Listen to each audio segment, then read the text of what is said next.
Hey, good Uh, evening, everybody. Welcome to your Manchester United versus Chelsea preview in the Premier League. And we have a very special guest on tonight, Michael Chelsea FC. Big up to you, Geezer. How you doing, mate? yeah, I'm okay. I mean, it's been a mixture of everything lately. Obviously, Chelsea not doing as well, but the F1, Carlos Sainz, Charles Leclerc absolutely landing it, aren't they? Yep. I mean, yeah, and you know what? I really think we could win the constructors. Yeah, Uh, come on. I'm not going to get carried away, but boy, I am hopeful. And obviously, big up to obviously this, your show, and obviously big up everyone in the chat. And thank you for having me on again. I mean, that was some stream last time, wasn't it? I mean, Oh, yeah, mate. Honestly, it was absolutely unbelievable, mate. yeah. What is your feelings? Obviously he's gone. Yeah.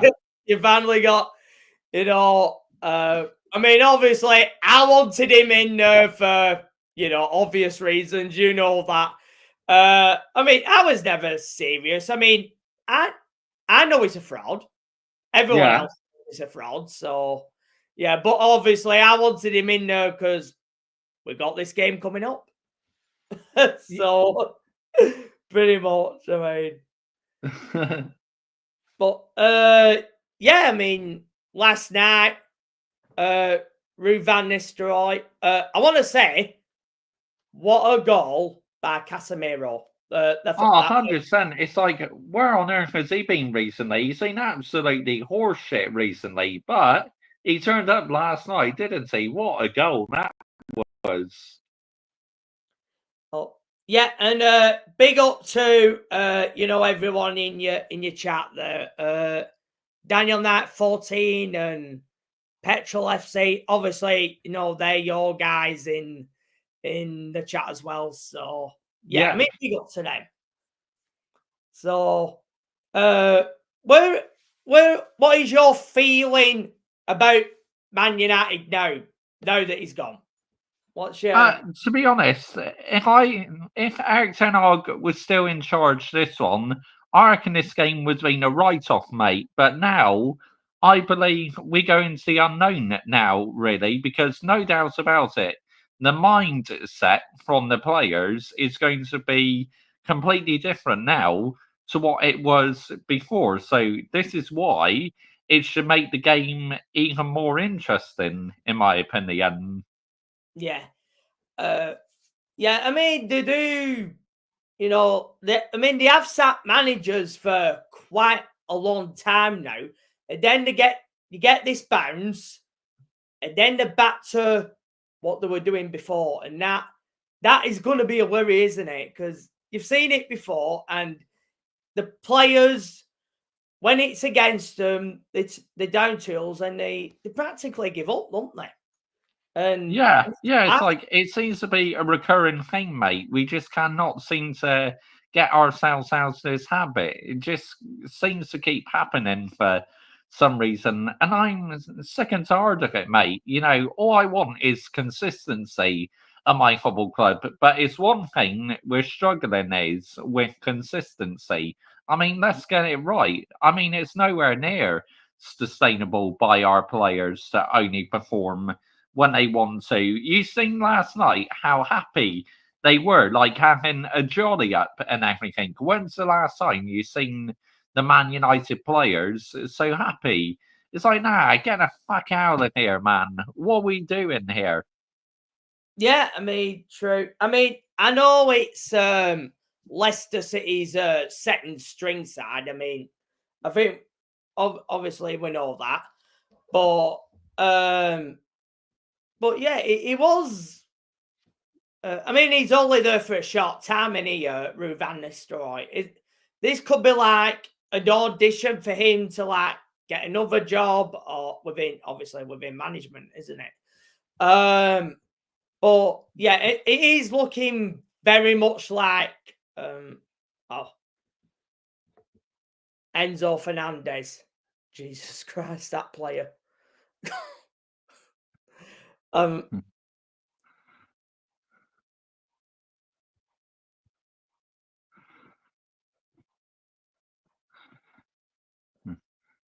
Yeah, that is the unknown, isn't it?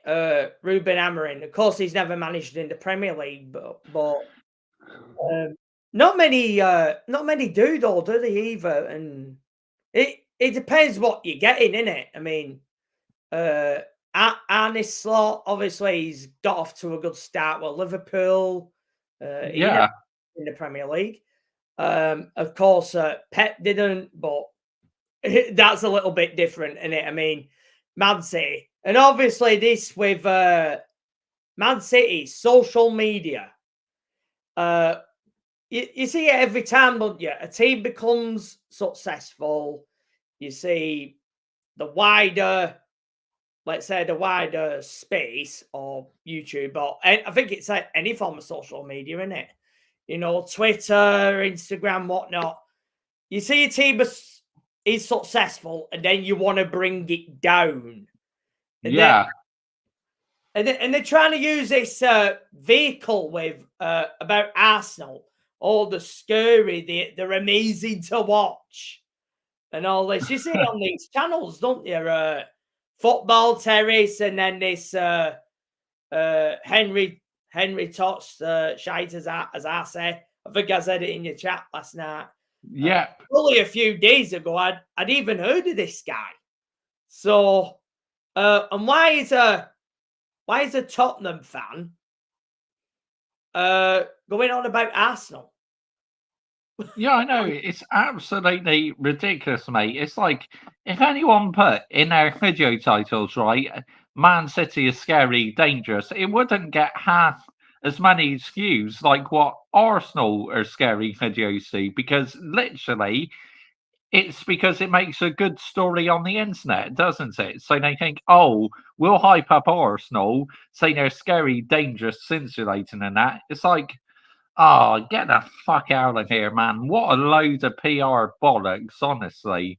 Yeah, I mean, I don't get the hype. I think I've seen the Tottenham game, and I've seen the Man City game, and I don't know what people are watching. They're actually defensive. When you look at their performances, they're actually defensive. They don't have many shots on target. That's another thing. And yet people are thinking that they're this exciting and scintillating attacking team. I mean, all well and good when you're playing Leicester City, Southampton, and whatnot. But I mean, come on. I mean, honestly. Oh yeah, and big up to Petrol FC as well. Oh, don't get me started on that one. The fraudulent Benson and Bend Over Benson, as I call him. Oh yeah, what is it he said? Oh yeah, I get paid by the club to say certain narratives. And then in another video, he says he doesn't. Give up. I mean, come on, stop telling lies. We know you do. So, I mean, and Minerals plays that. Of course, he's played that more recently, hasn't he, as well? Yeah. I mean, my God, these people. I mean, they do anything for. I know, and obviously, YouTube, social media, you get paid by the club. You'll get of course, you get the super chats and all this whatnot. But yeah, I mean, I'm not here for that. Not here for that shit. That's not the reason I did this. Yeah. Good evening to you, Hayden Cox. Thank you for joining me this evening, mate. Hayden Cox is a real one, mate. You know, he's always in my live chat. Yeah, and big up to Hayden Cox as well. I mean, tough season for Southampton, isn't it? But I think we could tell that obviously they're a promoted side, and you know, obviously promoted teams when they come up from the Premier League, it seems to be getting harder now, doesn't it? Because obviously last season 3 came up, Luton, Burnley, Sheffield United, and all them 3 went down. Yeah, it seems to me it's getting harder now when they're promoted teams to stay up. I think a lot of it, mate, is to do with financial fair play and that. I don't think that helps these promoted teams.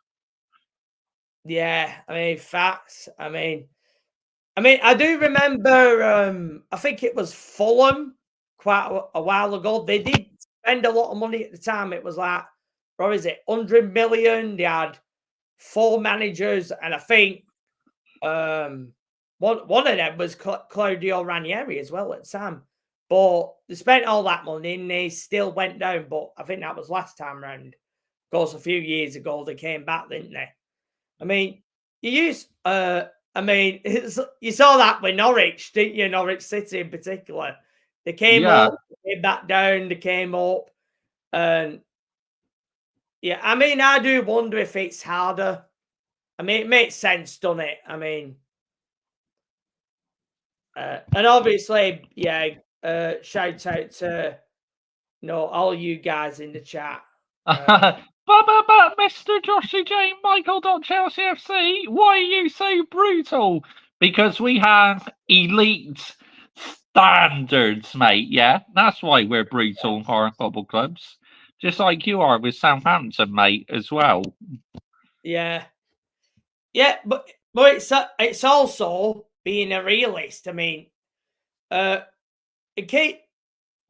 you ever say the truth about anything these days, people put it down as negative, but it's not. It's being realistic. It's not negative, mate. It's facts. It's you and I talking factual information. So, as far as I'm concerned, they can get in the bin, to be honest. Yeah, I mean, if people want to believe that Santa Claus and the Tooth Fairy exist, I mean, that's fairly up to them, isn't it? But yeah. But I mean, these YouTubers. Wow. I mean, look at that goldfish. Now he's not even bothered about what's his face, Ten Hag, is he? And yet, he was doing everything to keep him in that job. Yeah. Not once was he like Eric Ten Hag out, but yes, Hayden Cox, I was still brutal yesterday because I'm disgusted with these players because they only perform when they want to. To me, it's criminal. It's not right. It sends out the wrong message to me. Yeah, I mean, facts. I mean, obviously this season, Manchester City, I did figure they would be at the top, but I mean, they're at the top, and yet they don't have Rodri, and they don't have Kevin De Bruyne either, and yet they are still getting results. Obviously, they didn't last night, but other than that, I mean, they're still landing it, aren't they? To be fair to them, yeah. It's because they have the elite mentality, mate. That's why they're landing it. Pep Guardiola is such a good manager in that he can like get the best out of players. Like he'll find someone, in a suitable position to play in Rodri's place. A player who's capable of fulfilling that role. Yeah, and obviously, I want to bring up Chelsea yesterday. Obviously, Daniel Knight 14 and F1 and big up to F1 fan CFC 1905 as well. Yeah, good evening to you, F1 fan CFC 1905. So far, the only channel member in my channel, the very first channel member. So, if any of you are new to my YouTube channel, if you're interested in becoming a channel member, all the information is pinned on top of the live chat. Level 1, $1.99 a month, and level 2, $4.99 a month. Why not consider becoming a channel member today? Because it helps our channel out an awful lot, and literally you get early access to new videos, members only live streams, members only videos, and also the money could go towards like new YouTube equipment and that, because as a content creator, I'm always looking at ways to improve. But Mr. Joshy J, you can't support Man United. You're praising Man City. Oh, you're so funny, Hayden Cox. Honestly, mate. Yeah, I mean, yeah, it's good. It's good to do stuff like this. I mean, obviously, I've watched football for a fairly long time, and I mean, recently, I mean, I only started doing this like a few months ago. I didn't exactly. Yeah, I do have them, Hayden Cox, my microphones, but I need to get used to charging them up. But they will return, because I felt it works quite well. But yeah, anyway, I just need to get used to charging them up. Yeah. Yeah, and I thought their microphones were the cost as well of it. What is it you said? Around about 20 quid or something like that, was it? Yeah, well, mind you, I did get them on Prime Day. You know when Amazon were doing Oh, some yeah. special offers and that. Oh Yeah, yeah. That was yeah, when I got my torch and headlights and all that other stuff. Yeah. Yeah. Yeah. Well, it's good easy. It's easier when you're a Prime member, isn't it, as well? I mean, yeah, yeah. I mean, one thing you know you can never fault Amazon is you'll get your stuff on time. So yeah. obviously that's fair play to Absolutely, like the delivery is amazing, mate. If you're a Prime member, it yeah. always arrives so quickly. Yeah. So yeah, I want to touch on the Chelsea game yesterday. I mean, yeah, I didn't think for 1 minute we're even going to go into that game, even winning it, to be honest. But God, that first goal, that was an absolute comedy of errors. And yeah, of course it's come from them two, hasn't it? Badler Dildo and Disaster. They're both crap. I mean, honestly, but 95% of that squad is crap. And yeah, it's like what F1 fans CFC saying in the chat. Yeah, it's a flipping ownership, and I mean, I'm sick to death of it. I mean, why can't the fan base not see this? And yet they all want to get the pound notes, don't they? They're all sellouts, Yep. and it is like what it's like what Johnny Mineral said at the end of the day. I mean, there's 2 billion of Roman Abramovich's money sitting there in interest, Yeah. and what are they doing with that? Because they've not given it back to him. I mean, what are they doing with that money? Yeah, I know. It's madness, mate. It's like surely they would have released it back to him by now, but no, it's like what the fuck's going on? Yeah, and then obviously most of our weaponry will be going around some bending Kharkiv right about now. I mean, if we are giving like all that stuff to Ukraine, what about us? What about our weaponry? I mean, why Yeah, are we giving it to other countries where we might be in danger ourselves? I mean, we've yeah, seen exactly. this before. Yeah, it's crazy, mate. I mean, obviously, I don't watch the news much, but yeah, I mean, yeah, they're not. What is it recently on the news? The North Korean troops are in Russia. Not surprised by that. But yeah, yeah, Aiden Cox here. Yeah, I mean, I watch. I mean, I listen to a bit of music here and there, but yeah, I mean, they obviously Ariana Grande. I mean, she's one of them singers that have done well in this day and age, and yeah, obviously, fair play to anyone who's in the music industry. I mean, obviously, it's not easy now. Yeah, I mean, yeah, I mean, Aidan Cox, yeah, you're landing it, mate. Yeah, and I believe that's where you've got your name, Mr. Joshy J, isn't it? Is it Jesse J, was it? Yeah, that's Facts, who it yeah. is, isn't it? Yeah. That's why Yeah. I named my channel Mr. Joshy J, mate, because Yeah. growing up, I loved listening to Jesse J. So I was thinking, Yeah. if I start a YouTube channel, I have to name it Mr. Joshy J, because to me, it makes sense. It works for me. Yeah. Yeah. So yeah, it's just a shame, innit? I mean, where obviously when they have the the early albums and all that stuff, and you would think they would go on to make more, but I mean, but Mr. Joshy J, think of your own name, you copyright mutant. yeah, Aidan Cox is he always lands it, doesn't he, Aidan Cox? Yeah. Yeah. I mean, I love the humor in this channel. I mean, yeah, I mean, you got to have humor. I mean, despite our football clubs, I mean, God. It's amazing we've all still got our humor, isn't it? Yeah. I mean, yeah. Tozin, Disassi, Badlashile are shocking, not even championship level. Yeah, I mean, them two were at Monaco, weren't they? And they almost got relegated under them. And yeah, we bought them.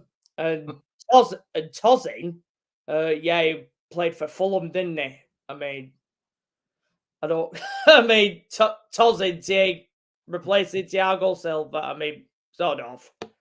No way. I mean, how on earth have we never replaced Thiago Silva? He was our best central defender. And we even let Chalobah move on as well. Trevor Chalobah. I mean, what are we doing? Seriously. And it's facts. I mean, and it's not just them three either. I mean, you can name most of the squad. I mean, Enzo Fernandez, Sosh Pot Jackson. I mean, that guy. Oh. And yeah, I mean, yeah, you can add Mudryk to that as well, unfortunately. And yeah, I mean, in the past, I've been a defender of obviously Mudryk. Give him 6 months, he might end up doing well, but Bastoni and Marquinhos, yeah. They should have got experienced players. But that's not the structure of the Clown Lake, is it? It's all about, the 150k wage structure. It's exactly how they drew it up and all this nonsense. And yet, they could have got top players when they wanted to at the beginning. But yeah, I agree. Yeah, facts. Yeah, I mean, it was all. I mean, initially, obviously, there was all that talk of Neymar, Cristiano Ronaldo, but come on, was that ever going to happen? Really? But this with obviously it was Bowley at the beginning. I think he had one window. I do believe he signed Nkunku though, obviously in that January, but from then on, it's been all Siri Merchant Egbali from that moment on, and they just got people who are at the club that have got no idea of what this club has been about. Obviously, the Roman era, obviously, which most people do know, and even before that, I mean, the Chelsea you see now is not the Chelsea that people know. It's as simple as that. And that's why, you see, people like Johnny Merrill saying this is not Chelsea. Because it's not. No, it's not. I agree. I 100% agree in that line. It's not Chelsea because growing up, Chelsea were literally Man United's rivals. But these days, it's not the case, is it?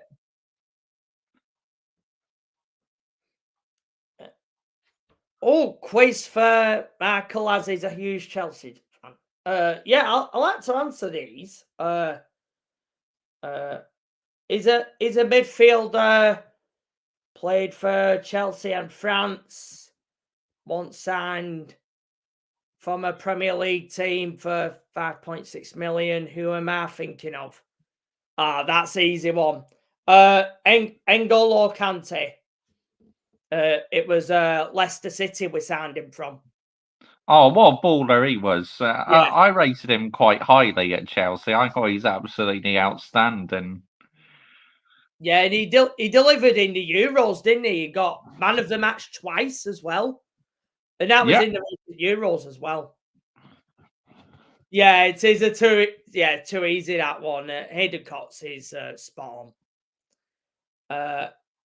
Yeah, he's spot on with that one, is Hayden Cox. Yeah, I mean,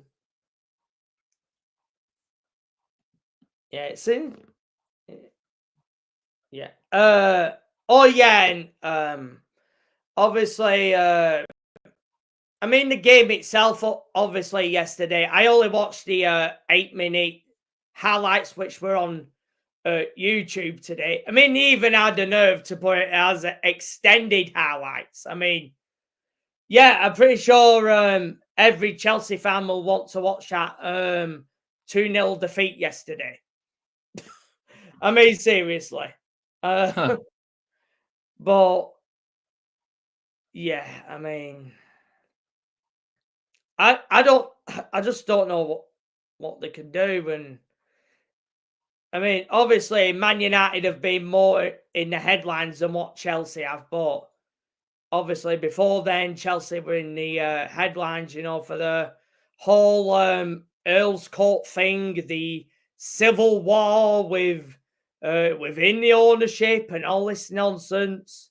Yeah. But then, of course, they said, don't you remember when these clowns were meant to be locked in for 10 years, but suddenly now, yeah, but Bowley can be bought out now.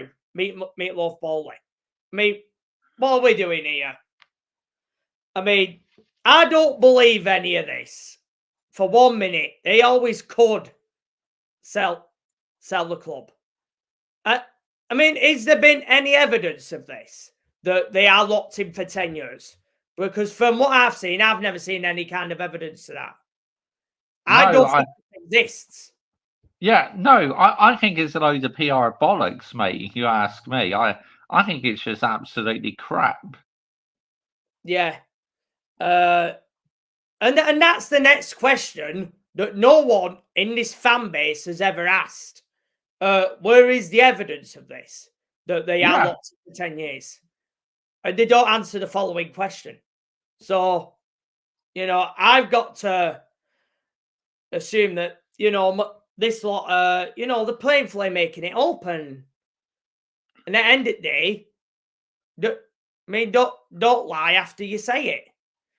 I mean, absolutely. I agree, 100% agree with that. Yeah. Because it's lying to the wider fan base. It's lying to everyone, isn't it? I mean, 3 years. Yeah, it is 3 years, Daniel. That. I want to ask. Right, F1 fans, CFC 1905. Right. Guess this one. I'm a Brazilian CB, signed for the club twice. Went to a rival club after. Carlos Tevez, Hayden Cox, I think you're thinking of, because he played for both Man United and Man City. That's who I'm going to predict. Oh yeah, that one is. That one is Carlos Tevez. That one. Just reading this one from F1 Fancy FC 1905. Brazilian centre back. Oh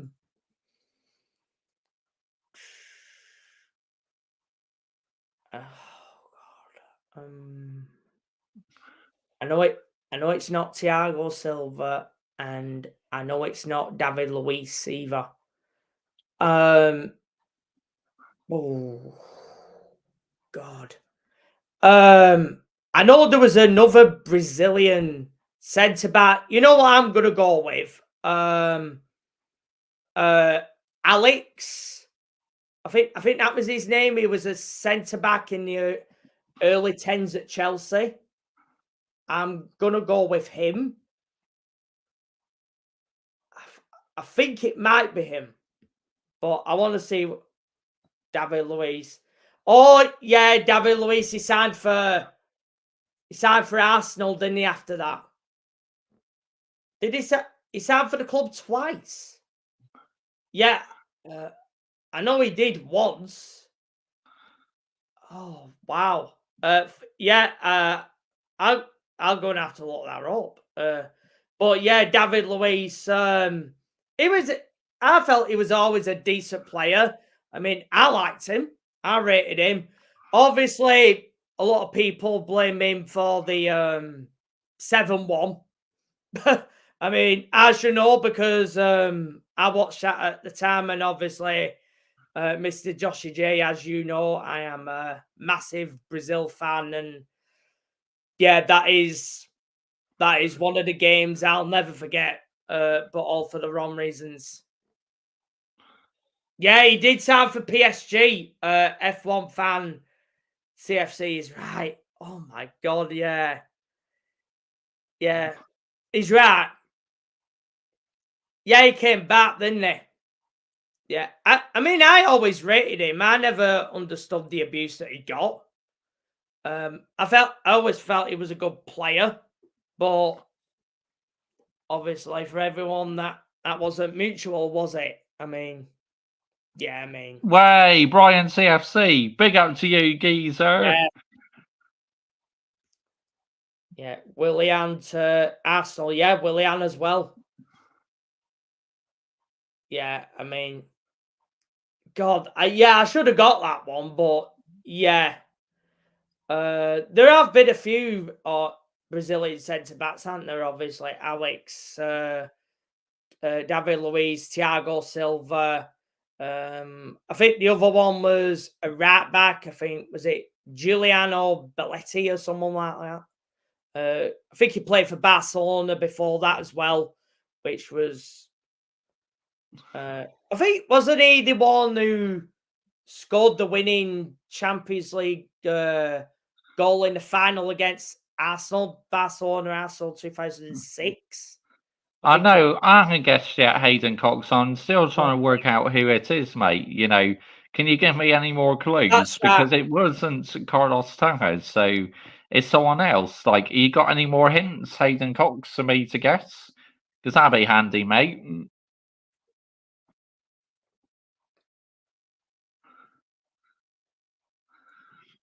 He's a club legend. Oh, okay, a club legend. Ooh, tough one.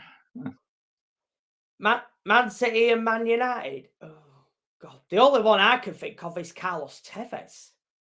But apparently that was wrong because I said Carlos Tevez as well.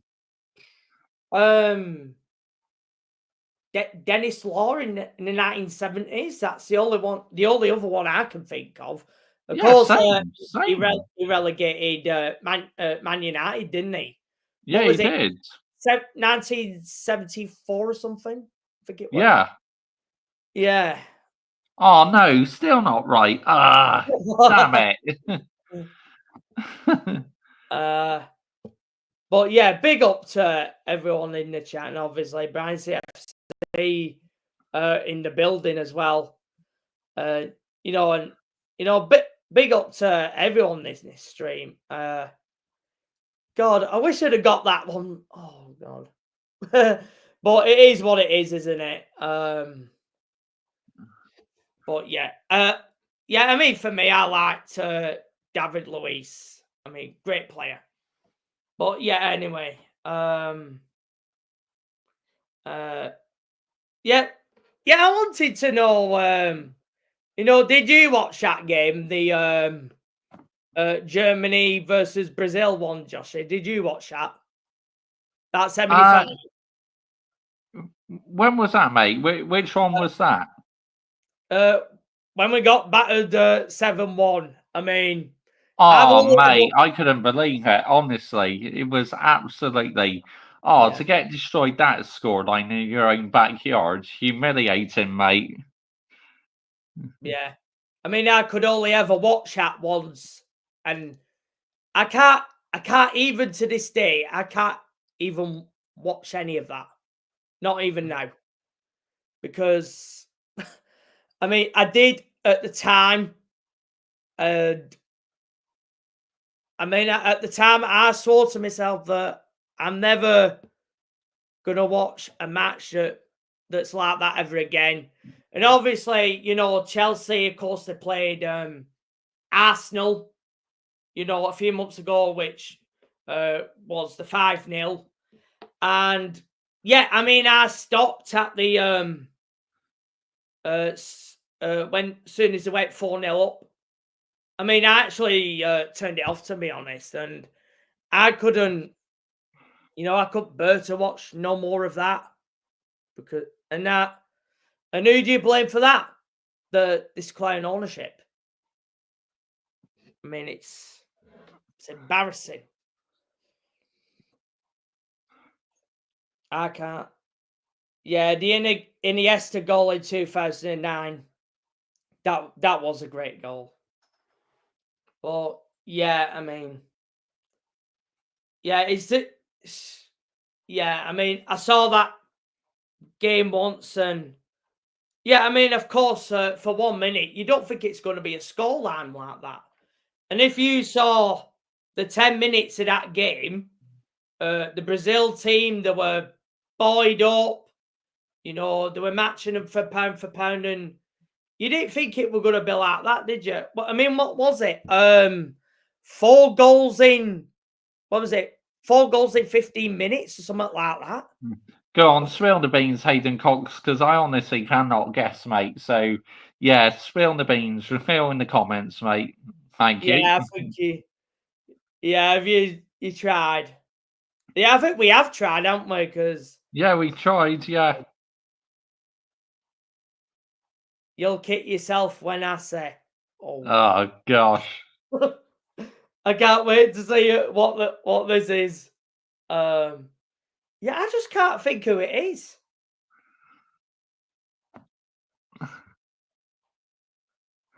No, Peter Oh my God. Oh my goodness me. Mr. Yes! Joshy J. Stinker and Hugs. Biblical stinker. He's right. Oh. God, yeah, he's right. Oh, bollocks, man. Oh, no.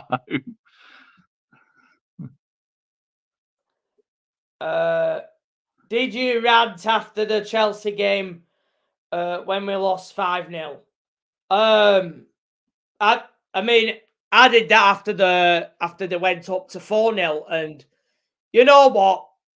I actually turned that off at the time.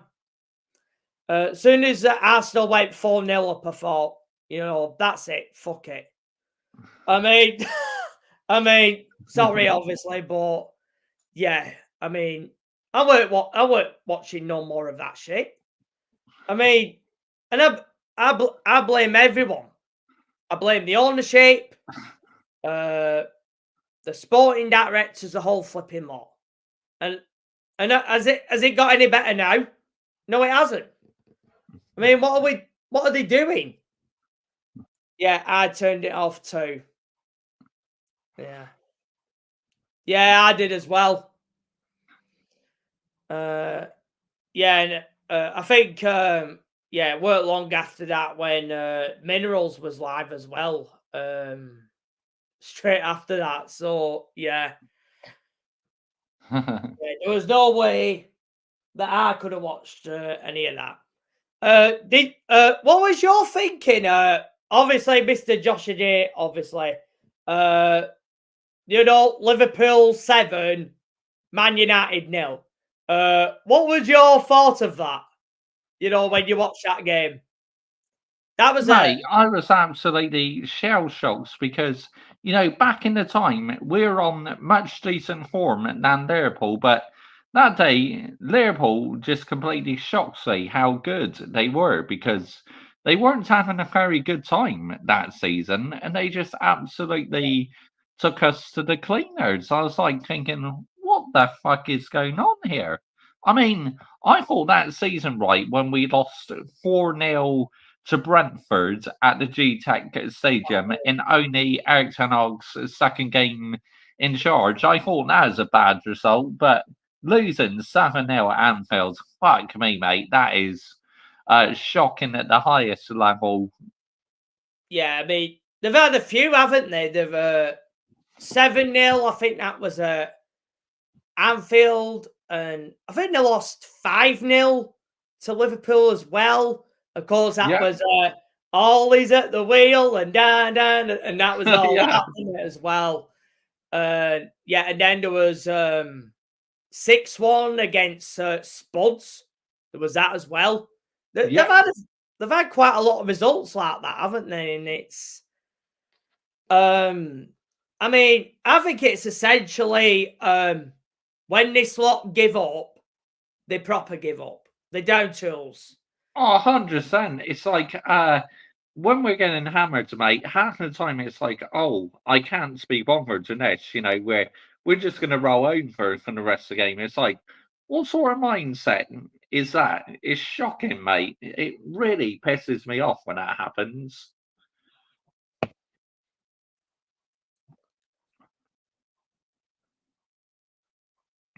But Hayden Cox, going back to your previous question, a mutant will probably say, Mr. Joshy J, you're a fake fan. You didn't understand that answer.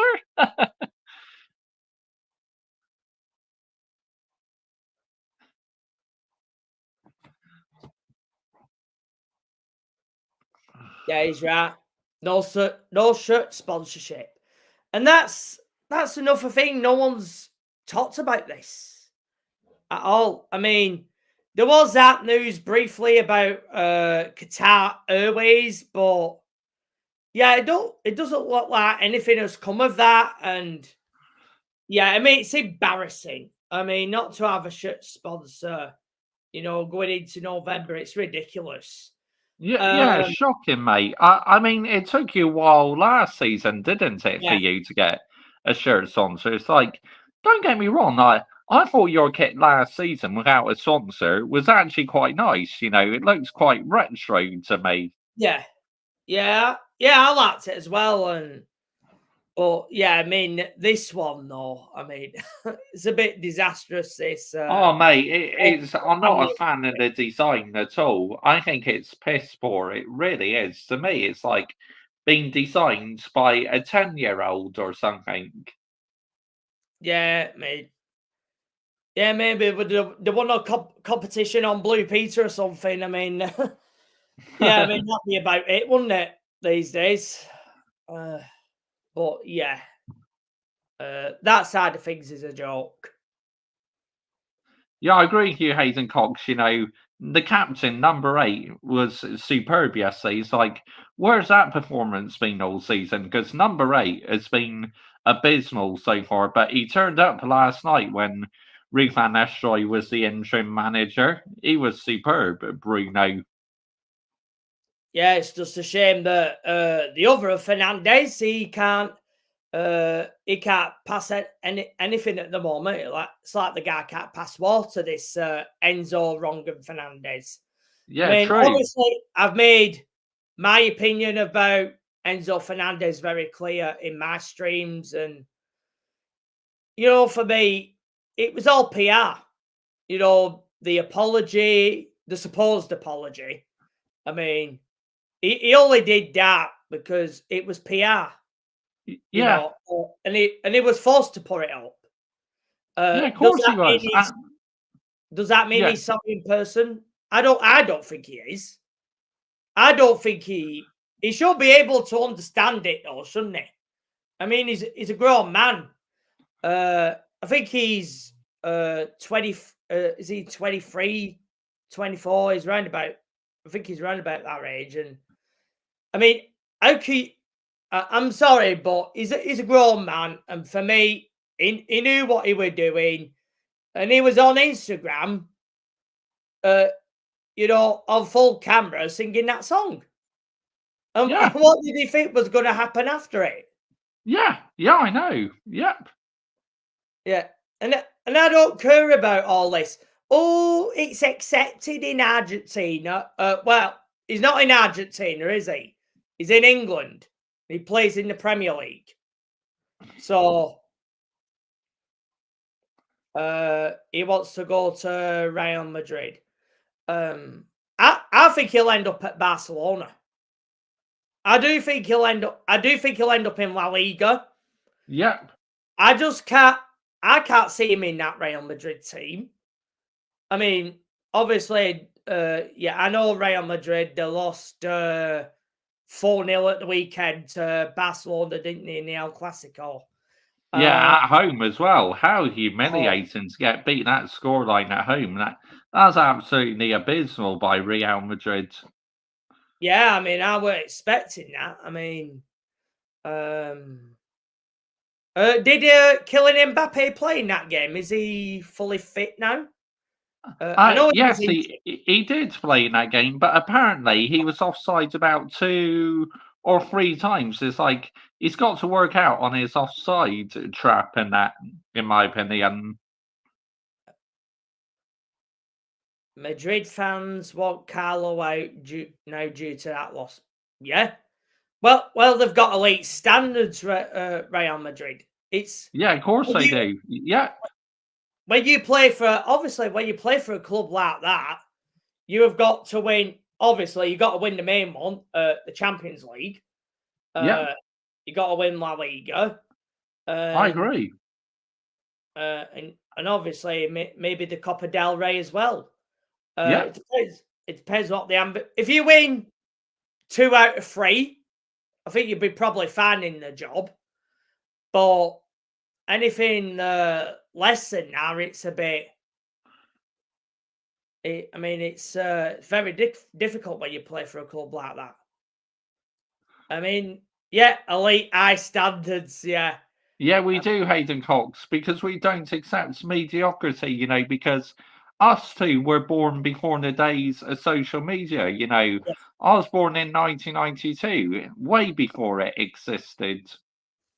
Yeah.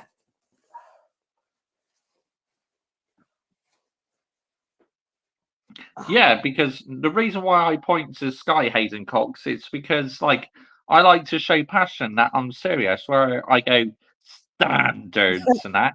It shows that I'm being serious. Yeah, exactly. I mean, oh God, why have people lowered their standards these days? I mean, God, it was only what was it, 15, 16 years ago where Chelsea and Man United were competing for Premier League titles, Champions League, FA Cup. And now people are accepting this crap.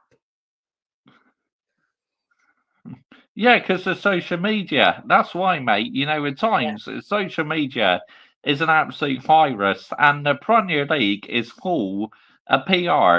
They say the Premier League is the best league in the world, but to me, it's the worst league for peddling out so much PR and absolutely infesting PR bollocks into all these football clubs' fan bases. It's shocking, mate. Yeah. Oh, yeah. I want to say, Jez is the most brutal YouTuber. Obviously, big up to Jez, but for me, this acceptance and all this people lowering their standards. I'm sorry, but I do blame the Arsenal fans for this. I know it's not all Arsenal fans that are doing this, but they are to blame. I'm sorry, but they started all this. This trust the process, all this hope and belief and the sky's rainbow and all this whatnot. Yeah, it's ridiculous, sorry, mate. Honestly, it's shocking. But yeah, I want to big up Jez, Arsenal history and more. And Legend he is. I absolutely love Jez. yeah, of course he did a stream last night. What is it worth streaming on YouTube? I don't know if you've seen that yet, but I have. But No, I haven't yet. No, I haven't seen that yet.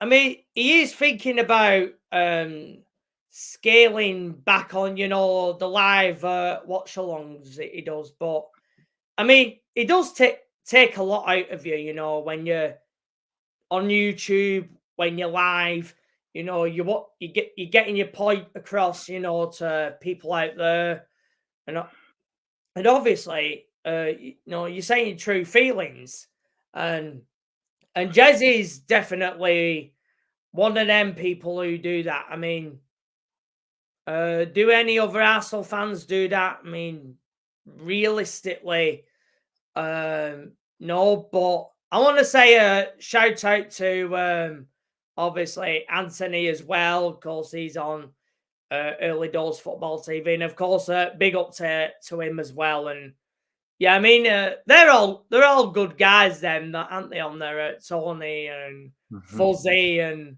Hot Fuzz. Yeah, he's amazing. And obviously, shout out to X-Rated Aaron as well. Of course, he's another good YouTuber. I mean, obviously, an Arsenal fan who's landing it, and I mean, there's not many of them. Those Arsenal fans who are landing it for what it is. And good evening to you, Kai and Adam Partridge. Good evening to you both. Thank you for joining us this evening. Yeah, and big up to them guys in the chat as well. Of course, they're fairly regular on yours, and yeah, big up to them guys as well. Arsenal fans need to stop trusting this process. Well, they're not going to do that, are they? Because the crankies upstairs are not going to change their ways. So if they're not going to do it, no one else will do it. And of course, we started just under an hour ago, Kai. So yeah, we haven't really been going for too long, really. So yeah, we just been talking about like a bit of Man United and Chelsea. Of course, we will talk more about the Man United and Chelsea game later, but we got plenty of time to talk about things because, I'm not in any hurry. I got plenty of time on my hands. Yeah, I just want to, obviously, I want to finally touch on that game yesterday, more like a final analysis thing. Yesterday, I felt we were going to lose this game. Obviously, our record at St. James's Park is not that good anyway. So, but yeah, I mean, my feeling is, I mean, that first goal, that was just a comedy of errors. It's flipping embarrassing, to be honest. And yeah, and of course, it's badly dildo and flipping disaster. And yeah, it's like what Daniel Knight is saying in the chat here. Enzo Fernandez was crap yesterday. I mean, I'm sick of hearing this guy's name, to be honest. I mean, how the hell is he captain? Yeah, I know, it's a disgrace. I mean, you know why he's captain, mate, don't you? It's all for the PR, pound notes and that, I will do anything for pound notes. It's just abysmal, mate. And not to mention, he's outright racist, and yet, yeah, of course, that's not mentioned anymore, is it? No, it's like everyone's completely forgotten all about it. It's like they're going silent about it, but I don't think it should be forgotten because no way should he be given a free pass and that because racism is an absolute disgrace. Let's get the narrative right here. Not only is it a disgrace, but it ruins people's lives as well. And given that they haven't done anything about it, this is going to get talked about down the line with another footballer at another club. I mean, what are we going to do then? Are we all going to roll over in terms of that as well? I mean, mean, look at Liverpool fans. Luis Suarez.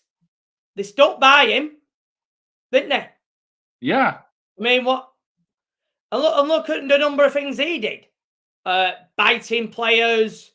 Then, of course, there was the whole racism thing with Patrice Evra. Yeah, Patrice Evra, yeah. Yeah. And yet, they stuck by him through thick and thin. And we all know why, because he was the one who were getting their goals at the time. And Yeah. I mean, of course, eventually they went on to sell him to Barcelona, but that's not the point, is it? And it wasn't done anything. Nothing was done about it then, and nothing is done about it now. So we're gonna. What are your thoughts on Romeo Lavia? Obviously, he's been out for a long time. Obviously, he was out all of last season, but he's done okay, I guess. But yeah, I mean, he just needs minutes, really. I think he needs more minutes. I think he's only had 2 games. Of course, he had the Liverpool game, the Newcastle one, and yeah, I think when he has more minutes, in his belt, and obviously for when he has more minutes at Chelsea, I think he'll be more confident. So, yeah, I mean, I'll give him a chance, obviously. Is he injured now?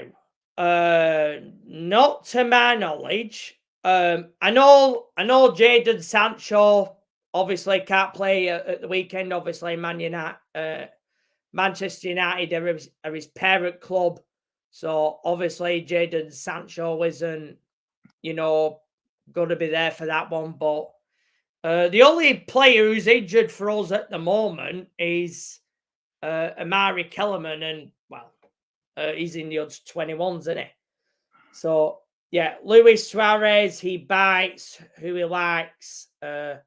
Yeah, of course he did it at the World Cup, Giorgio Chiellini, and then of course he did it in the Premier League again with Branislav Ivanovic. Just remarkable that. I mean, did he really get any punishment for that?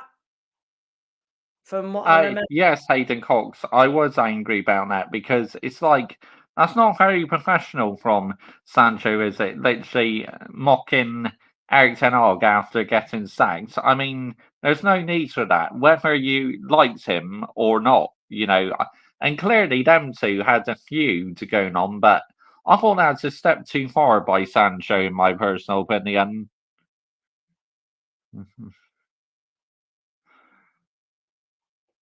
Yeah, they fell out, didn't they?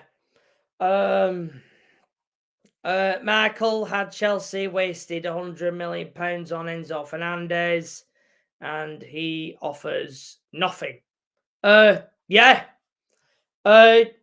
basically that. I mean, yeah, he's rubbish. No Chelsea fan or brown envelope are going to tell me anything flipping different about that player. What has he done? I mean, yeah, he won. Yeah, he might have won the World Cup, but there were other players who were in that Argentina team that won the World Cup.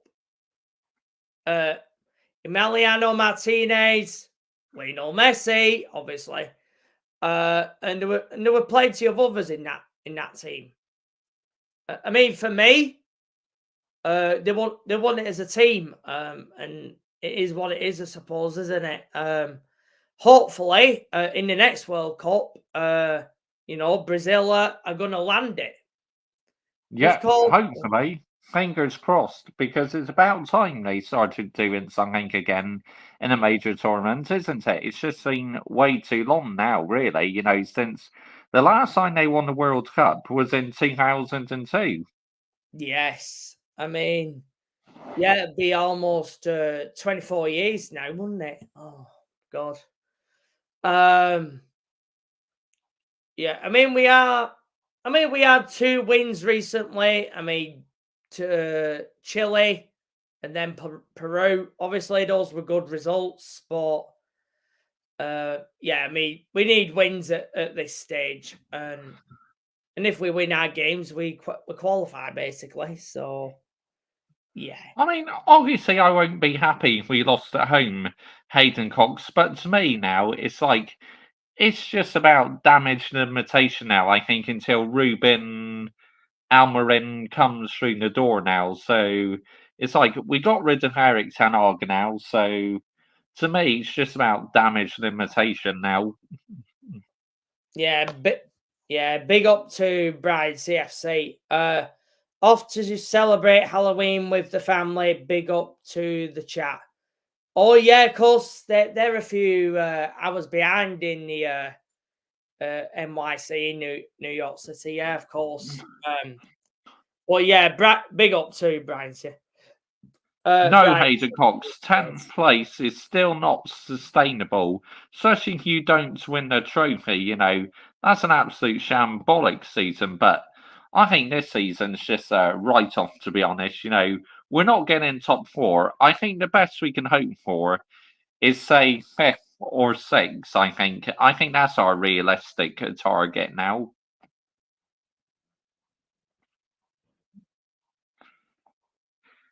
Yeah, 6 p.m. here. Yeah, fellas, catch up with the rest of the stream later.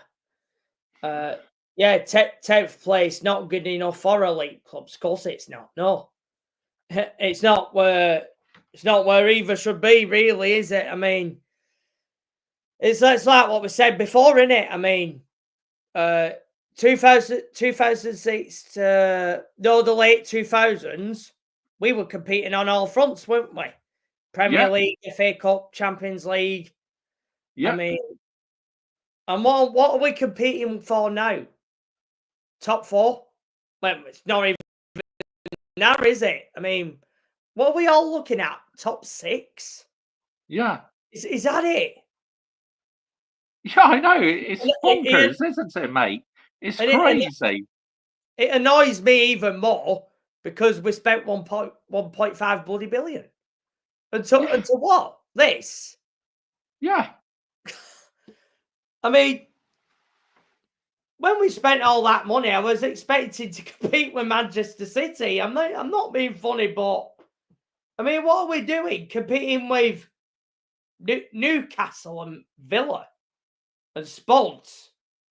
And obviously, Man United are not there yet, are they? I mean, obviously, whether you guys will be in time, obviously, it depends how he does, isn't it? Ruben Amorim.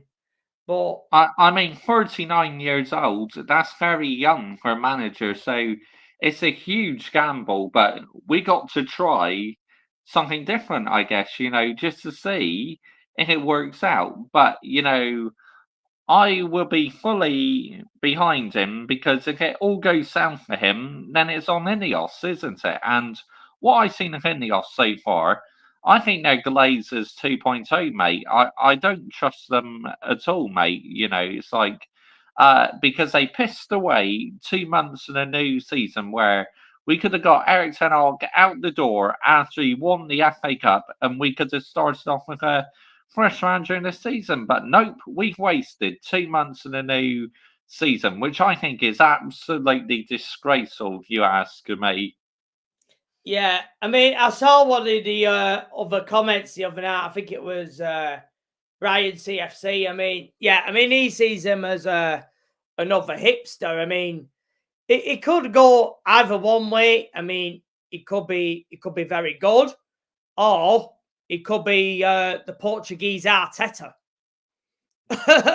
and if he's anything like him, therefore it's going to be how long is it going to be before they say trust the process?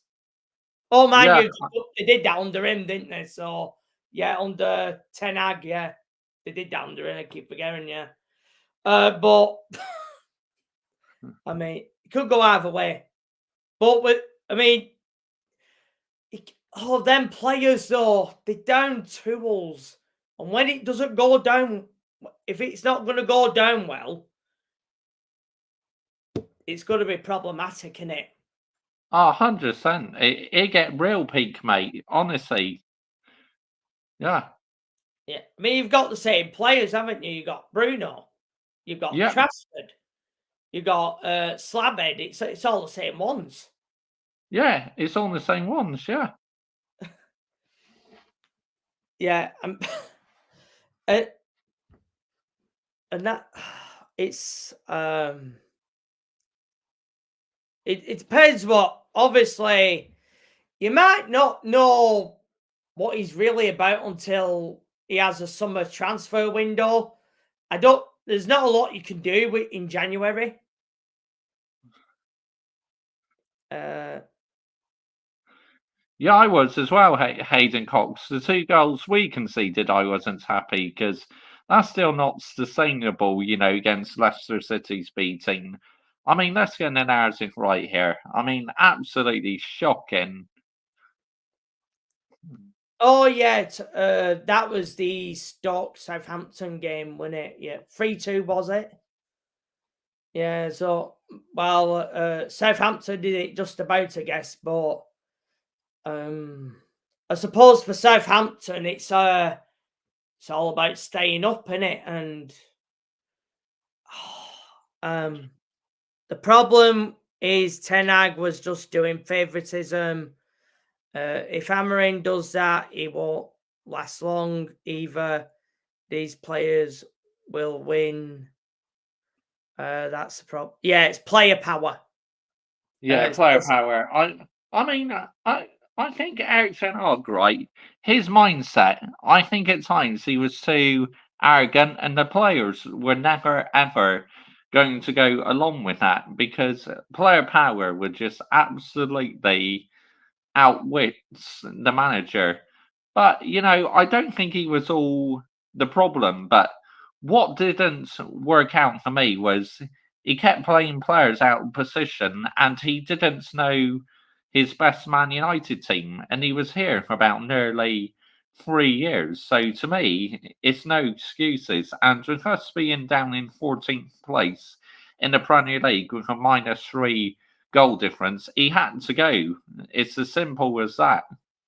Yeah, I think you see this in a lot of football, though. Players playing out of position. I mean, obviously we do that. I mean, for me, Nicholas Jackson. Honestly, he's not a striker. For me, I think he's better on the right wing.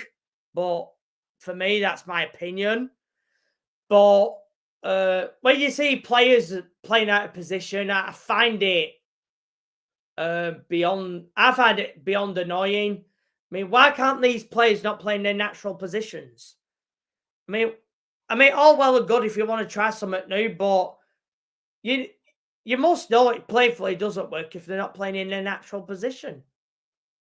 I mean, honestly, I just don't get it. But yeah, I think it's let's have a look at.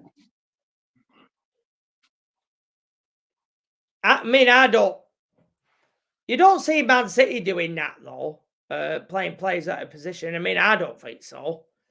But yeah, I mean, at the moment, you could say Man City don't exactly have the biggest of squads, but they know how to win. And obviously, they've got one of the best managers currently in the game anyway, haven't they? And of course, if you got Pep Guardiola there, and then if you've got all of the people that are there that know how to win, I think that's the difference. That's the difference between obviously Manchester City and then the rest of the other teams, and that. That's where the problem is, isn't it? I mean, doesn't that show that the Manchester City squad are more of a unit? Yeah, absolutely. It's like they have the right foundations, the right coaching system. Pep knows his best formation, and that the problem I have with other teams is they try and copy Pepe Guardiola, but you'll never beat Pepe Guardiola if you copy him. So you've got to do it your own way. That's the only way you're going to beat Pepe Guardiola, in my opinion. Yeah, I mean, of course, that's where Arteta and of course Maresca even more recently, but because because they've worked with him doesn't mean they're very good, and it shows with what is it, Arteta now? How many years is it? 4, and he still hasn't won anything with the team that he's. Then they've gave him money. They've given him money, and he's got all them players, and they're still not doing it.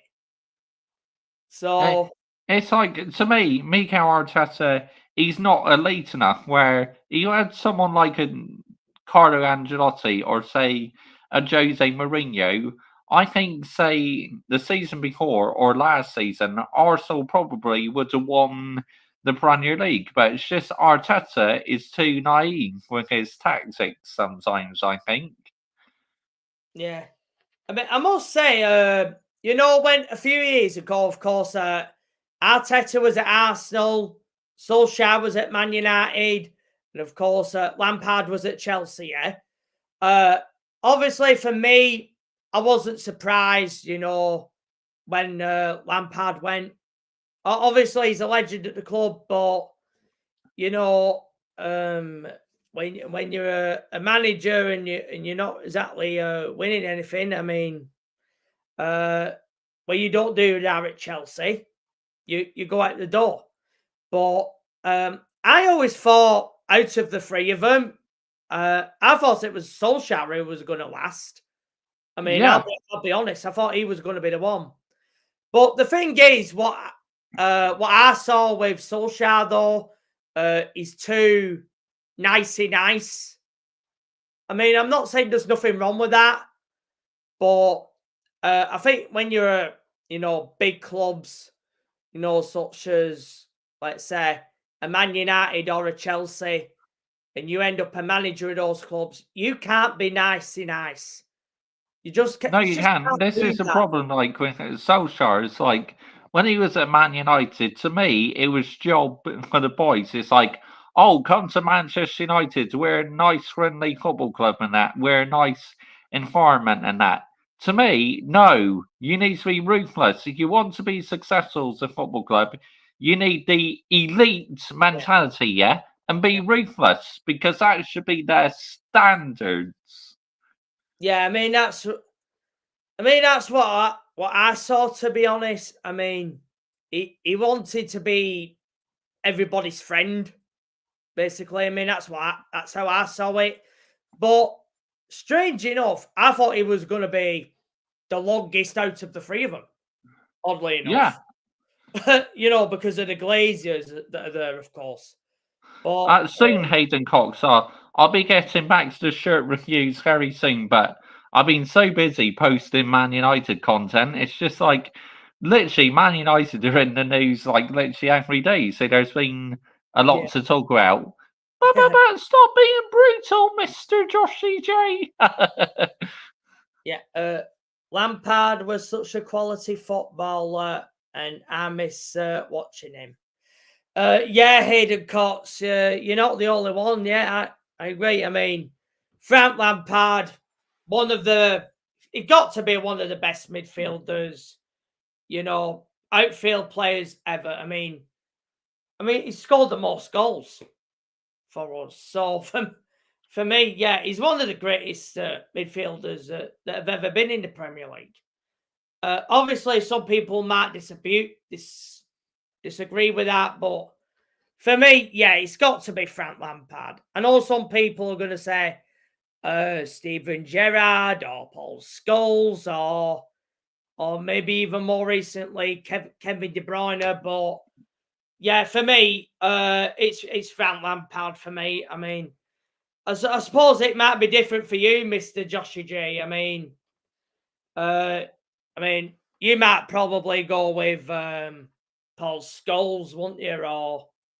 But who would you go with? I mean, that's who's the best midfielder in the Premier League you've ever seen? I mean, that's a good question from obviously Hayden Cox has put the Lampard was such a quality footballer, and yeah, I mean Which that's I got me. agree. As a neutral, I loved watching Frank Lampard. I Yeah. thought he was such a baller in that, and obviously Paul Scholes, Paul Scholes, Roy Keane, fantastic midfielders I witnessed, growing up. Absolutely unbelievable.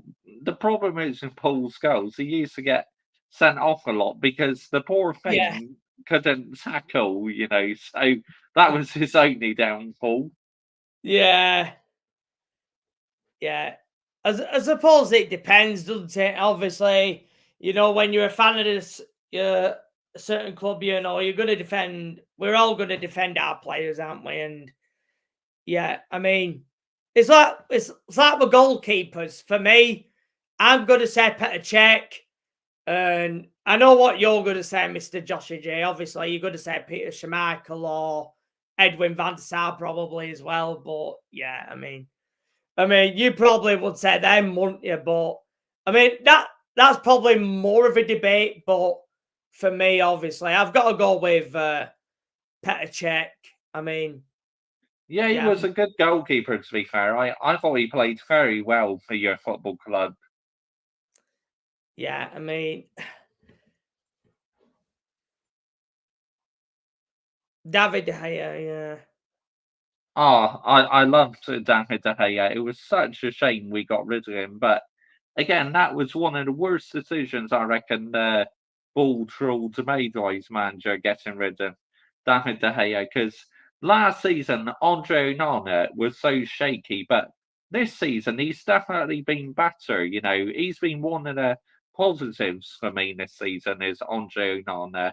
I guess he would have loved to kept more clean sheets, but the defending at times has been absolutely abysmal. Nowhere near good enough.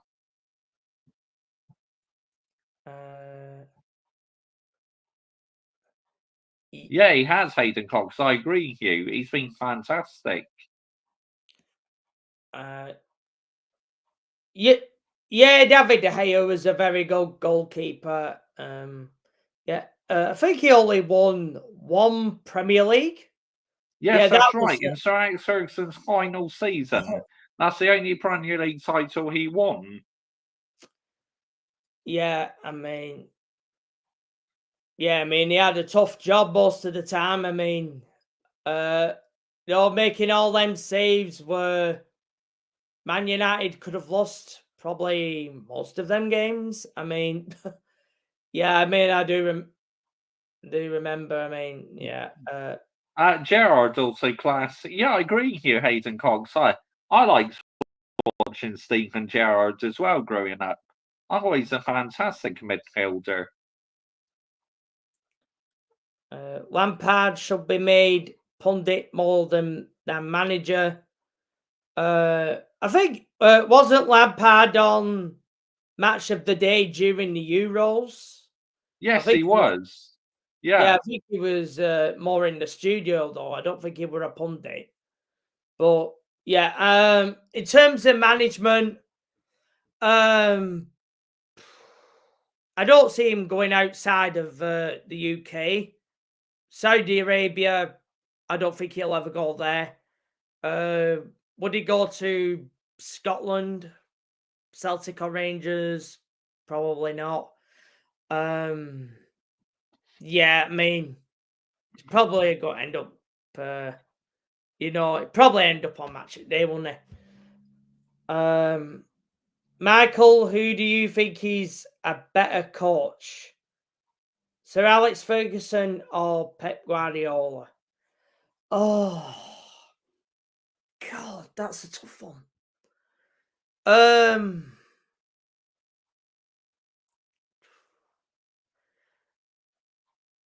the different eras, aren't they, as well? In Sir Alex's era was the better footballers around. Yes. It's that's a tough one, isn't it? I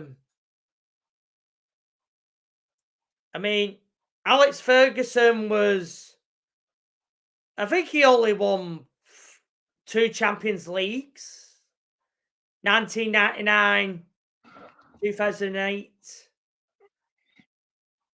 Oh God, that is a tough question for Aidan Cox, isn't it?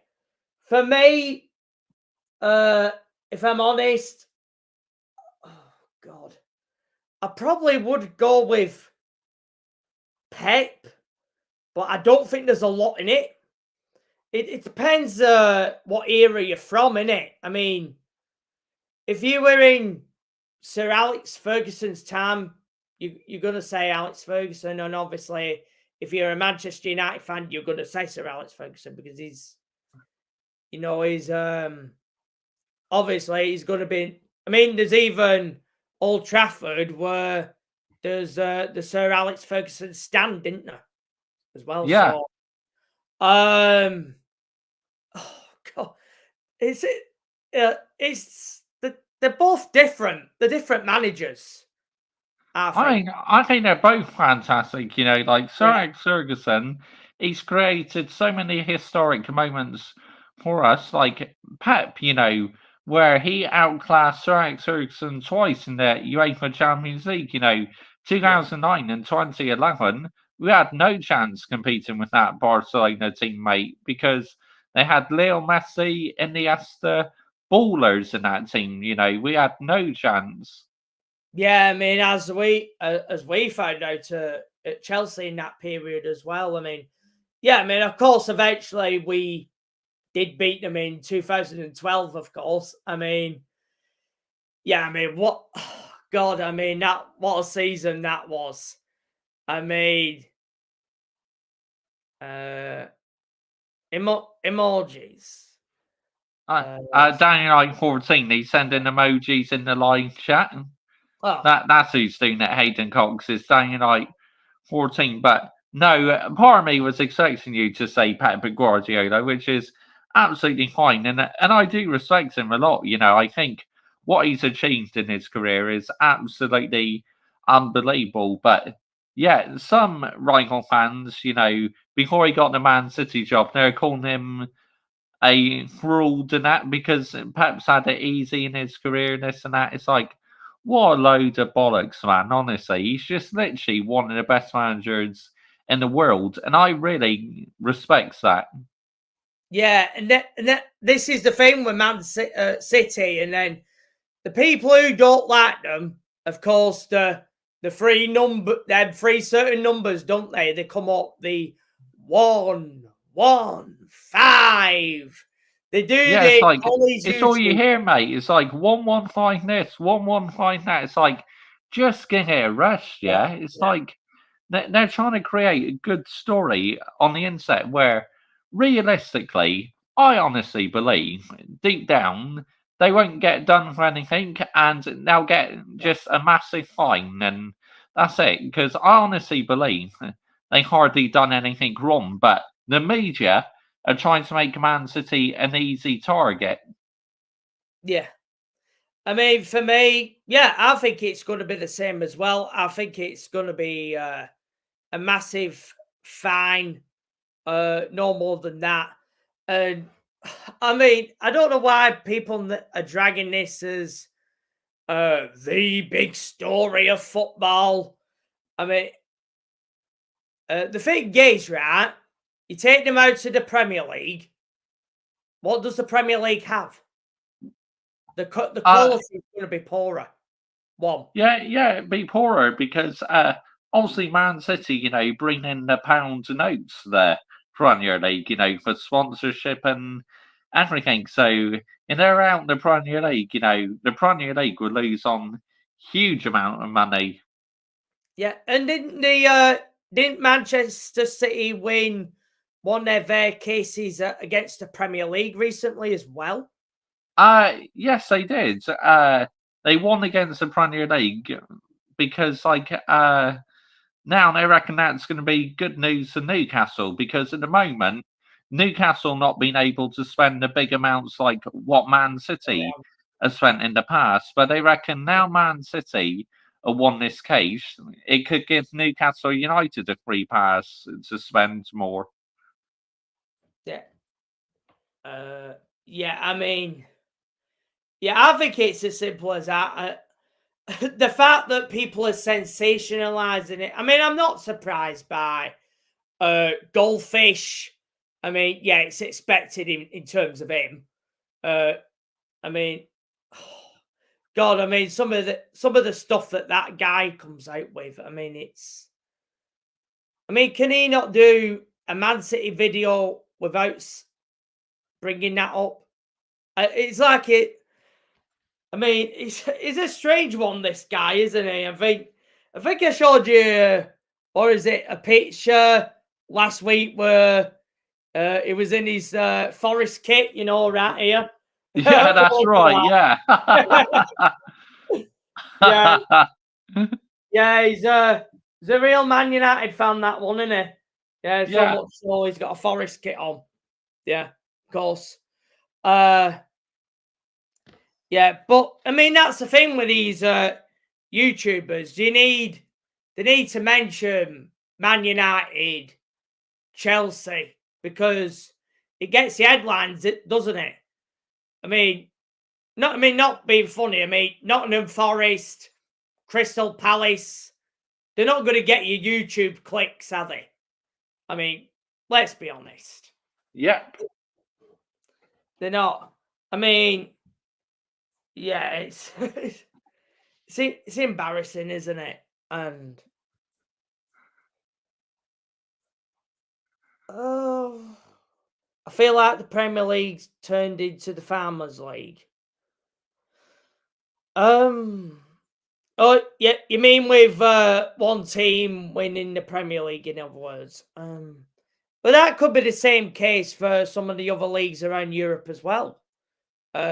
Scottish Premier League, Ligue 1 in France. Yeah.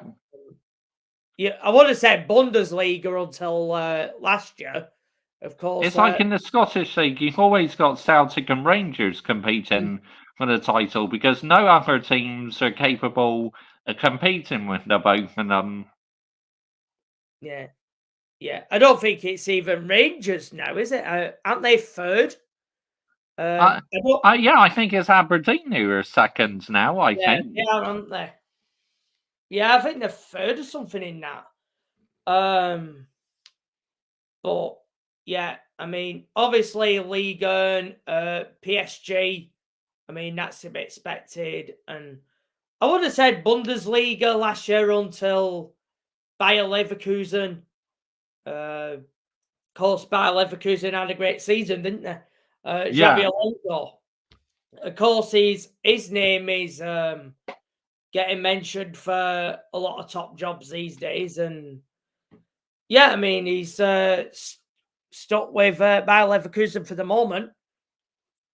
But yeah, I mean, Syria.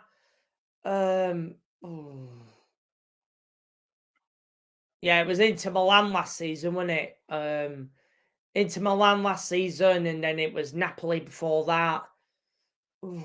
I would always say Syria is probably not at that stage yet. Maybe the rest are. But yeah. But I don't think you can have the Premier League without Manchester City. I just don't see it. And obviously, Manchester City have got the best chance out of the English clubs to win the Champions League. So, I mean, do people does the Premier League want to lose that? A British team winning the Champions League, or English team rather.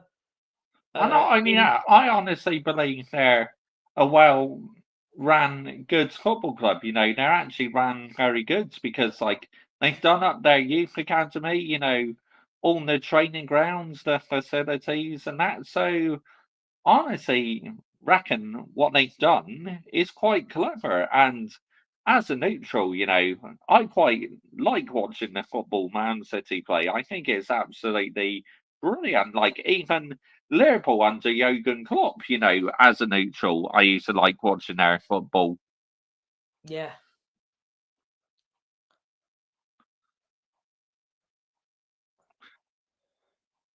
Yeah, I will be because really we should be getting to the knockout stages of the Europa League. Where we are at the moment is absolutely pathetic. But Erik ten Hag's record in Europe was absolutely abysmal. I mean, we got knocked out of a Champions League group last season where realistically we should have finished first or second. We were absolutely abysmal. No excuses. Yeah. Can we talk about Chelsea's sporting director? That's down on that 14, isn't it? Well, yeah, the sporting director. For me, when you have a sporting director, I think you should only have one. I don't. Yeah. Why on earth have we got two? And them two, yeah. Obviously, carrot eating with Stanley and Stuart Little. Obviously, that's what Johnny Minerals calls them, and yeah, he is right. Why? First of all, why do we have two? Because we don't need to. Yeah, no worries, Hayden Cox. Thank you for being part of the show. Yeah, and big up to Hayden Cox as well. Neither of them are good enough anyway, but they're not. But these clowns, they're not going to get an elite sporting director, so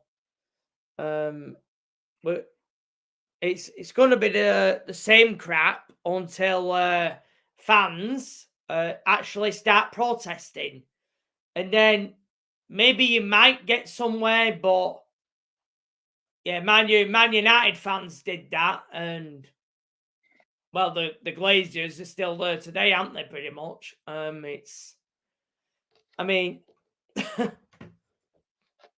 I know a lot of people talk about Jim Ratcliffe and Ineos, but the Glazers, end of the day, are still the majority shareholders.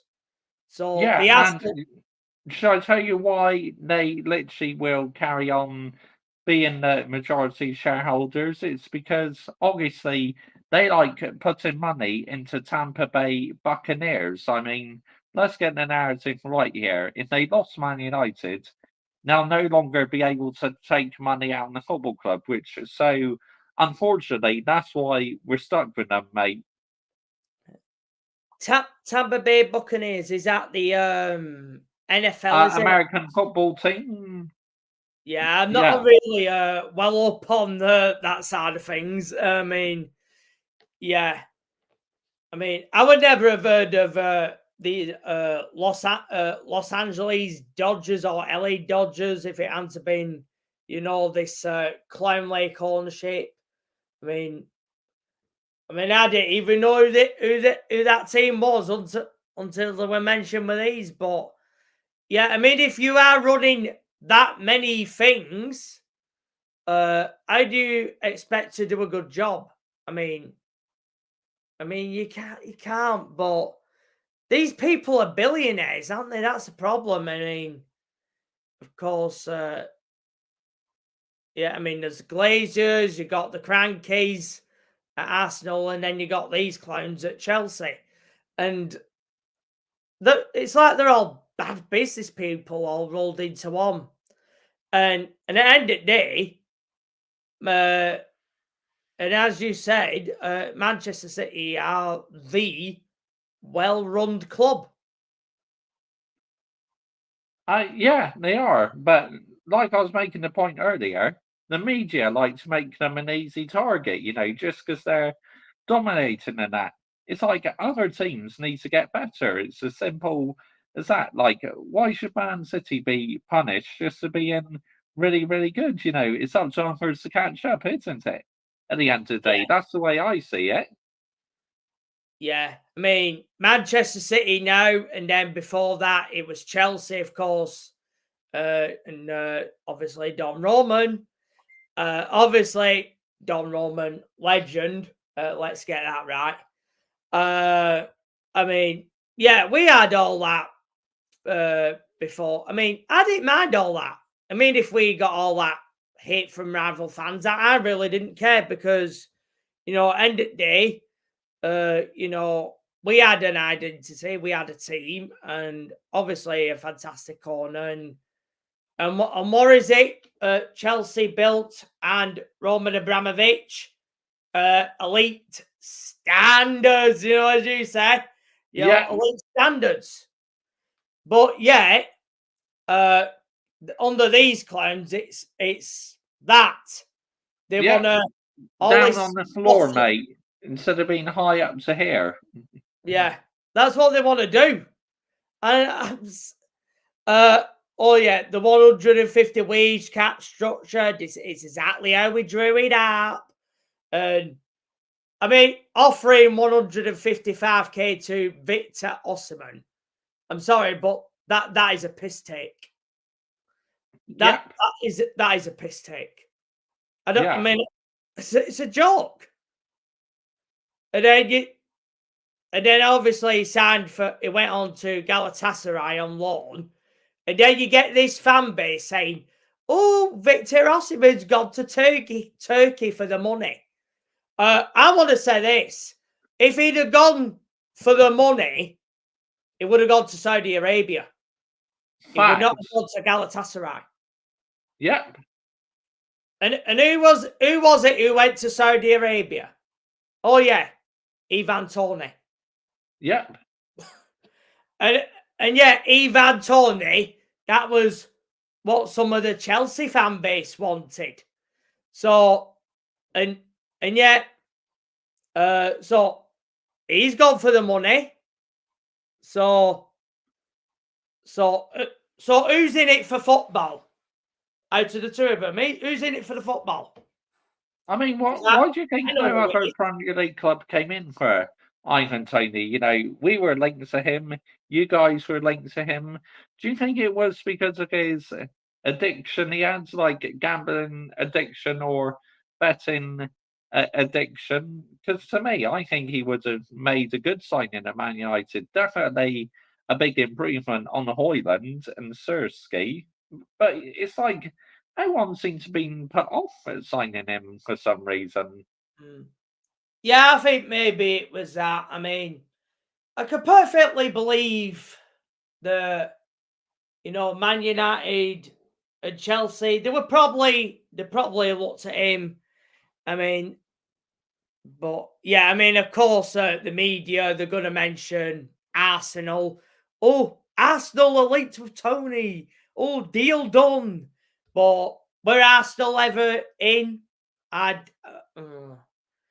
mean, this is the thing with, obviously, this is what we were saying about Arsenal, isn't it? I mean, did you see that headline on the Football Terrace a few months ago? Go Perez done deal. Yes. Remember that? Yeah. I mean, that was bollocks. Yeah, all that load of bollocks. Yeah. The PR in that club. The PR in that club. I mean, oh my God. They are they are in the mud. That lot are in the mud. And you know where it streams from, yeah? It starts with the ownership. And then it goes to all the staff at the club. Then it goes to the journalists. And then where does it follow after the journalists? The fans, the media outlets, the ones with all the accounts. And that's where it leads to. There's 4 different leads. But which is the main lead? The ownership. And then it gets out there to the public. Yeah. I mean, it's, oh my. these. I mean, these YouTubers. I mean, yeah. I mean, if they want to do things for the shock value, obviously it's for clicks. Get your subscribers up. Get your super chats in. I mean, yeah. I mean, it's. I mean, look at this brown envelope here for Fabrizio Mori. I mean, what a brown envelope he is, mate. Honestly. I work 20 hours per fucking day, and I don't accept that someone goes on Twitter with no face, with no name, just joking with myself and saying this kind of shit. Wrong gun, that one. He is a wrong gun. Obviously, you might not think so as much, Mr. Joshy J, but he is. He is a wrong gun. He is a brown envelope for these clowns.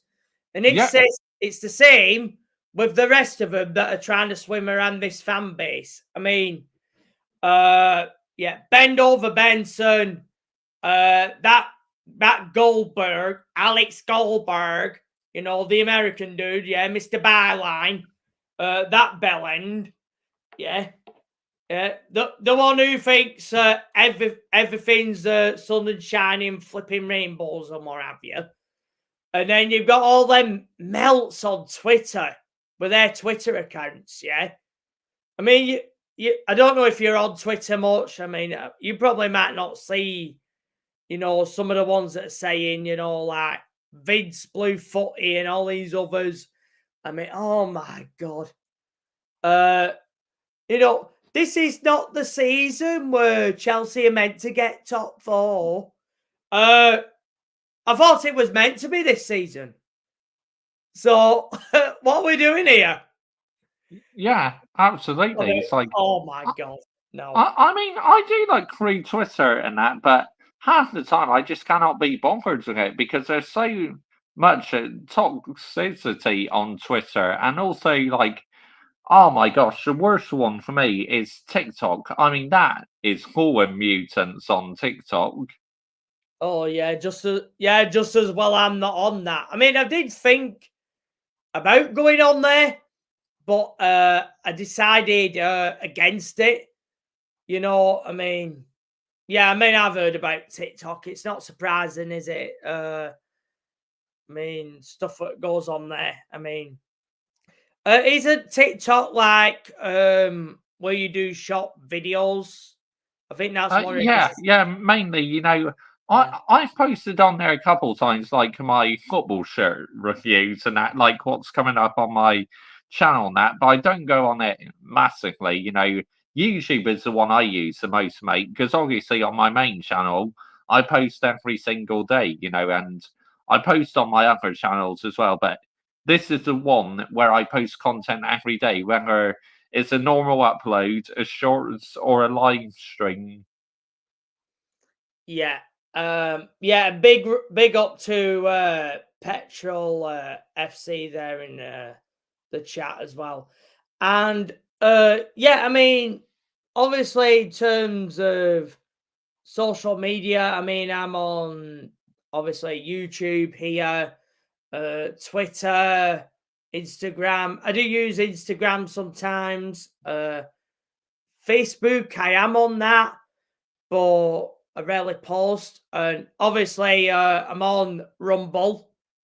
Obviously, of course, Rumble is the newer thing. Of course, Johnny Minerals is on Rumble as well. I don't know if obviously if you're on there. Yeah, I reckon when I get monetized and that, I'm gonna have to start a Rumble channel, you know, for my Man United rants, because you know, obviously the words I use on my Man United rants, I'll probably get demonetized on here. Where if I'm on Rumble, I'll be able to say what I like and that. yeah, and that's I was of course the Goat Saves Football Clear Lake out. I mean, what they've done to his YouTube. I mean, they've deleted his accounts, haven't they? Yeah. I mean, what's going on there? I mean, I think he only has the Football Fun Chef now.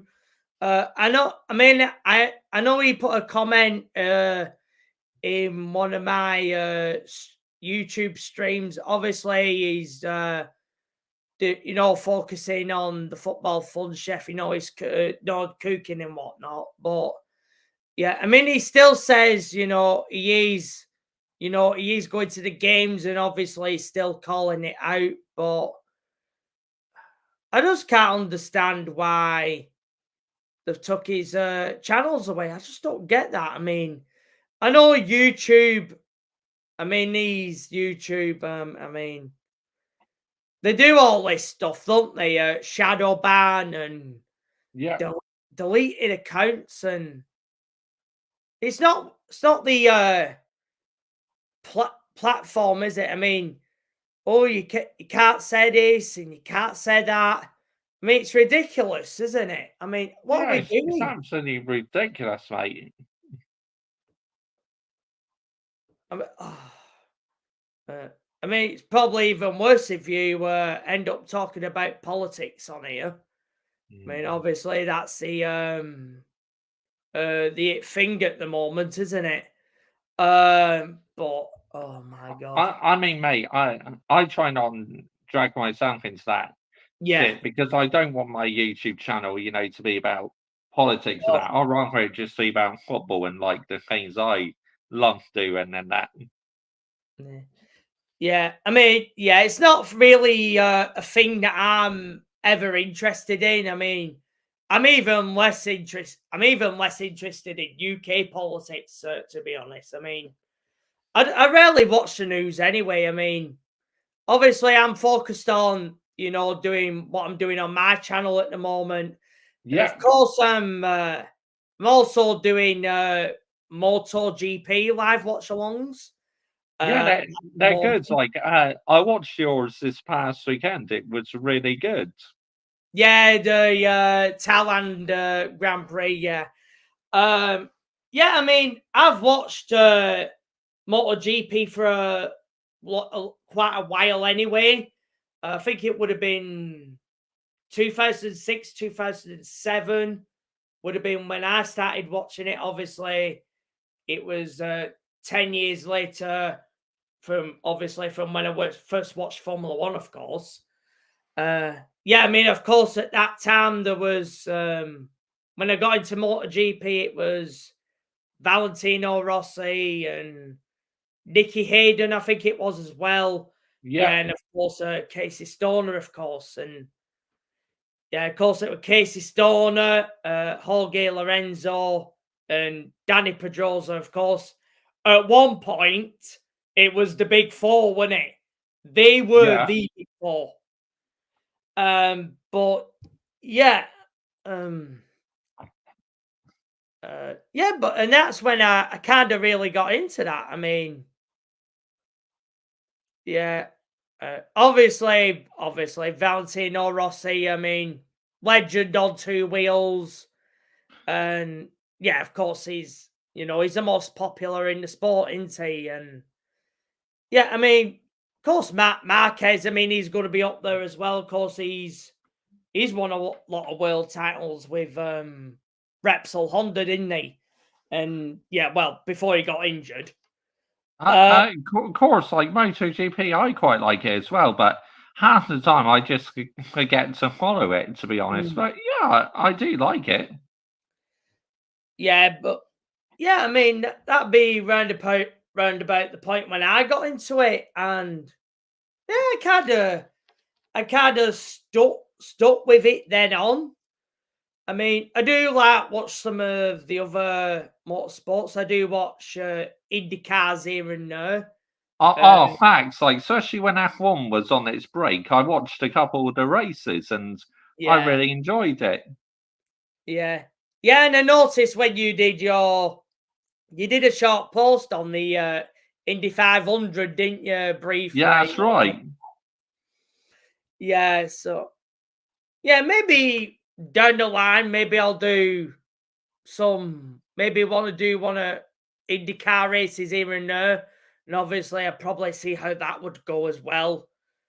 But yeah, I mean, in terms of, let's say, motorsport, obviously, Formula One, that is the one.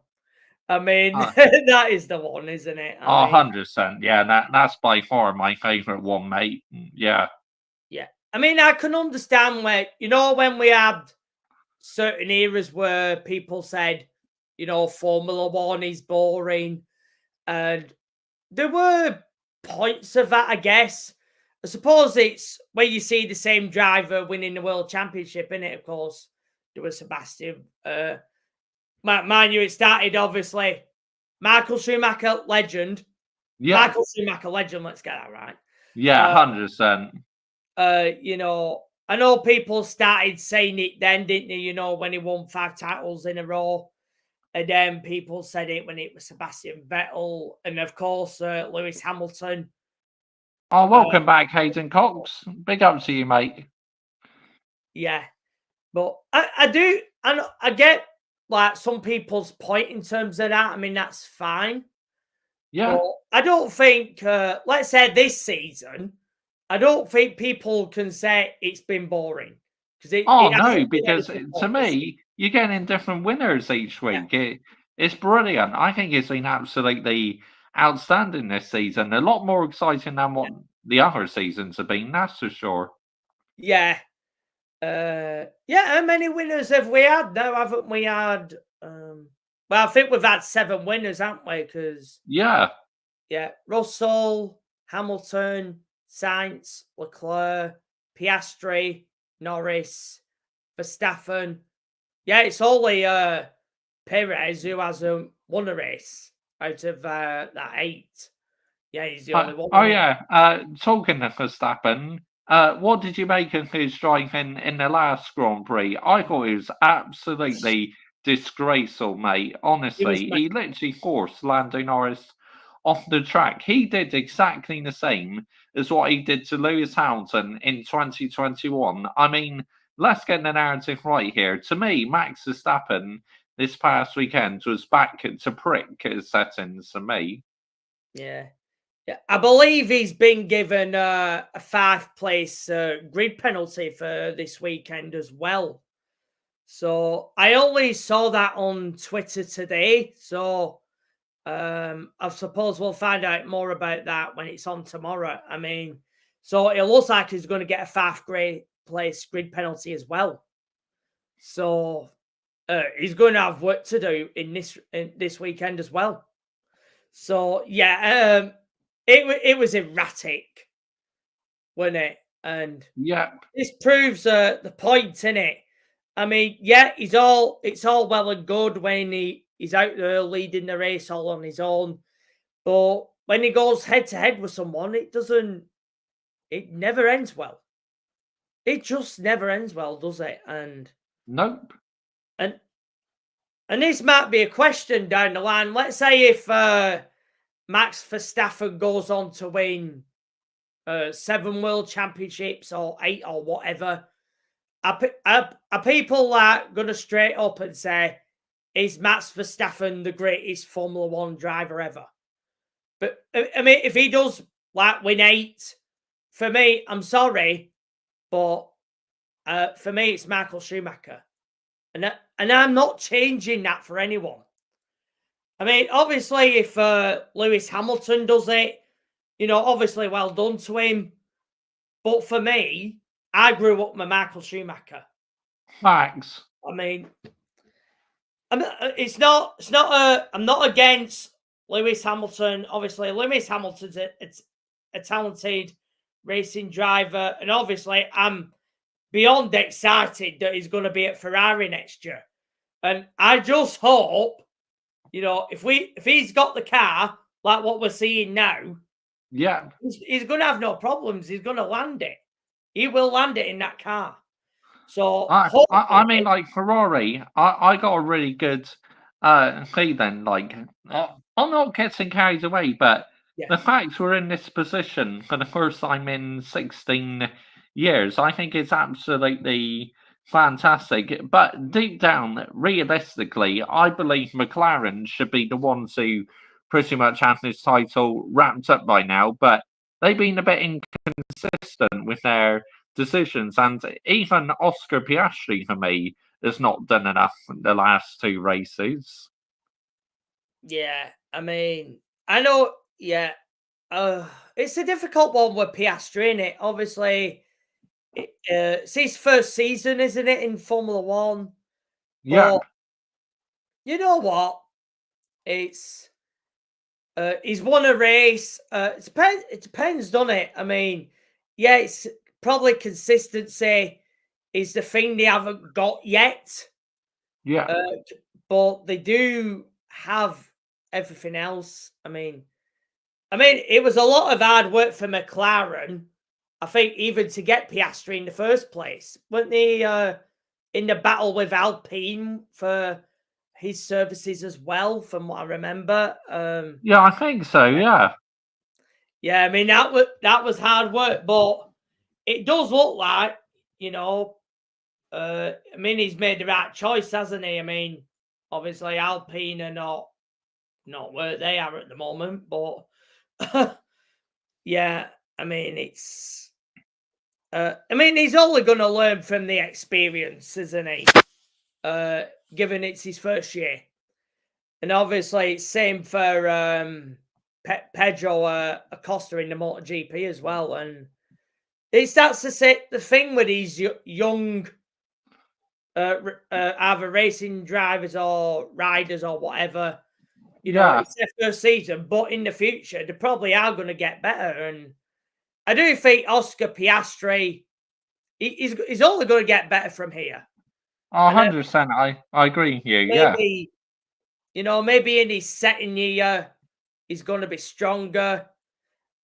But yeah, I mean, if McLaren do have that car going into next year, then yeah, of course they're going to be challengers. I mean, there's no doubt about it. But yeah, I mean, it depends, doesn't it? I mean, obviously, when you get the new cars and then you get all this new stuff on it, and yeah, I mean, it's interesting. I mean, next year, the cars are staying pretty much exactly the same. It's the year after where you have the big major regulation changes Oh and that, yeah, which that's going to be very interesting.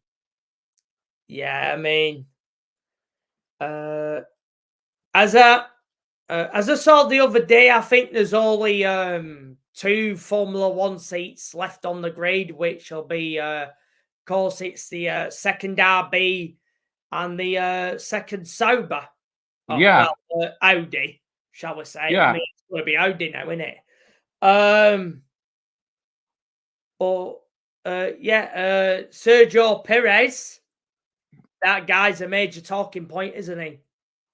He's been shocking, mate. I mean, the way he's performing in a Red Bull is nowhere near sustainable. I mean, I'm surprised Red Bull are not got rid of him now, to be honest. It's like, what on earth is going on with them? Because they were ruthless, with Gasly and Albon, weren't they? But they not showed the same attitude towards Perez. Yeah. Well, you know why that is, don't you? It's Christian Horner. Yeah, He's I think Dr. Helmet Marco wants Perez out, but yeah, Horner's the one who doesn't want him out. So it's like, and ever since they've lost Adrian Newey, that team has just gone right down the toilet. And I absolutely love yeah. it because They're in the mud. I'm not a fan of Red Bull at all, mate. Oh, they're my yeah. most hated team, but I don't mind the junior team though, like RB, like with Yuki Tsunoda and that. I quite like them, but the senior Red Bull team are absolute wankers, in my opinion. Especially Christian Horner and that. Yeah, I mean, for me, that Christian Horner, he's always been an absolute wrong gun. I mean, I've never forgot that time where he spouted that, Ferrari always use team orders. And what was it he did when it was Mark Webber and Sebastian Vettel? Sepang and at Silverstone? What was it again? Oh, yeah, he used team orders, didn't he? Yep. Well, that's a bit rich, isn't it? Yeah, F2. I watch a bit of F2 Hayden Cox, on the odd occasion.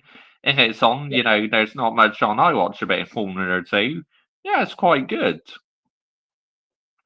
Yeah, of course.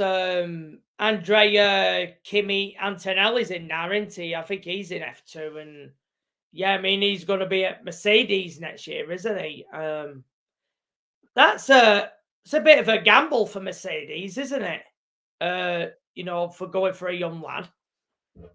I mean, I wouldn't say the standards are much worse than F2. To me, it sets quite a high standards because it's going to decide whether you're going to get in F1 in the future or not. Yeah.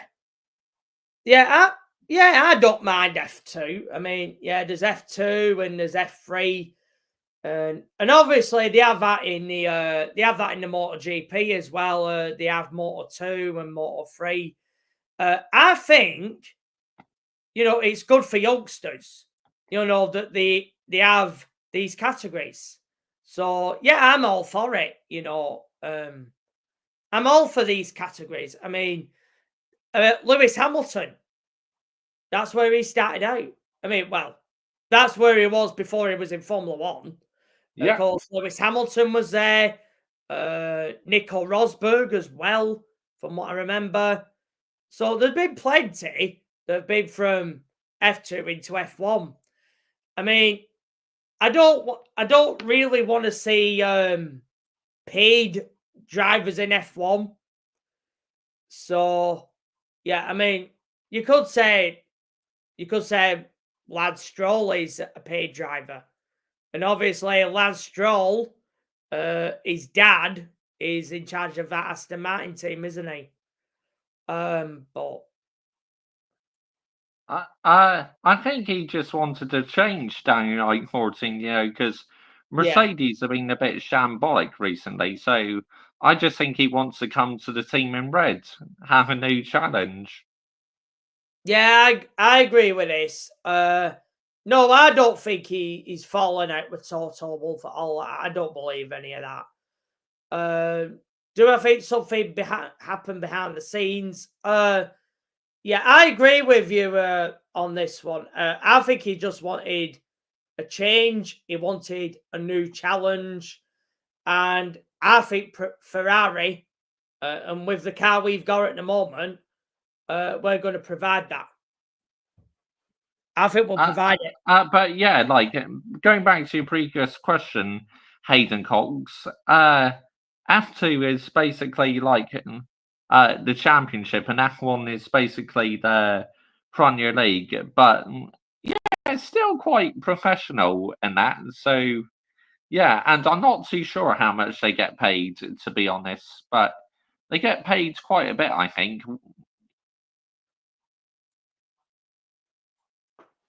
Yeah, I have no problem with drivers coming from F2 into Formula One, not at all. I mean, there have been many that have come from that, so yeah. I mean, it's just it's these other ones, isn't it? The paid drivers. I know there isn't been as many now. I mean, you could say Logan Sargent might have been one of them. I know you had plenty of opinions, didn't you, on Logan Sargent, Mr. Joshy J? I mean, he was absolutely useless, mate. And to me now, Guan Yu Zhou is literally the worst driver on the grid now. I mean, he is shocking. Yeah. I mean, for me, in recent times, it's got to be it had to be Nikita Mazepin for me. 100%. I mean, he was absolutely useless. I mean, Nikita Mazepin. Oh my God! I mean, he'll make Tarso Marquez look bloody decent. I mean, honestly, I mean, God, Nikita Mazepin. Oh my God! I think even drivers like Luca Badoer and Matt Jenny were all better than him, and they were back in the day. And yet, God, yeah, I mean that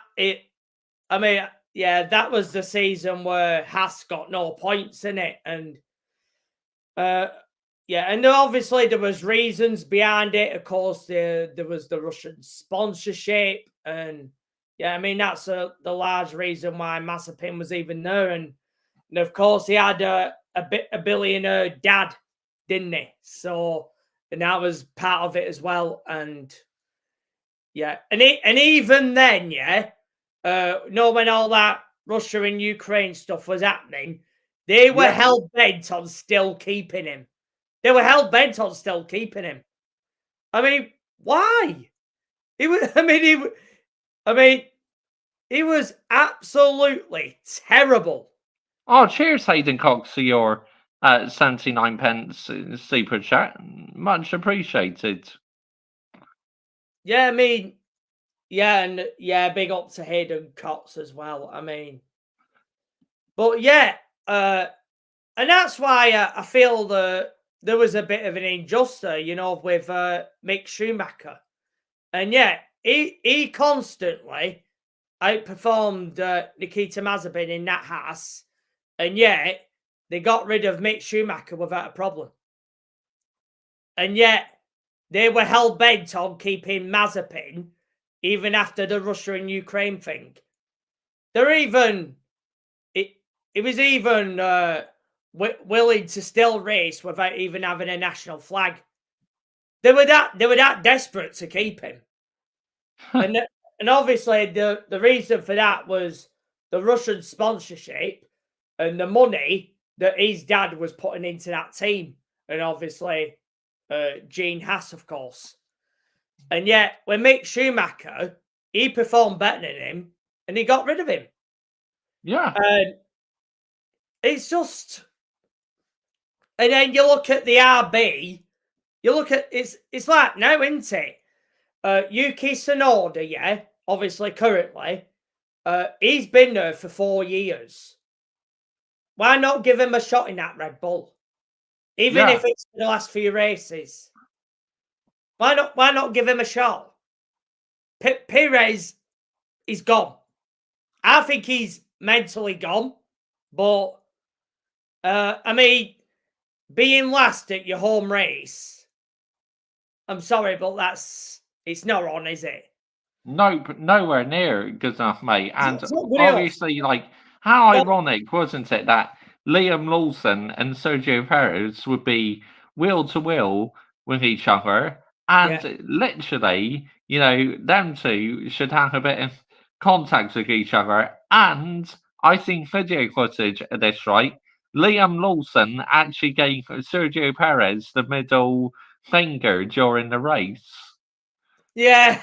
Oh, it just sums up the whole thing with Sergio Perez, doesn't it? I mean, oh my god. I mean,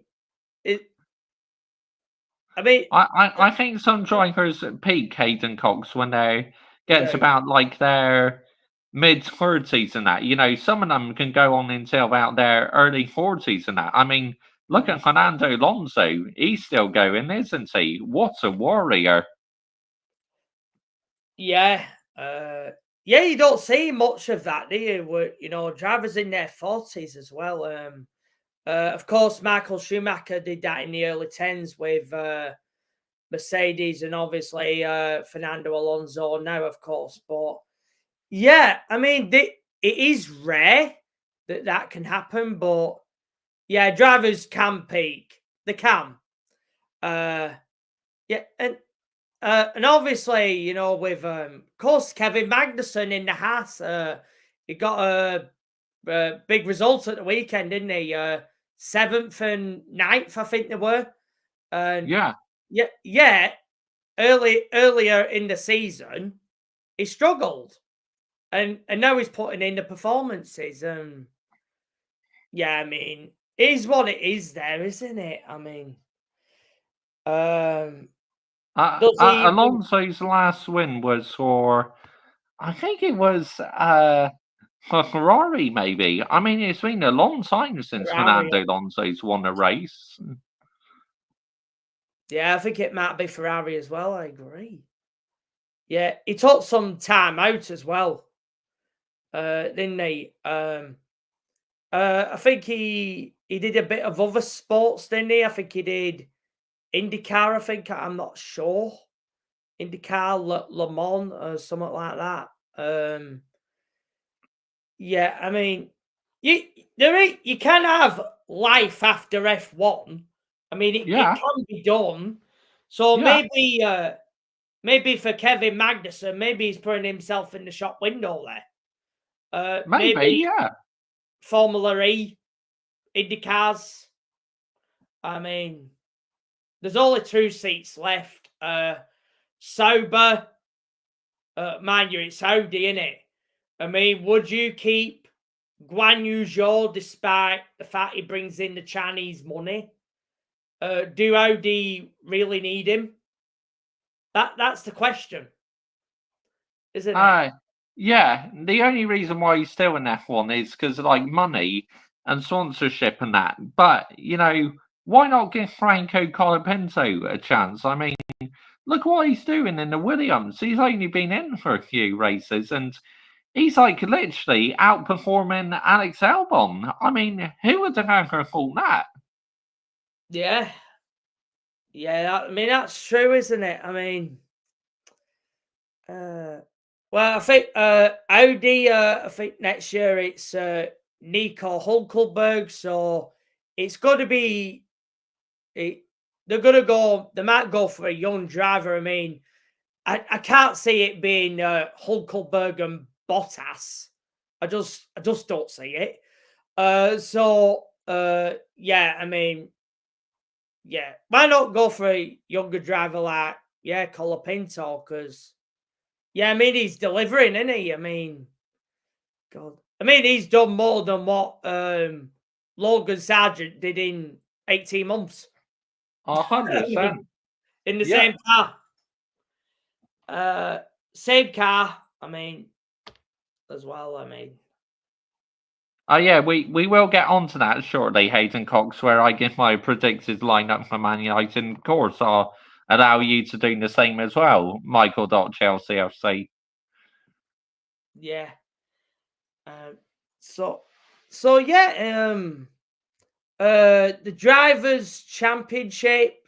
Would you say Max Verstappen is still in control of the drivers' championship at the moment? I think it's pretty much wrapped up for me. It's like it's going to need a massive overhaul points to swing, isn't it? In these last 3 to 4 races, like Norris to have any realistic chance. But the constructors, I mean, oh my goodness me, whoever thought it'd be McLaren and Ferrari, the top 2 battling it out like it was in the early 2000s. And to me, that was when I got into F1 in the early 2000s. So it's a bit of nostalgia to me to see these teams first and second.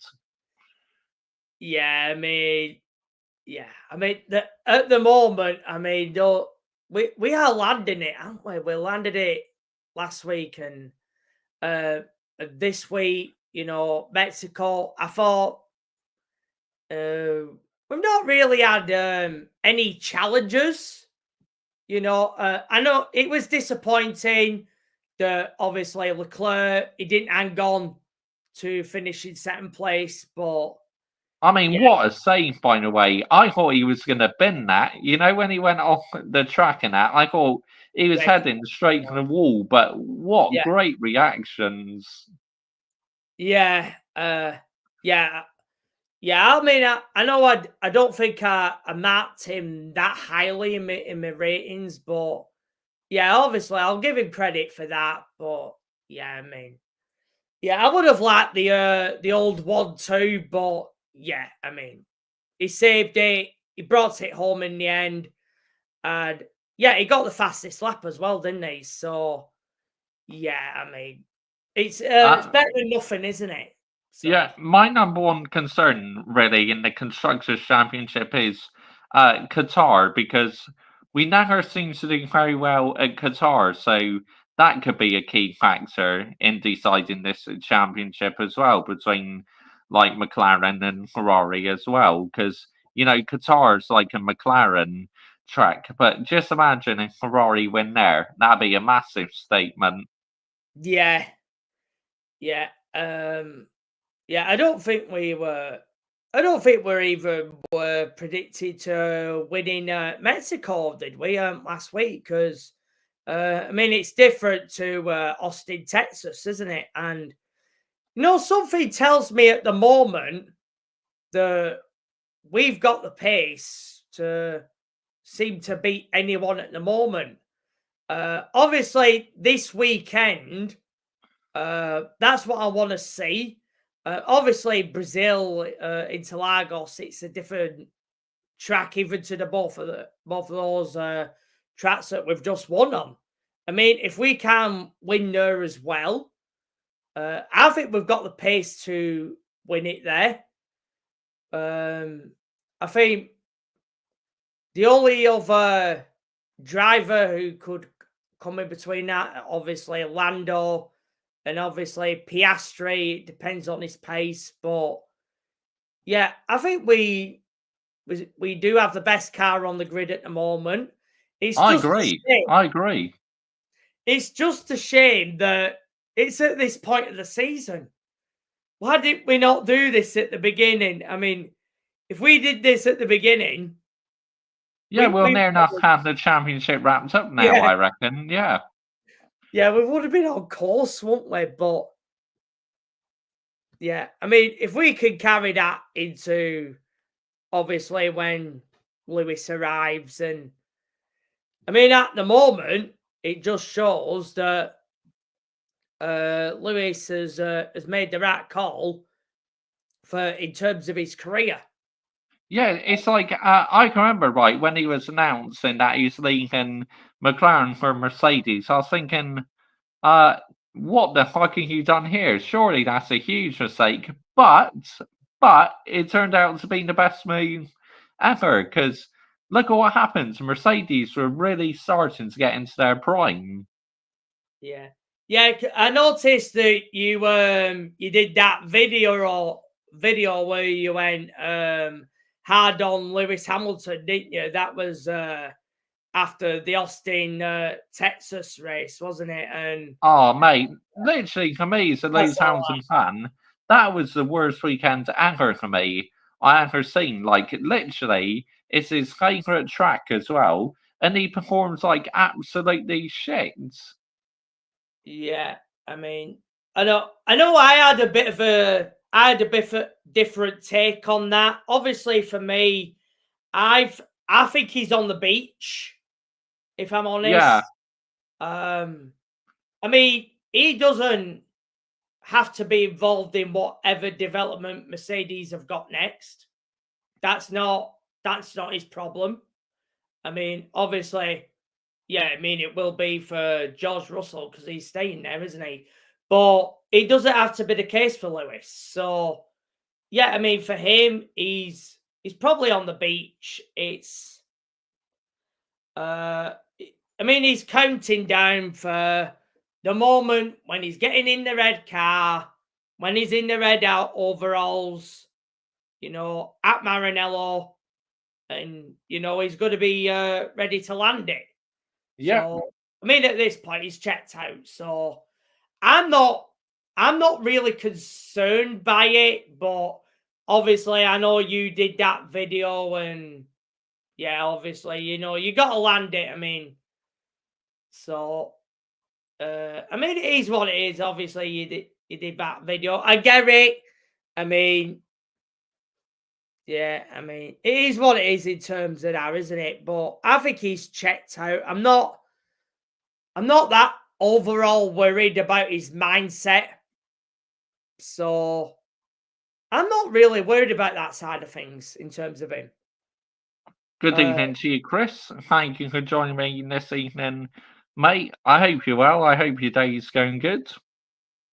Yeah, big up to Chris in the chat as well. So, yeah, I'm not really that concerned. So, I know you had a different take of that in your video, but yeah, I'm not really that worried about. I mean, I think the reason why I went in hard on him, obviously, because I'm a hardcore fan, so I felt the need to call him out.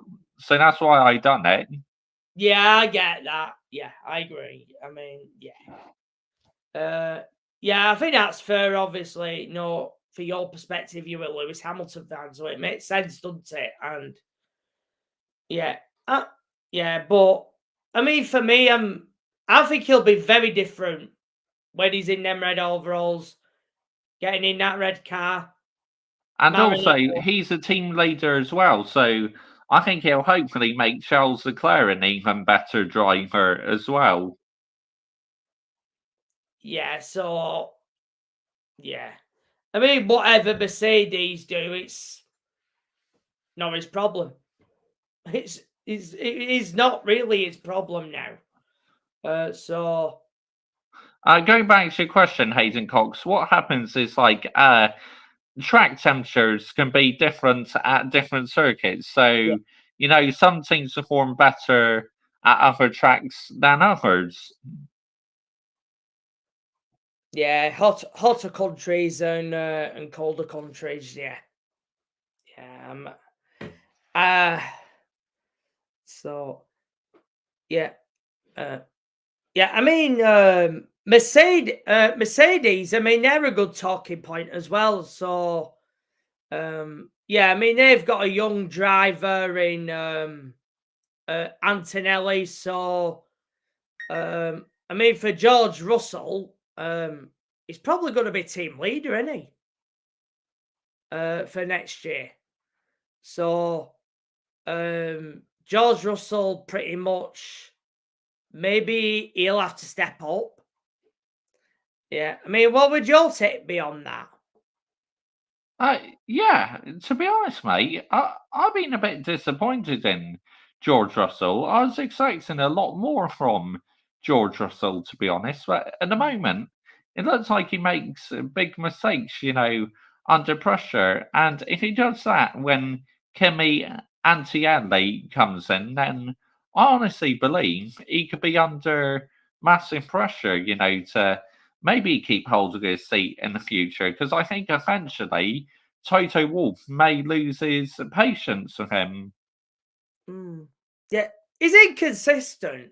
Yeah, I agree with that. I mean, he could put in a good result here and there, and then he makes a mistake, and then it practically ruins his weekend, doesn't it? So yeah, it's inconsistency, isn't it?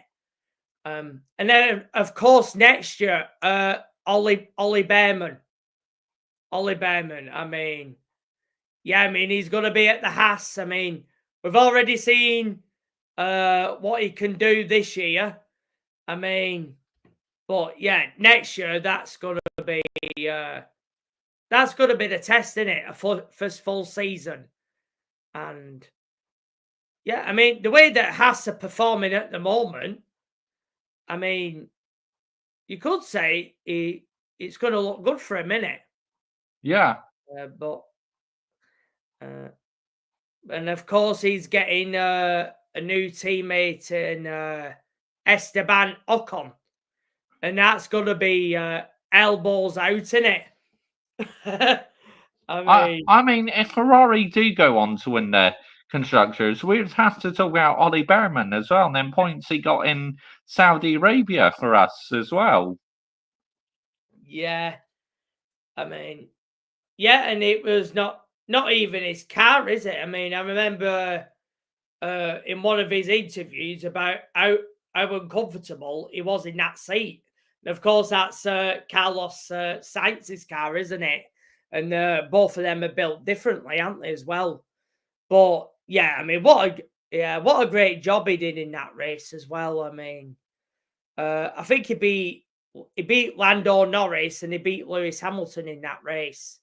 Yeah, despite not being comfortable in that car.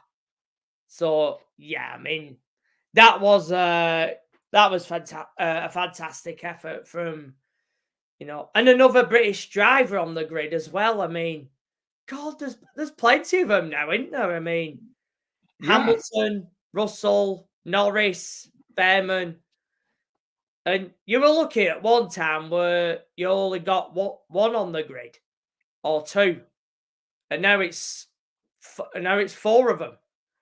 I mean, yeah, I mean, it's remarkable, isn't it? I mean, Yeah.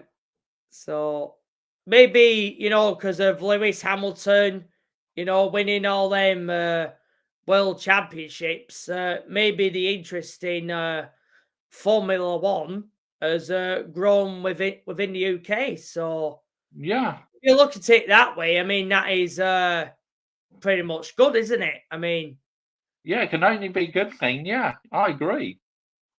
yeah. Yeah, and of course that brings me on to the next thing, of course. Thomas Tuchel is going to be the England manager, isn't Yeah. he? Yeah. And of course, I know you're very happy about that, aren't you, Mr. Joshua J? You're happy about that. I mean, I am happy, mate, but in some ways, I'm gutted that he's not coming to Man United because I reckon he would have made a good manager at Man United. But I'm excited to see what he can do for England. I really am. You know, we finally have an elite, experienced manager. Yeah. Yeah, and you probably noticed one of my community posts where I posted one of the articles from the Daily Mail, I think it were, the negativity that's Yes. already started on Tuchel, and he's not even set foot in the job yet. I don't get what do the England fans want? I mean, for once, the English FA have finally got something right in their life, which is Yeah. a rarity within itself. And yet, you saw Harry Redknapp, he weren't happy about it, and one or two others saying, I'm disappointed the manager isn't English and all this. When have people been that bothered about it before? I mean, Yeah, I know. Just because he's German, mate. I mean, and what? And what? Yeah, if he's elite, who cares? It's like, what on earth are these people on about, man? Seriously. yeah. I mean, Sven-Göran Eriksson wasn't English. Obviously, God rest Sven, of course. Yeah. Obviously, given recent news. And of course, Fabio Capello as well. I don't remember people screaming and scracking over the fact they weren't English. And yet, why are we getting that now? Why are people bothered about that now? Yeah, I know. It's pathetic, mate, honestly. But yeah, I agree with you, Hayden Cox. Not sustainable whatsoever. Thoughts go out to people in Spain due to the bad floods. Yes, absolutely. Yeah. I mean, my thoughts go out to the people there. Oh, I haven't seen that. So, right, yeah, okay. Yeah, I don't always watch the news. So No, nor do I. Nor do I, because it's just nothing but negativity these days. It's like I can't be arsed in it, mate. yeah. Yeah. Yeah, I think I'll put it up on my phone because I'll put what I remember saying. It's a bit further down. This was it. This was my article. This was the article right here. Yep. I remember putting this at the time. I thought the world would have moved on from its racism and xenophobia, but no, it's just like an agenda like they have against Don Roman Abramovich, just because of where he was born. And this is what they're referring to Tuchel because he's German, just as you said, Mr. Joshua J. I mean, why can't people be happy that the English FA, for once, have actually picked the best manager that's available for that specific job? Yeah, 100%. And there's another thing I would say on that. I would have given anything to see this guy managing Brazil. Yeah. I'd do anything to. He's much better than the actual one we've got. I mean, let's be honest. But yeah, these England fans. I mean, I put it in a right. Yeah, I put it here. For me, I can't stand the England national team because of the PR media that surrounds them, and these England fans are behaving like spoilt brats, which is what I said. Yeah. And they just can't appreciate anything. And then I say, all they do is tear him down, and he's not even set foot in a job yet. I mean, I put. Good evening to you, Vettel Hamilton. Thank you for joining us this evening. Yeah, I mean, I don't support England, but good luck to Thomas Tuchel anyway. I mean, obviously, I support England because they're my home country, and I think it's only right I do support England. But I don't like their PR. You know, I find it so annoying. Yeah, so I don't get what people want. I mean, what is it people want? Jellyfish Potter or something? I support that. I'll answer that one for you, Hayden Cox. It's because Michael doesn't like the PR, and obviously England are always an overhyped nation. Yeah, it's as simple as that for me. And God, I mean, if people are not happy with Tuchel, I mean, what on earth do people want? Yeah, I know. mean, Jellyfish Bloody Potter. Is that what people wanted? I mean, Nah, get out here, man. He's not good enough. It's not. No. And then you see all them on Sky Sports like Harry Redknapp. I think even Gary Neville was mourning on that side of things and all about it. I mean, oh, God. The reason why Hayden Cox, myself, and Michael.ChelseaFC calling the Brazil manager Peter Griffin lookalike, because honestly, he does look like Peter Griffin, but fair play to him. The last couple games, he's got his tactics right, so got to give Junior credit, haven't you? Yeah, I mean, yeah, maybe, Brazil, obviously, they always go for Brazilian managers as well. Dorival Jr., I believe his name is. Yeah, I think. Yeah, I think I looked him up a while ago. He's never managed in Europe, so yeah, he's basically managed Brazilian clubs. So yeah, I mean, I don't mind this, to be honest. I mean, for me, obviously, answer right. Yeah, of course.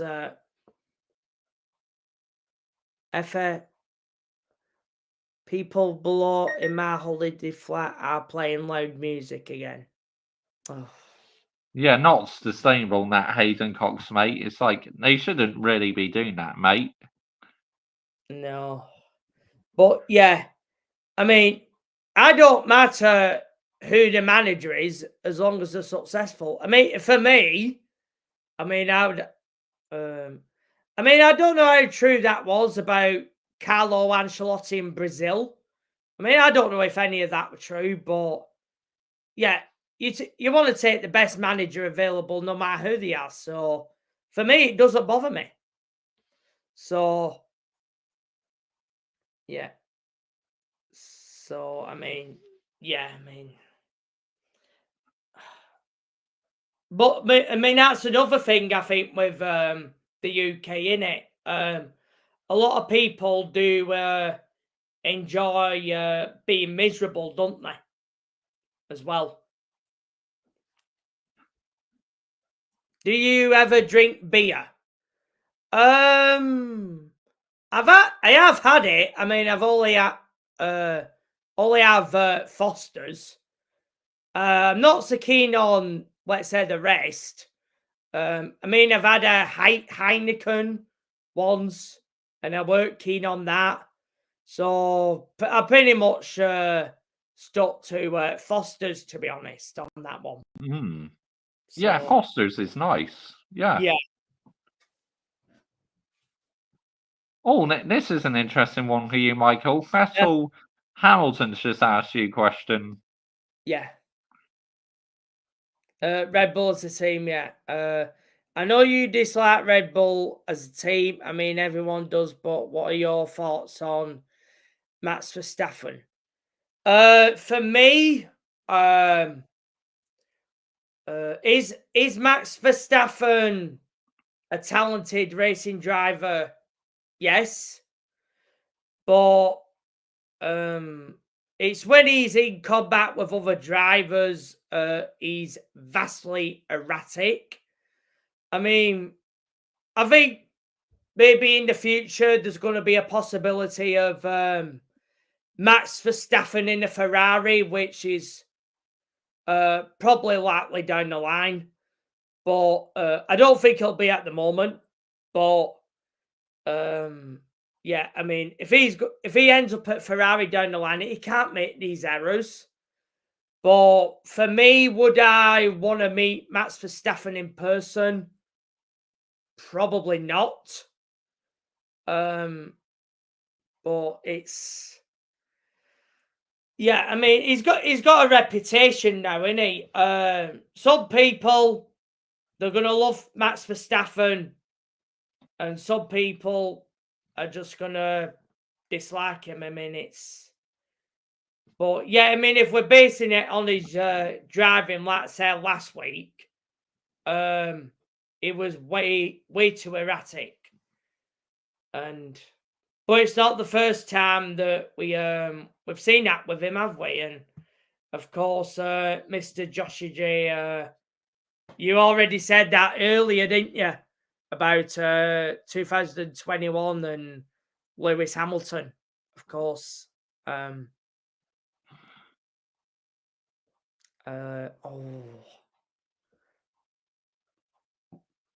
What's both your proudest moments supporting your clubs? For me, it's got to be the Champions League, Munich. Didier Drogba's bullet header past Manuel Neuer, and obviously Didier Drogba stepping up for that final penalty. You know, he landed it, and yeah, I think for me that had to be the biggest Chelsea moment of that time. And yeah, I mean, there was nothing better than that for me. I think one of my proudest moments as a fan had to be where Michael Owen got the winner for us in the Manchester Derby. I mean, we had an epic match against Man City where it finished about, 4-3 or something, and Michael Owen got the winner. Oh, yeah. Yeah, I remember that. Yeah, of course, it was Matt Hughes in the dugout at the time, and Matt Hughes was doing all that when he, you know, because he thought it was way over time. Then that was I mean that was probably the first time when Carlos Tevez was in a Man City shirt at that point. Yes, I believe so. Yes. Yeah, that was the reason for that whole show that whole game, because of Tevez, and he went over to the other side of Manchester, and of course they put out that banner, didn't they? You know, of Tevez and Man City blue and everything. Yeah, I'll never forget that. Yeah, I mean,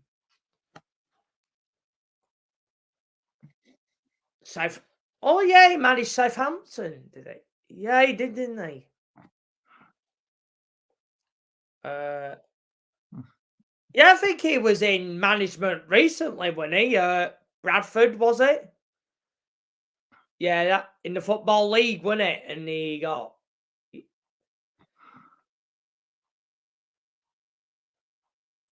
I mean, Vettel and Alonso, I respect them both as drivers, but if I had to choose one, I reckon Fernando Alonso. But the thing is with Fernando Alonso, I definitely think he's underachieved in his career. He should definitely have many more drivers' titles, I think. Yeah, I agree. I probably agree with that as well. Yeah, he probably should have won one with Ferrari, which I think would have been in his first year, 2010. I think he's probably made some bad choices as well in his career. Of course, he went back to Renault. He joined McLaren, and they didn't perform well when he got there. And yeah, I think he's underrated. I think Fernando Alonso is a bit like Alan Prost in that regard. Of course, Alan Prost isn't as highly rated as, let's say, whenever everyone talks about Ayrton Senna. Of course, a lot of people always talk about Ayrton Senna, don't they? And Yeah. they don't mention Alan Prost as much. So, yeah, Fernando Alonso is probably that similar. But Sebastian Vettel, yeah, he won 4 world titles in the same car. But at times he was a bit erratic as well. And yeah, I mean, he had a lot of incidents in the Ferrari, didn't he? And he pretty much cost him his drive in the end. But yeah, I'd have to go with Fernando Alonso on this one as well. So yeah, same as you said, Mr. Joshua J, he's underachieved. So yeah, I agree with that one. 2 seconds, mate. I'm just going to go to a toilet break, but carry on talking. I'll let you hold the fort for this a while. Yeah, I'll have a look at the chat. Our best manager, from what I remember, was probably Ronald Koeman. So yeah, Southampton. Obviously, Russell Martin at the moment. It's going to be tough for Southampton. To be honest, Hayden Cox. If you can win your home games, then you might have a chance. But if you don't win the home games in the Premier League, I just don't see them staying up. And obviously, it's very hard for teams that have been promoted. And yeah, I mean, that's the reality. I mean, when you come from the Championship and the Premier League, you'd have to spend quite a lot of money, to be honest. And I mean, it's all well and good if you want to keep the same players, you want continuity, but it's tough, in it, for Southampton at the moment. But if you do win your home games, and then you might have a chance. And then, I mean, if you can't win your home games, I just don't see it. You need to win the home games. To be fair, there wasn't really very much to choose from. Yeah, exactly, Chris. Who's Southampton? If we go down, we will just come back up, I think. Yeah, I mean, a yo-yo team. I mean, Norwich City did that for quite a long time, didn't they? Yeah. I believe at the moment, Luton Town, are Luton Town in the bottom 3 of the Championship at the moment? And yeah, I mean, yeah, they were in the Premier League last season, and they're in the bottom 3 in the Championship now. I mean, wow. But yeah, I mean, it's... Yeah, I mean, if you keep the same squad, then, yeah, you have more of a chance of coming back up. But, yeah, I mean, in the Premier League, it's like I said, it's you have to win your home games. And if you don't do that, yeah, you end up going down, don't you? So, Vettel, Hamilton, who has more erratic driver to race, Max in 2021 and 2024? Who push others off the track and crash into them? Or Sebastian Vettel, especially in his Ferrari days? Yeah, I thought, yeah, I mean, Max Verstappen has always had a history of this. You would think maybe with over time that he would have learned from it, Vettel, Hamilton, but I think in Sebastian Vettel's case, that final season in his Ferrari, I think his mistakes were fairly obvious. I mean, yeah, I'd imagine obviously Sebastian and the team were hoping that they were going to have a car to win the World Championship in, but they never went on to do that. But it is... Is Mr. Joshy J giving birth for something? Oh my god. That's a good one, Hayden Cox. Oh my god. Oh, honestly, mate.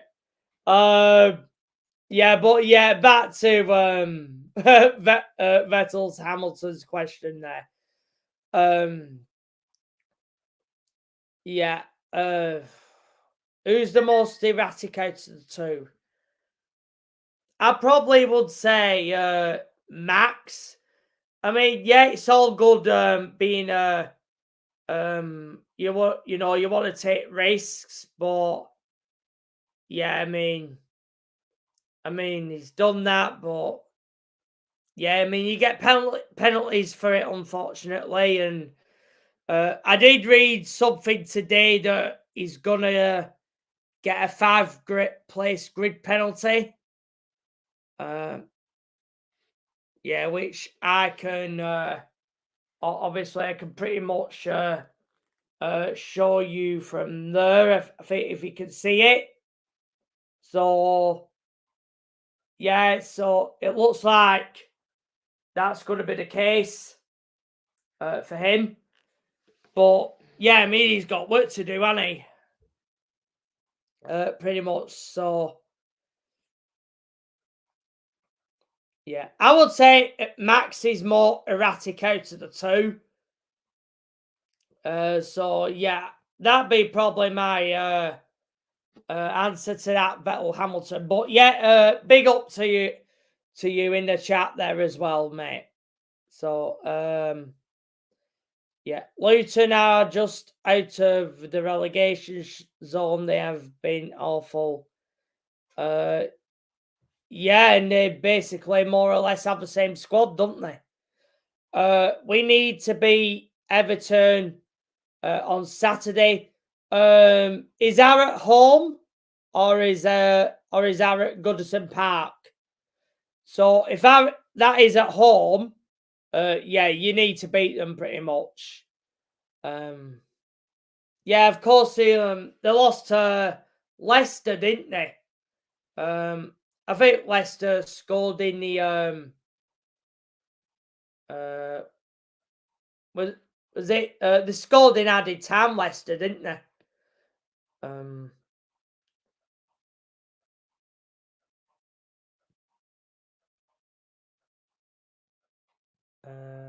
So yeah, he won't be happy seeing that comment, mate, when he's back. Yeah, Mr. But. Oh, homemate. Yeah, so pretty much you need to beat Everton on Saturday. And then if you could do that, maybe you could get a bit of momentum, get a bit of run going, and then, yeah, maybe you'll have a chance. But yeah, you got to beat them. Vettel Hamilton. Have you saw Will F1 SV5? Hayden Cox, that's hilarious, mate. That's a good one, that. Oh my god. He likes to downgrade on Lewis Hamilton every single time he is in the MFUFC Racer channel. Or MUFC Racer. Obviously, Mr. Joshy J, you know MUFC Racer, don't you? Yeah, he's been here since day one, mate. You know, we've been following each other for quite a few years now. He's a real one. He really is. You know, of course he does a few Manchester United videos, but he lost a bit of passion to doing football videos, so he just does like F1 videos now because F1 is his favourite sport and that. Yeah. So Will F1 SV5. So yeah, I think this is I don't know who that guy might be, but yeah, he's saying he likes to downgrade on Lewis Hamilton every single time. So yeah, that's Will F1 SV5. I'll have to have a look at that comment. So yeah, I mean that's I suppose it's up to people whether he's a fan or not, I guess. But yeah, it is what it is in terms of now, isn't it?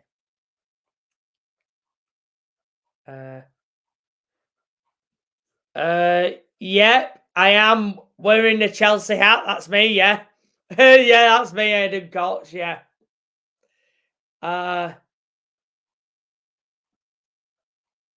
No, Hayden Cox is a Southampton supporter. No, he's not a Chelsea fan. He's a Southampton fan.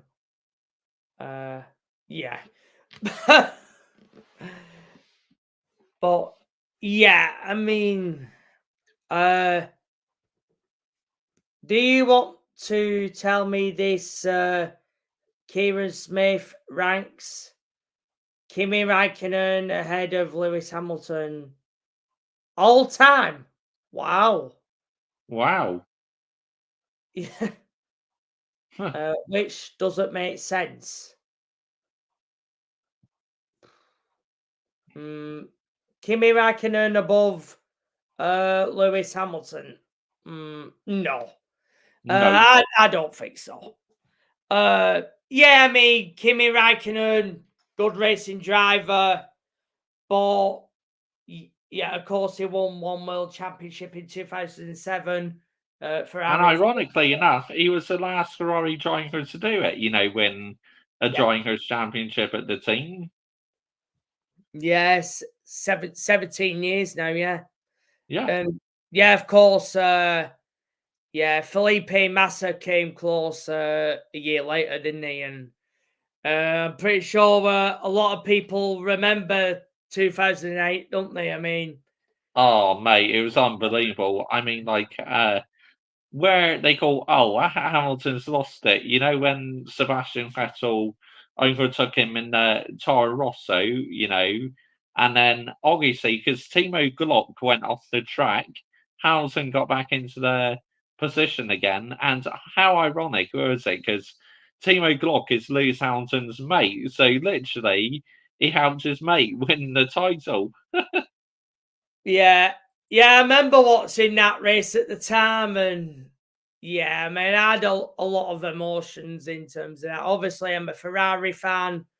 I wanted, of course, I wanted Felipe Massa to win that, and obviously, if he had done, you know, it would have been, you know, obviously his home race, but yeah, I mean, that season, I mean, you've got I mean, when you're in the championship battle, you have got to, you know, stay on top at all times, don't you? But yeah, I mean that season, I think there was one race where I think it was Singapore where Felipe Massa should have won, Yeah. and he didn't. And yeah, I mean there was one or two moments for both in that season where it could have. Mind you, I mean look at 2007. I think was it Lewis Hamilton in China where Yeah, where he got stuck in the gravel. Yeah, coming into the pit lane, he literally got beached in the gravel, because his wheels got stuck in that. Yeah, I mean, there's like little moments and what ifs in there and all this, and yeah, I mean, I remember, when he crossed the line and when he won the race, I mean, of course, I thought Felipe Massa, he was a world champion, and yeah, of course, I was happy, I was ecstatic, and then Lewis Hamilton, he passed. Timo Glock, and yeah, Timo Glock was on the wrong tires anyway, wasn't he? And that's why he caught him up. Chris. Michael.Chelsea FC is from Manchester, I believe, mate. Yes, correct. Yeah. Just have to go a bit further down in the chat here. Michael, how did you become a Chelsea fan? Oh, yeah, good question. For me, I started watching the Premier League in the 96-97 season. I mean, before that, in terms of football, I watched Serie A. Now, I didn't really have a team in Serie A, so I enjoyed watching like the Italian league, of course. At that time, it was on Channel 4 because that's when it were on Channel 4 back in the day. And then I think it would have been a year or 2 years when I watched that. And then I started watching Match at Day, Premier League. And Chelsea were different from all the other teams. I mean, of course, they had... you know what swung it for me? I think, there was Gianluca Vialli, there was Gianfranco Zola, there was Roberto Di Matteo, and obviously I was a huge fan of Italian football as well. So, when Chelsea had those Italian players, and then I kind of, went to Chelsea. And for me, and that's when I really stuck to Chelsea at that point. And for me, it has never changed from that moment on. I mean, it never bothered me. I mean, yeah, Chelsea at that time were, we were a cup team. We were winning cups, and that dispels everyone from what they say. Oh, Chelsea never won anything before, Roman. No, that was not true because they won the FA Cup against Middlesbrough in that season, and they won the Cup Winners' Cup after that. So, no, Chelsea were winning trophies before that, but at that time we were a cup team and we were a top 6 side. But that side of it never bothered me. Again, mate, the media are trying to make you an easy target just because you were dominating, like what they're doing with Man City these days. Yes, yeah, and then of course when it was Don Roman, that's when when the levels were going up, and there was a lot of great players in that time, obviously. Of course, we had Iron Robin. Of course, then he went to... he went on to play for Real Madrid. Mr. Dossier, as you might probably remember. And, of course, he went to Bayern Munich as well. And, we've had a lot of great players in that time. Robben, Claude Makelele. What a guy. Of course, he was Real Madrid as well, Claude Makelele. Drogba, there was, of course, there was Ashley Cole as well. Of course, he came over from Arsenal. But the difference is in that time, you had 2 players in every position to compete for the title.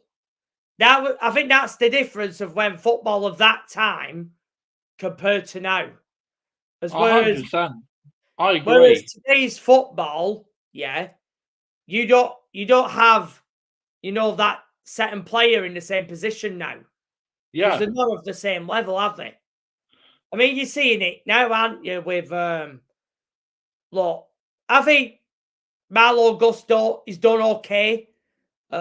He's not really one of the worst ones out of what they sort of signed, but the ones that are in the team and not in the team, they're not of that level.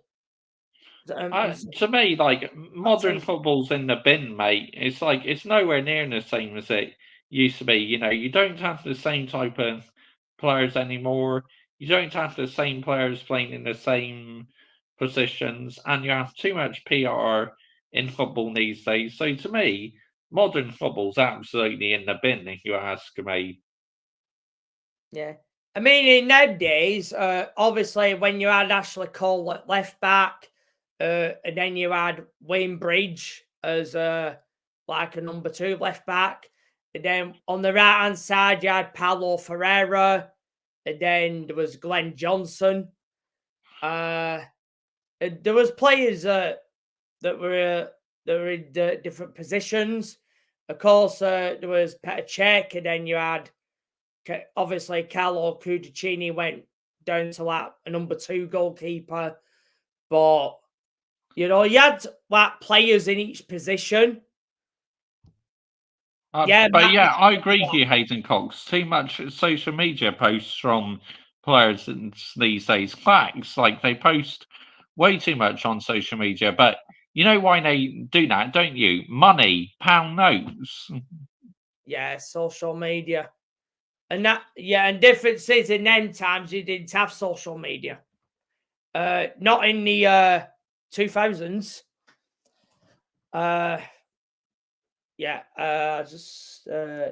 Didier Drogba, what a player. And I mean, when you look at the players that Roman signed, it was very rare when you had a player that didn't work out. I mean, it's very rare. But I mean, I know we had problems, like say, in the striking position in the final few years. Well, mind you, we still do now. But obviously there was Didier Drogba, and then after that there was Diego Costa. I mean, Diego Costa, what a player he was. I mean, I know Diego Costa wasn't to everyone's taste, but for me, I thought it was fantastic. I mean, he's one of them players that, physical, get in your face. That is the type of footballers I want to see. That's the type of footballers I want to see. I don't think there's much of that today either. Channel 4 on a Sunday morning. Brilliant. Love that. Yeah, the Italian football, of course. There was there was the morning show as well, which was over an hour. I think that was James Richardson, of course. That's the presenter. That was his name. Yeah, you don't get much of that anymore. I mean, it's only Premier League football to show now, isn't it? I mean, Premier League match at day. I mean, is what it is, isn't it? It's not much foreign football on not even on the cable channels now, of course. The Frank League earner's gone from TNT as well. TNT Sports used to be BT. They used to show League Earn every weekend in that, and then they don't now. I think they're still showing Serie A. Yeah, I mean that's on TNT, but there's that other channel, isn't there? That Premier Sports. Yeah, But- that shows La Liga. That shows a lot of La Liga football, Premier Sports. Yeah, but for obviously for me though, I think I'd have to pay that monthly because I mean I'm on Virgin, and Virgin Media doesn't have that unfortunately. So if I do get Premier Sports, I'd have to pay for it. So I mean I don't know how much it is per month. It's probably $10.99 or something, but Yes, it is. That's right. $10.99 a month. yeah.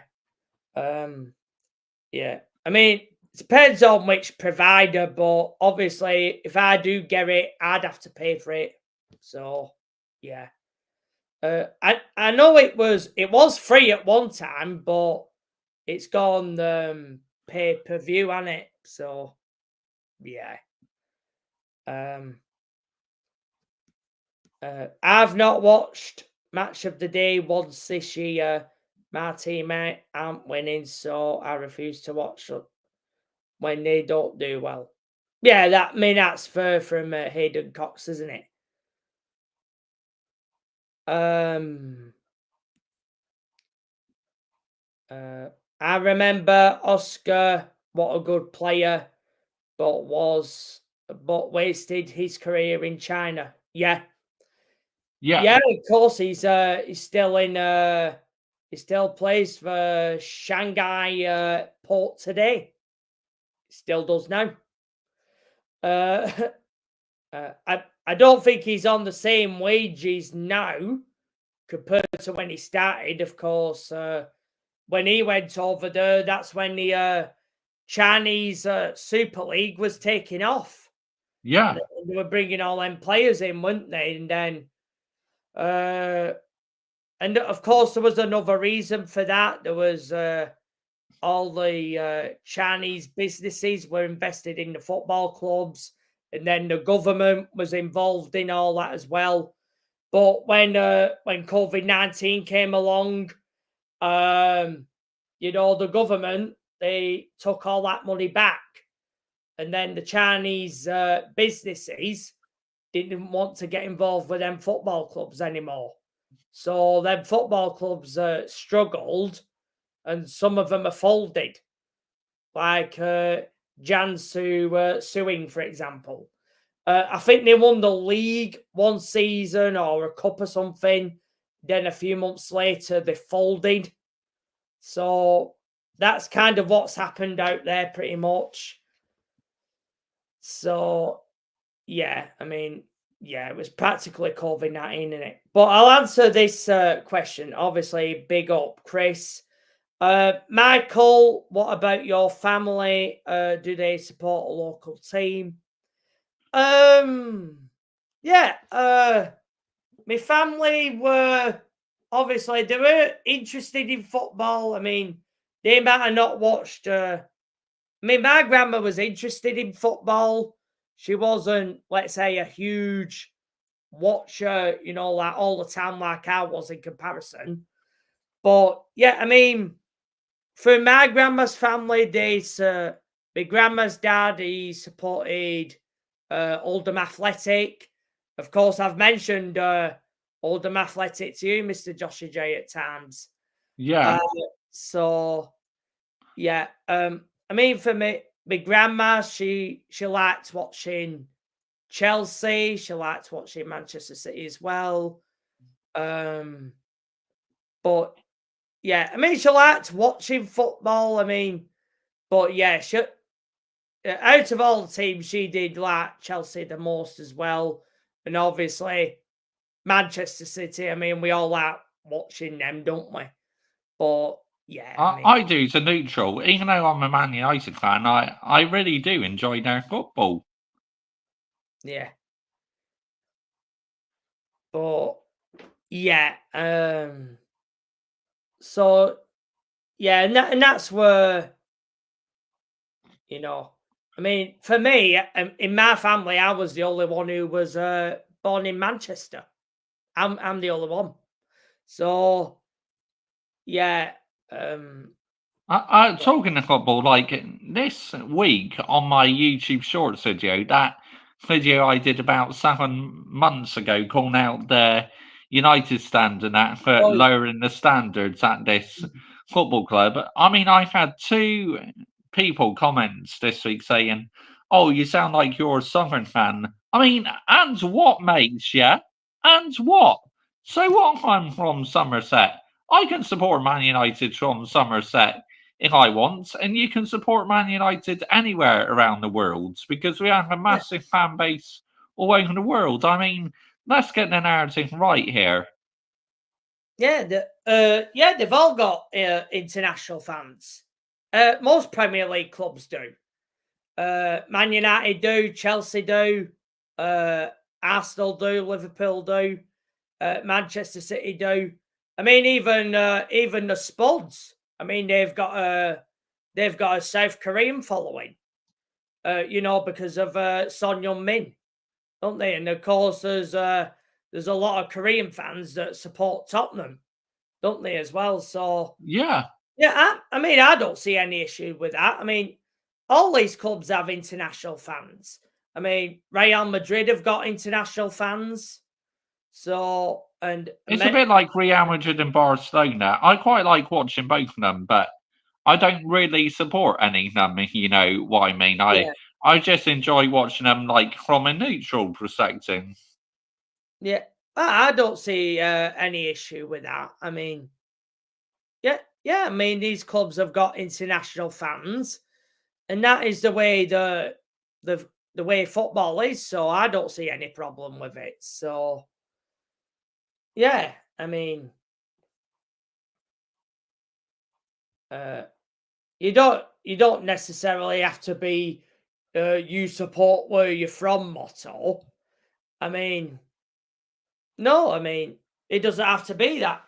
It doesn't have to be that. I mean, I think it's absolutely ridiculous when they say, "Oh, you can't support this team because you're not from the area." Now, oh, you've probably never been to Old Trafford in your life, this and that. Well, that's absolute bollocks because I've been from Old Trafford from 2006 up until 2020. The reason why I haven't been for a little while now was because it's such a long journey, like about a 5 or 6 hour journey on the coach, there and back the same day. I mean, fucking heck, mate.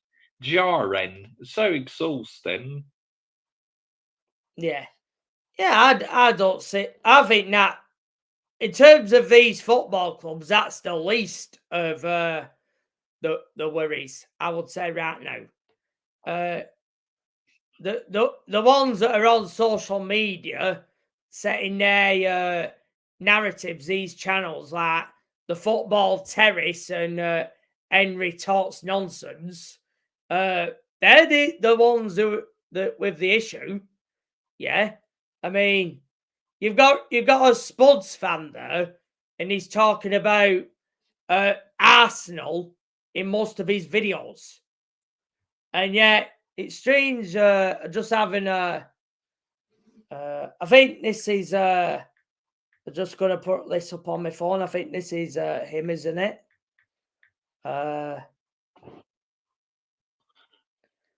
Yeah, this is the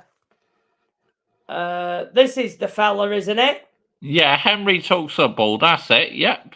Yeah. I've just. I mean, I had a look last night, and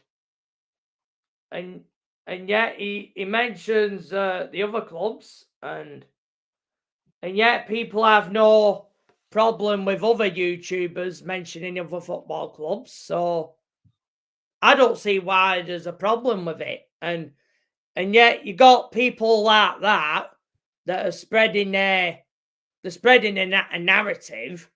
And why is a Tottenham fan noshing off Arsenal?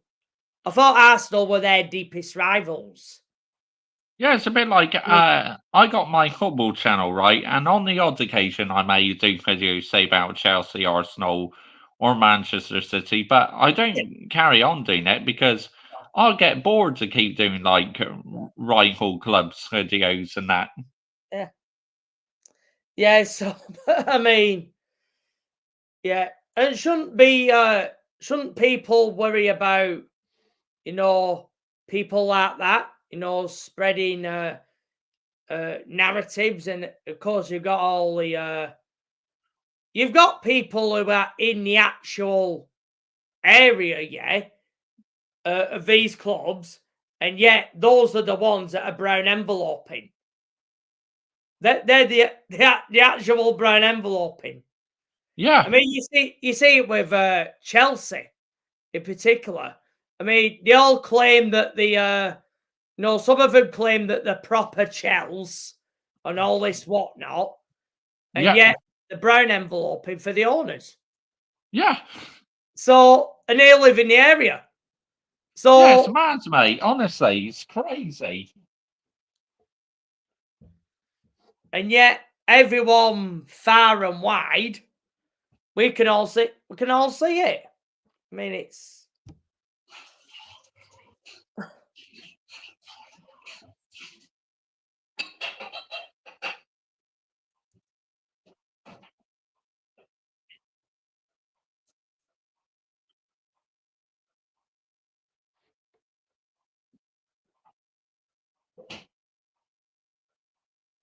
but yeah, I'll just have a look at the chat here.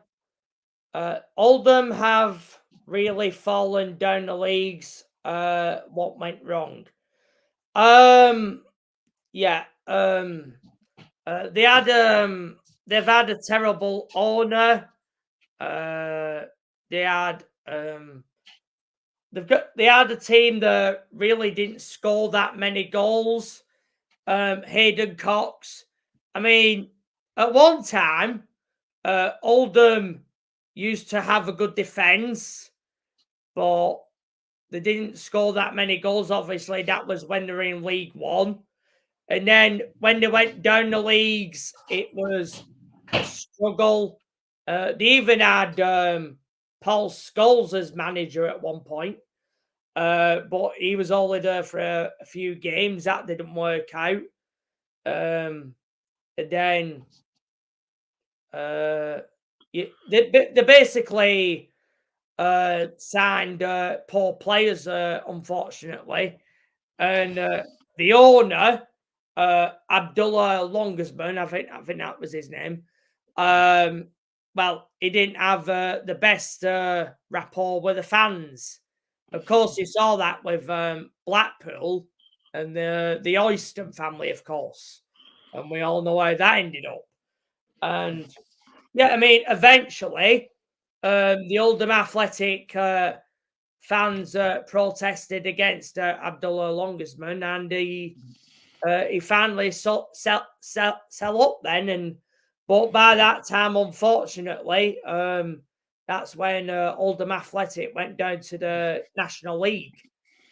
But they do have a new owner now. I think his name is Frank Rothwell. I think he's a local businessman, and yeah, I mean they've done okay. Obviously, the fifth in the National League at the moment. They won 1-0 against Dagenham and Redbridge at the weekend, and yeah, I mean they're in the playoffs. They are where they need to be. But in the National League, obviously, there's only 2 spots to get promoted. And yeah, it's one of the hardest leagues to get out of. And I think at the moment, Barnet are top of the league, but I think that was to be expected, really. And yeah, when you're in that league, it's hard to get in the football league, really. So,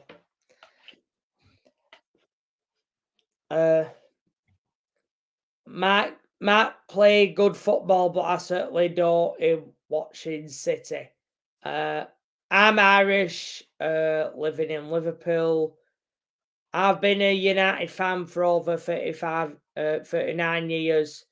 Yeah, of course, Man United have got quite a lot of fan base in Ireland as well. But yeah, of course, that'd be Roy Keane. Of course, he played for them, didn't he? I travelled on my own from the west of Ireland as a 16-year-old to watch United at Old Trafford many times. So yeah, there's many people that come from far and wide, and that is an international fan base.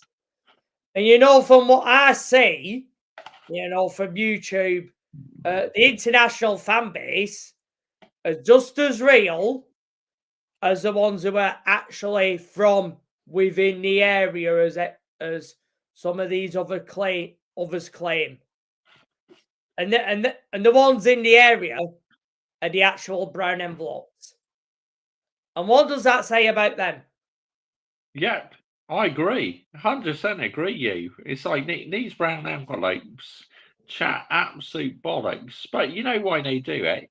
It's because the pound notes, they're getting paid. I will do anything for pound notes. Yeah, getting paid by the club. Yeah. And we all know about that fraudulent bend over Benson. Yep. Yeah. Yeah, and he's supposed to be proper Chelsea. Yeah. And yeah, he's happy to get paid by the club, and in brown envelope. So Yeah. he's real Chelsea. And he can get in the bin. Yeah, but So, absolutely, you can get in the bin, mate. Yeah. Yeah. I mean, Henry Tots Spuds. Oh yeah. Yeah, strangely enough, I only found that channel the other night, and yeah, I mean, Yeah, I think you must have seen it when I was live. Yeah. When I was doing one of my live streams. Yeah, and and those these all these type of YouTubers, that's just homes in the point of people that say Jez, for example. I mean, yeah, I mean he calls these people out, doesn't he? And he is right at the end of the day. I mean, it's these YouTubers, the media, the practically are what holding these clubs back. And yeah, obviously, Mr. Joshy J, if you haven't seen, I'm gonna put up what was it, Jezzy's stream from last night. Yeah, this was the one. I didn't see this until this morning. Oh yeah. Is it worth streaming on YouTube? Yeah, he was he's basically saying, he does them watch alongs, and obviously it takes a lot of hours for him. Of course, he's got family, hasn't he, as well? He's got wife, and obviously he's got a family, to look after as well. It's a bit like Man United live watch-ons, right? I would love to do many more Man United live watch-ons, but the problem is at weekends, I'm usually watching the games with my grandparents, you see, so that's why I'm only really able on a Monday night and a Thursday night when I'm at home, you see. Yeah. I mean, is that... I mean, he put it himself. He said that, he's not a full YouTuber, which... I mean, obviously there are these content creators that are full-time but yeah, I mean, he said, there's other things like he wants to do in his life but yeah, obviously watch that stream last night, Joshy, obviously, when you get time, obviously you get to watch it, of course, but yeah. Whatever he decides, good luck to him. Yeah. Hopefully you know, he's got to be on early doors football TV because obviously he's a regular there, isn't he? Cheers, Hayden Cox. Yes, we are both elite, you know, because we both lands the minerals on our football clubs. We don't give our football clubs the free pass. Kieran Smith also thinks Kimi Räikkönen is better than Vettel and Alonso, which is very delusional. No, I mean, Kimi Räikkönen was a good racing driver. I mean, obviously, if I put it in terms of my lifetime, I'd put Kimi Räikkönen in the top 10, but I'm not sure I would put him in my top 5. But no, I'm sorry, I don't agree with that one. No, no, he's not better than Vettel and Alonso. I mean, obviously, Kimi Räikkönen was in the sport a long time, and obviously, you know, he's good at what he did, but I'd probably put him in my top 10, but top 5, that'd be stretching it for me. That would be stretching it. Elite standards. Yeah, cheers, Kai. Appreciate that, mate. You can certainly talk, Michael. Yeah, I mean, yeah, I always have a lot to say on here, and yeah, you know what? Obviously, you know, whatever, you know, what Jez does or whatever decision he makes, you know, he's got to think about. I don't know if it's about health, because obviously he tries to, out of the Arsenal fans, he's the most real one, isn't he, Mr. Joshua J? And then, yeah, I mean, it must be tough, you know, that he can see what's going on in that club, and yet 95% of their fan base can't. I mean, and obviously that's like what you do, you know, you do on here with Manchester United, and that's the problem. That's becoming a problem everywhere, isn't it? And you got, yeah. I mean, what do you do with that? I mean, I think you got to stick at it. Maybe, I mean, you practically post a video every day, don't you, Mr. Joshua J? And obviously you're over 1K now, so you're a partner with YouTube, didn't you? So I mean, yeah, and this is why I got the channel membership now. You know, like I'm a member of Minerals FC. You know, Johnny Minerals.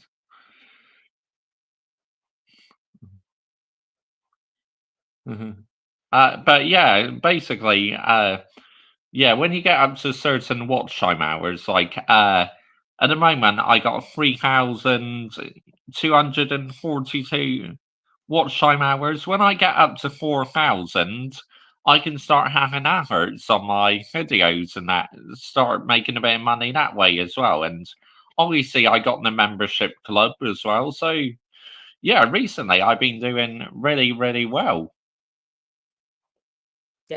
Oh, there's a question here from Vettel Hamilton. I want to read this one out, actually. Yeah, go great. Is that true? You put Kimi Räikkönen, Lewis Hamilton, Fernando Alonso, and Sebastian Vettel. Right. Top 10 greatest of all time. Right. This is right. This bit here. Right. Alan Prost and Ayrton Senna. Obviously, I never saw Alan Prost and Ayrton Senna race, of course, and I mean, you could put Nigel Mansell in that, by the way. But yeah, right. What's your view on this, Mr. Joshua J? Obviously, we never saw Alan Prost and Ayrton Senna race, so can we really put them you know, in a ratings caption, even though if we've never seen them. I mean, I mean, nice. as we've never seen them, I'm not too sure, but obviously what they've done is impressive. Don't get me wrong, now. You know, Ayrton Senna, the late great Ayrton Senna, was one of the best. Simply, you have to respect that. So, yeah.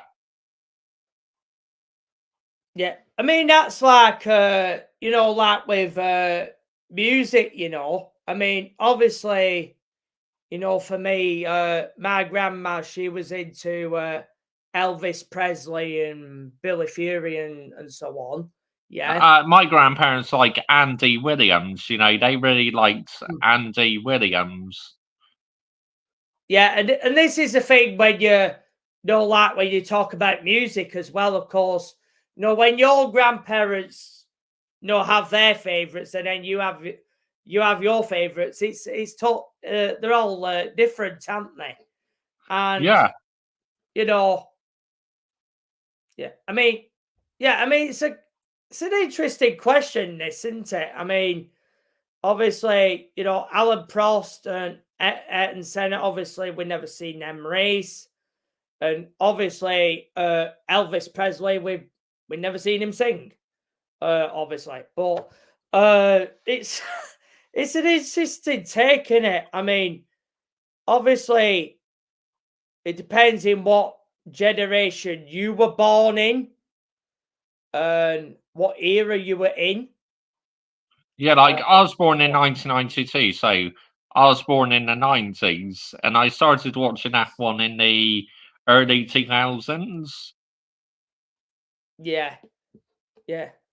Yeah, given you were born in the 1990s, Mr. Joshua J, I mean, obviously you won't know who Andy Williams is, would you? So, yeah, you know, obviously But I that's do like his music, though.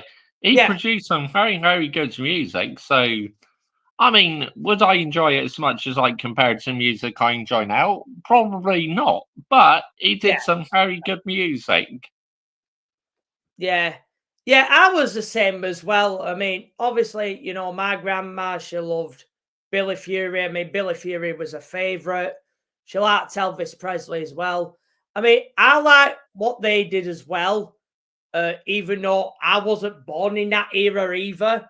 But yeah, I still, you know, respect what she loved. And yeah, I mean, yeah, it's difficult in it and different when you listen to the music you like, and then obviously they have their music they like, and you know, it's yeah, it's it is what it is, and it's good when you see different generations, isn't it? And you see what they were into. Yeah. It's confusing having the F1 conversation mixed in with the football chat. I think would be better if it was separate. What do you think on that one, Mr. Joshua J? I mean, personally, we're talking about football. Now we're speaking about F1 and that. So it's like, you know, we are talking about both, really. So, yeah.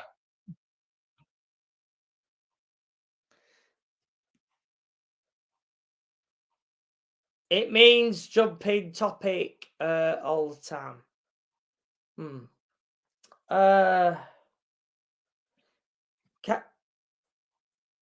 Basically, what I used to do, Castle Hamilton, was I used to do F1 content on this channel, but I now got its own channel for that, you know, Mr. Joshua J F1 channel, because I wanted this to be more like a Manchester United channel, and where I upload loads of different things as well, like items I bought online and that, you know, like my football shirt reviews and that. So, and because I was doing loads of Manchester United content, it's like I was struggling to put out the F1 content. So I wanted, excuse me. So I wanted to move my F1 content over to my F1 channel. So it means I got much more room and freedom to record whatever stuff I want. Yeah, I mean, for obviously my channel at the moment, obviously I've got one channel, the Michael.Chelsea FC channel. But yeah, I mean, I've added F1 watch alongs and MotoGP watch alongs on there. And then, maybe in time, maybe I'll put it separate down the line. But Yeah, that's a obviously, good idea, Kesselhausen. When my F1 channel gets a bit bigger, I will consider doing a few live streams on my F1 channel.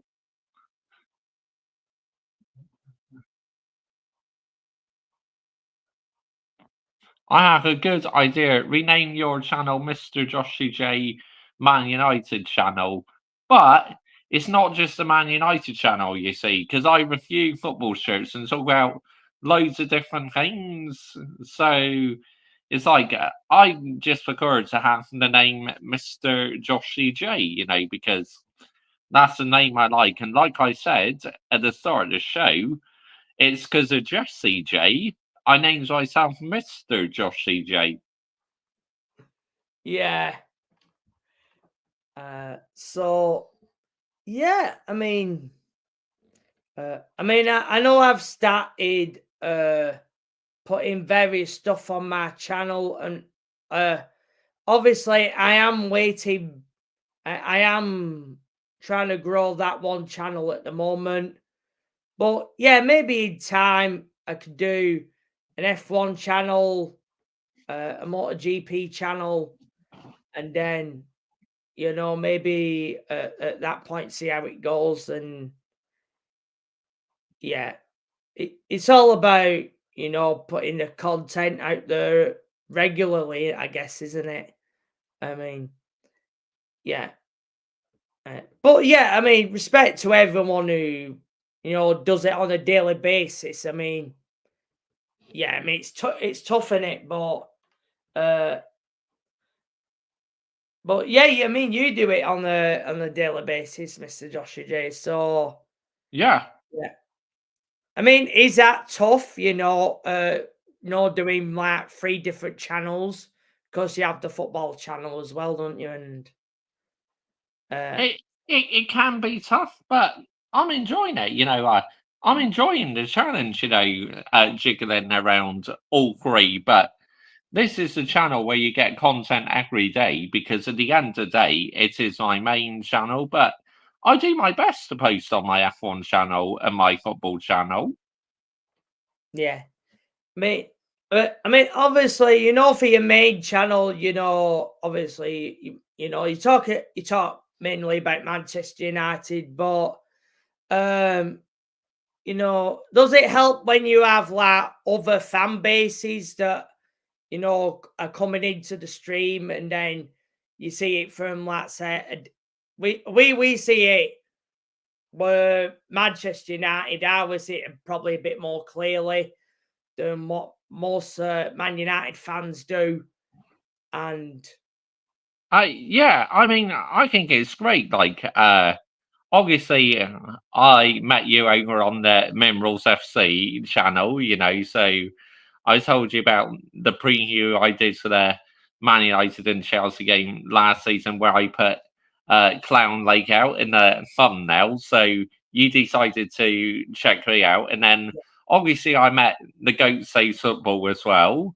Yeah. And also I met Brian CFC as well. So it's like that one comment I put in Johnny Mineral's stream literally made a few Chelsea fans come over to my channel thinking, wow, oh my goodness me, this is mental. This is crazy. But, you're here now. And, you are all real ones in the live chat. You really are. Yeah. I mean, obviously on Johnny Minerals' stream, but of course there's like rival fans on there. And yeah, I wanted to see it from, what they think about Chelsea and that ownership. But why is it so clear with a wider fan base, and yet within the fan base they can't see it. And Yeah, I know, it's crazy. It's like these fans, right? Rival fans, they have different standards for other football clubs than their own football clubs. I mean, it's crazy. Like, they say, oh, maybe the opposition should sack their manager, but yet they don't want their own manager out. You know, I mean, yeah. I mean, I never knew how bad it was before I actually got onto social media. I mean, you know, when I started going on YouTube, I wanted to know what was going on within Chelsea. You don't go from winning the Champions League to spending 1 billion to finishing 12th. And I wanted to know what the hell was going on with, you know, within that fan base. And I found it confusing that quite a lot of that Chelsea fan base were like accepting it, and it's a process. And I thought, what? I mean, when did Chelsea fans actually start talking like Arsenal supporters? Yeah, I know, it's mad, mate. It's mental. I mean, if you judge it, let's say, you know, even before I came on here, I actually thought Man United fans were the worst fan base. I thought they were the worst fan base. But when you come on to social media, you look at Arsenal, and they've took it to new heights in terms of delusion.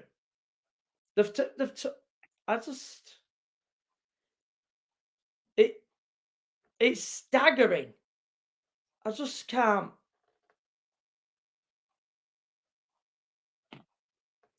No, that's okay, Chris. You haven't offended anybody. You know, you're just giving your own opinion and very useful advice. So no, I don't have a problem with that at all, mate.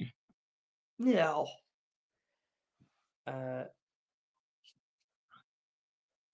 Yeah, I guess some people will follow the channel because they're interested in football. That's all. No offense. Yeah, I mean, this. This stream, obviously, you know, was Man United versus Chelsea preview plus F1 talk, and we've not. Yeah, we haven't covered obviously the squad yet, but yeah, I'm pretty sure we will do that. Yeah. As well. But yeah, it's a various channel though, isn't it, Mr. Joshua Day? I know you do Manchester United content, but you do football content, obviously here and there as well. But you used to talk about F1 on this channel as well before you created the F1 channel. And again, mate, though, it's like, because, like, imagine, right, if there's a race on and football on the same day, it gets too overwhelming posting it on one channel. So this is why I decided to create an F1 channel, because I thought it deserved its own channel, you know, to have its own content on there. Yeah. I'm hoping that, you know, within time that I might do that as well. I might do that as obviously an F1 channel for Formula One content, and then MotoGP for for MotoGP content. Yeah. And then when I do look at, let's say, the views that obviously I've seen, it seems to be the MotoGP that gets quite a lot of reaction. And obviously, I've been looking at the analytics of that, and it seems like quite a lot of people are watching from Indonesia. Oh, wow. Part of the world. Hmm. So I would imagine that is for my MotoGP content, which I have looked over. So it is interesting in terms of all the countries that are tuning in. So yeah, I mean it's For me, Cecil Hamilton, it has to be either Twitter or TikTok. I just think there's too much toxic on there, toxicity. So yeah, they're the two I dislike the most, to be honest. yeah. I probably would say TikTok as well. I've heard a lot about TikTok. It kind of what put me off joining TikTok, to be honest.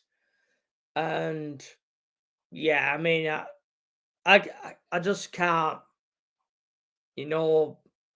deal with that type of stuff. But yeah, I mean, I just stick to obviously YouTube, Twitter here and there.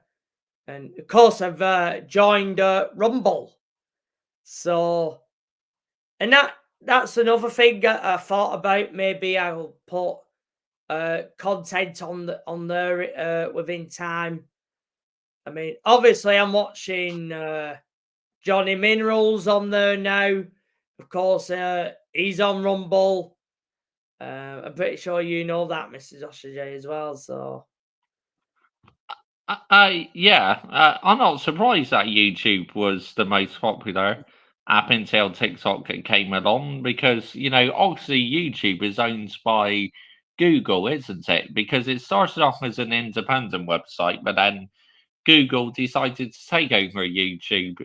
But yeah, that doesn't surprise you, to be honest, Cecil Hamilton. Not one bit, mate. YouTube been going a long time, hasn't it? Yeah, since 2005 or 2006. Yeah, and yeah, TikTok is one of them new gen apps, isn't it? So yeah, yeah. I never, when I started coming on YouTube, did I set out to be like a content creator? No. I mean, I didn't. Honestly, I didn't. But I wanted to know when I came onto YouTube. I wanted to know what was going on within Chelsea, because you do not go from winning the Champions League and spending $1 billion just to finish in 12th. And I'd wanted to see what was generally going on, because was I the only person who was thinking, what is this shit? We got all these great, got some of these good players, I mean, we've Thiago Silva. There was obviously that was when Mason Mount was playing well back then. But yeah, Yeah, it's a good point, Hasselhausen. All these different social media accounts were competing against YouTube at the time. You got a good point there, mate. I actually agree with that. Yeah, for Messenger, Facebook, Discord, Twitter, Reddit, Instagram. Yeah, I do use Instagram sometimes, Facebook here and there, but yeah. I mean, I didn't think, when I started going on YouTube, started watching these football channels. I mean, I would just staggered by what some of these content creators were saying, and I just couldn't get it. And then obviously, you know, going around all the Chelsea channels, and then yeah, of course, there was the Minerals FC, and then I thought, finally, so you know, someone who thought same as I did. I mean, what on earth has happened to Chelsea, and what is this shit that we're seeing? Because you know, from all them some of them other Chelsea channels, it's all positivity and bloody rainbows and what have you. And I just couldn't understand it. See, like all these Romans who are trying to get Johnny Minerals cancelled and that.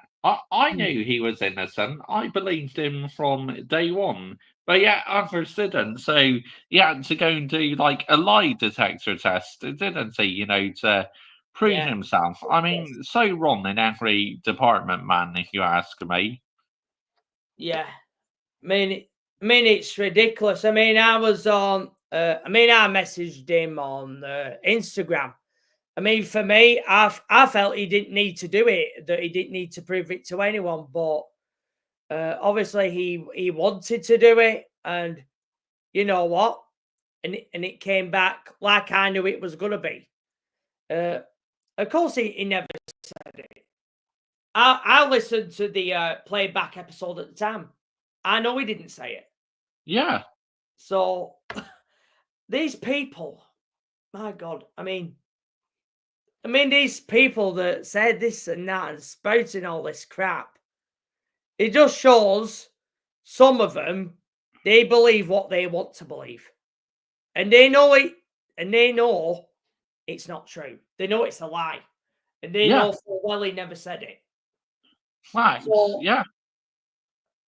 The extremity of YouTube, you know, all this shadow banning and deleting channels. I mean, I knew social media was like, you know, tough, but my God, I mean, you can't even speak your own mind. I mean, come on. Yeah, I mean, what are we doing here? No, this is meant to be freedom of speech. Yep. That's the whole point.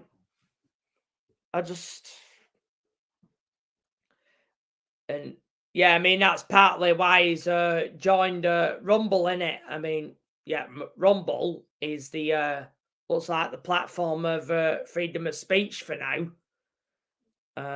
So yeah, I mean,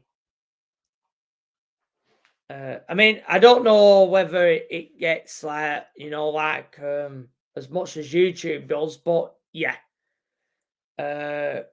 freedom of speech does need to return, because all this not speaking your mind, it doesn't get you anywhere, does it?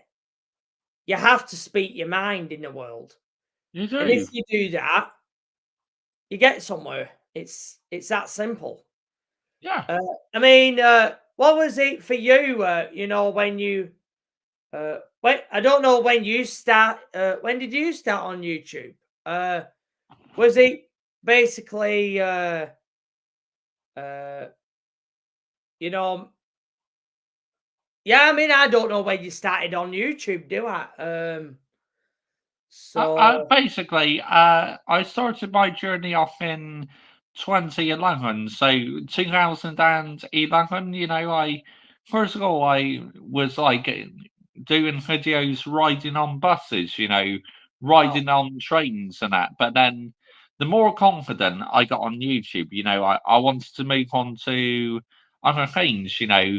There would be periods where I post videos like a few days, then I may not post any for a couple days and that. But ever since April, May 2021, I post every single day now because I just enjoy posting the content. And that is how my channel's grown in that over the last couple of years or so. Yeah. I mean, obviously, for all of us, we want to see our teams being successful. Yeah, I mean, good that's night to you, Chris. Thank you for joining us this evening, mate. Oh yeah, and obviously big up to Chris as well. I mean, he's been in the stream a long time, hasn't he? So yeah, big up to him, and thank you for being a part of the show as well. And yeah, and that I want to get what was it? Oh yeah, we're starting on the YouTube. Yeah. So yeah. When did you realize to the point where Man United were relying on the PR?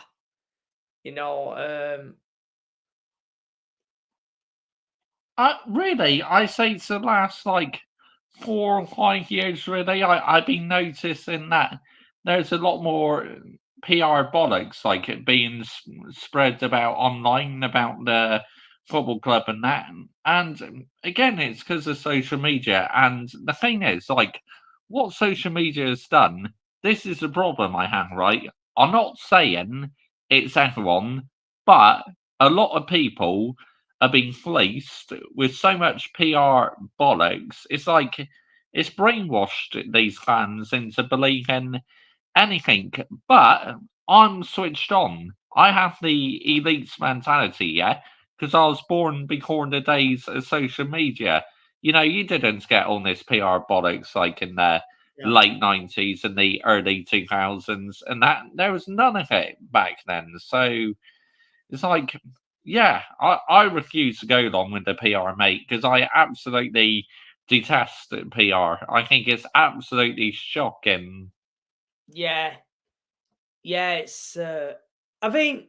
The PR wasn't the let's.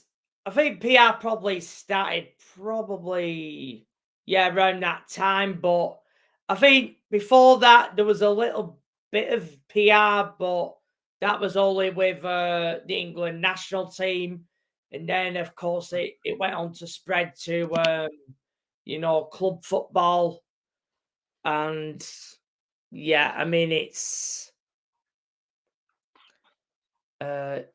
got worse in, let's say, within this time, and obviously COVID-19 came along, and then everyone and then things have got worse from then on, hasn't it? And that's why this the world is in the state it's in.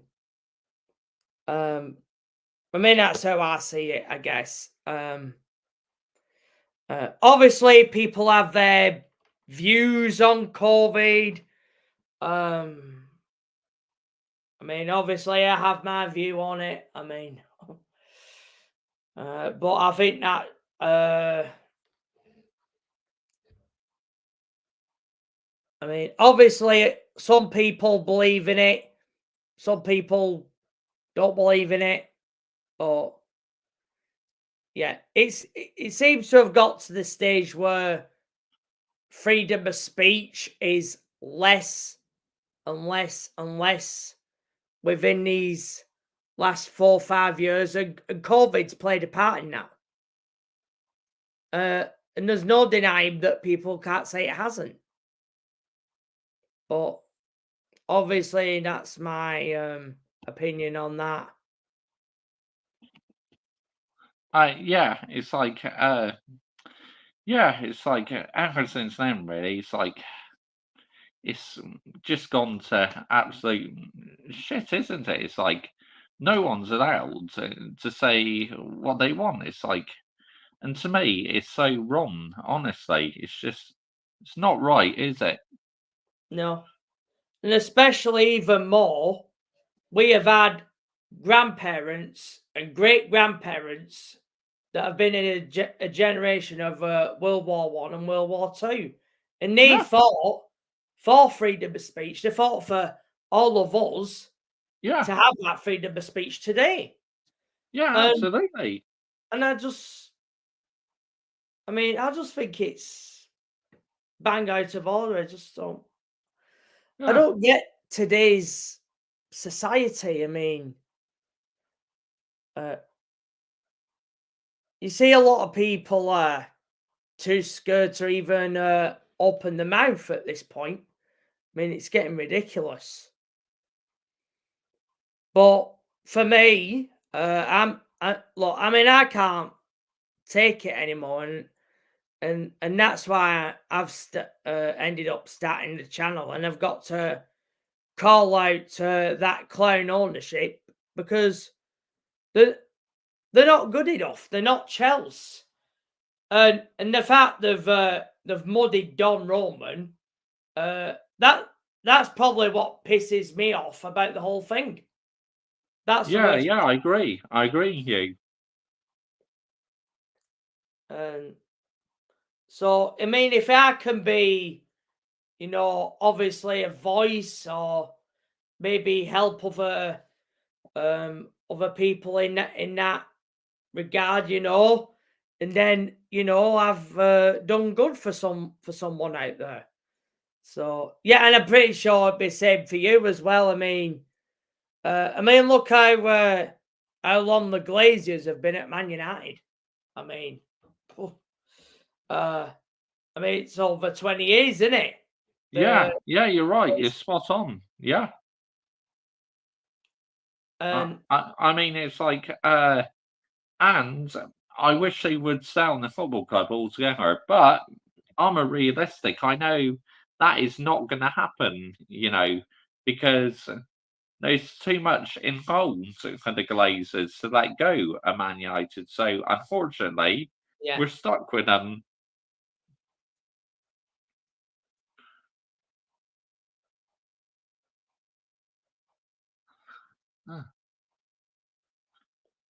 yeah, and that's why. That's why they got Jim Ratcliffe and Ineos. Yeah, you're right. Yeah. And they're 27% stake in it, and of course that was not the case with Sheikh Shazim. He wanted the all 100%, and he was going to have things in place like stadium and all that stuff. I mean, he did have that, I think, plans that would have got underway if he'd have bought the whole thing, but yeah, they had no intention of doing that.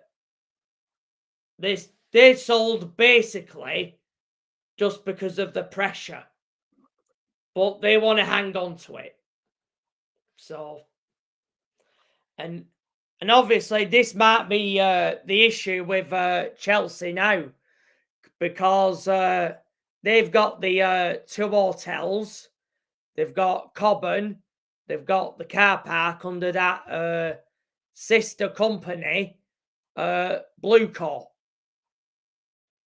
So I think the pressure will come eventually for them to sell the club, but the problem is they're going to have to, whatever new ownership will be, they have to buy the other half of it as well, which is the 2 hotels, Cobham, and the car park. But that's in their sister company. Yeah, yeah, the whole 100% problem. agree with you. I completely agree. And so if anyone does come in, it's probably going to be someone like a Jim Ratcliffe and Ineos and Sarah Merchant, Ted Barley is going to hang on for dear life. Yeah. To keep the club. Yeah, very true, mate. That's so. Yeah, I mean, down the line they might have 100% now, but that might go down from, let's say, 70 odd percent. But it's not really any different, is it? Even if people protest. So- Cecil Hamilton, MUFC Racer is quite busy, because he's got his own YouTube channel and he's got a girlfriend as well. So he's Oh. quite busy at the moment, doing other things. So I'm not too sure when he'll be able to do a live stream. So, but yeah, thanks for your comment anyway.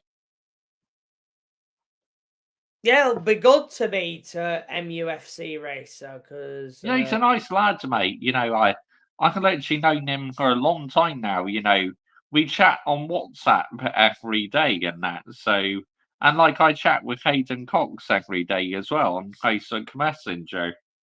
yeah, I mean, yeah, so hopefully down the line, we'll see him in the chat. I mean, yeah, I mean that's the thing, innit? I mean, yeah, people do other things, but yeah, I mean, if that, yeah, I mean, if yeah, I mean, what if Minerals doesn't, he did say he's going to continue with YouTube, but he did say he's going to go on to Rumble a whole lot more.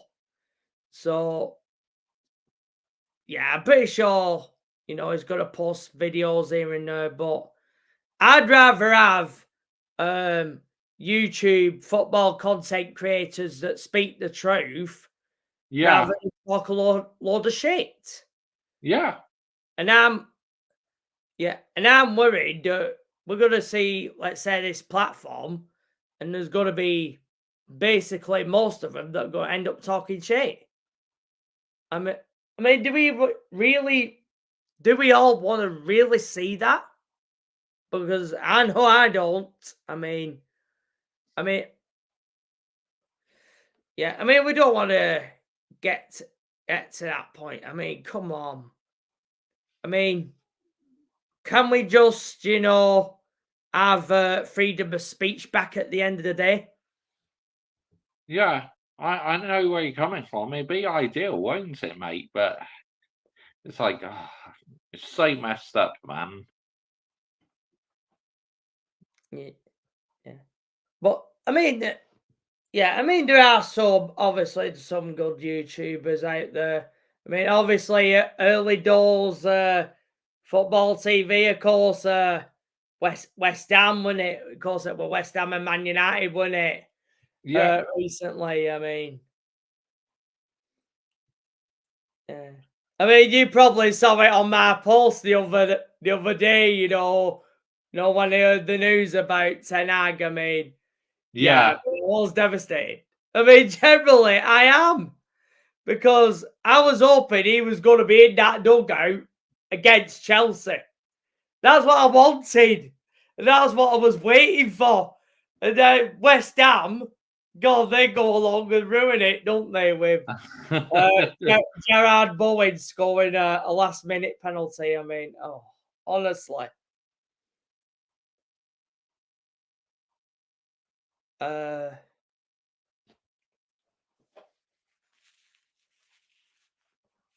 Yes, he did Cecil Hamilton because MUFC Racer, he's not afraid to call out like Sky Sports F1 and that. He says he likes calling out the controversial topics, which I respect that, because it shows that he has minerals and that. So I don't have a problem with that, to be honest. I'll have to check that out. I'll have to see what MUFC Racer says on that. Yeah, Hang on. I'll post that video in the live chat. I'll post a link. It is outstanding, mate. Honestly, like he called them out. He called out Danica Patrick. Who's on Sky Sports F1. Oh, He- yeah. Yeah, he's not a fan of Danica Patrick, and he goes on about how Jenson Button called her out and that. So. Yeah, apparently they don't get on well, Danica Patrick and Jenson Button. So he was talking a bit like about that, you see. So yeah, very interesting, I thought. Yeah, I've noticed that she's on that a lot more these days, isn't she? Yeah, she is. Yeah.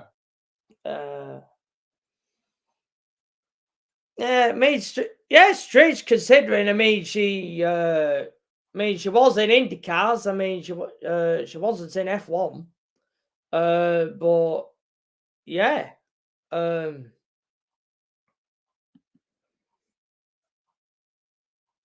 yeah, I don't know the whole story of that, so I'm gonna have to check that out. Yeah.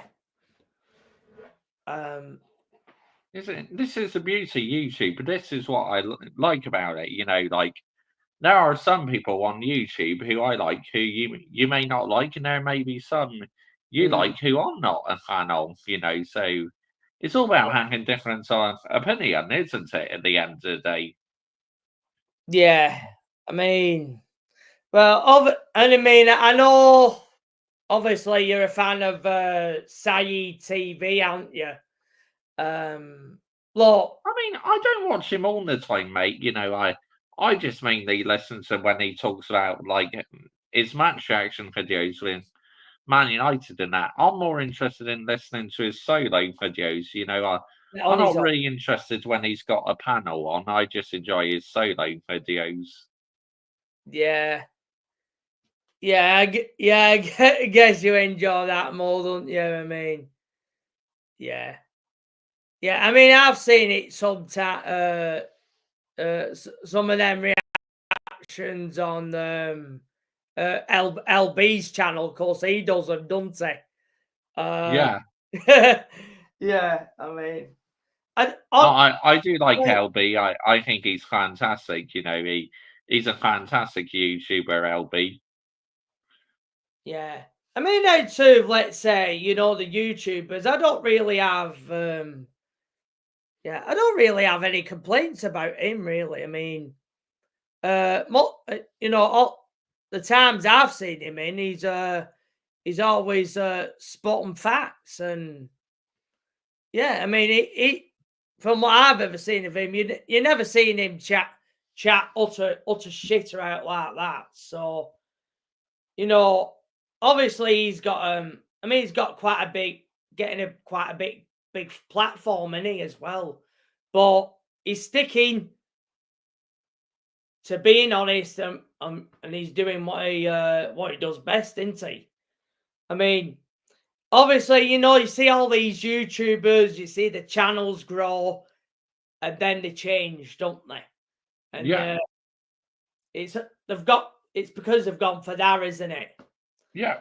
And I mean, that is the thing in it. And obviously, I've got a bit of a different opinion on Saeed. Do I think he does some of them videos probably for the clout? Probably. Oh yeah, I give you that one. I think he does as well, to be honest. I mean, there are a few things. Is Saeed a Man United fan? I do think he is. However, does he do it for the you know, for the does he do it for the clout? I honestly think he does. I know someone in your chat who was exactly a fan of him. Is it F1 fan CFC 1905 and all Yeah, that's it. Yeah. Yeah. I do get more his point, but I do think Saeed's a Man United fan, but he needs to remember where he started out on. Where did he begin? Exactly. Yeah. And who virtually was part of giving Saeed that career? Goldfish. Yep. I mean, there were some other ones that started off on there. Is it the other one was, is it Flex? Is it or something? Yeah, that's right. I think he's on Sky Sports and Talk Sport a lot these days, I think. But yeah, it's funny, they call out Goldfish, but they know him. They know him in person. But it's, and then obviously, Mark Goldfish, everyone, is a Nottingham Forest fan. He's not from the area. But I mean, this is the interesting point, isn't it? Is Mark Goldfish or Mark Goldbridge, is he actually a Man United supporter? Or is he did he start a YouTube talking about Nottingham Forest, and then he did a Man United video, and that's what got him more clicks? That's the question.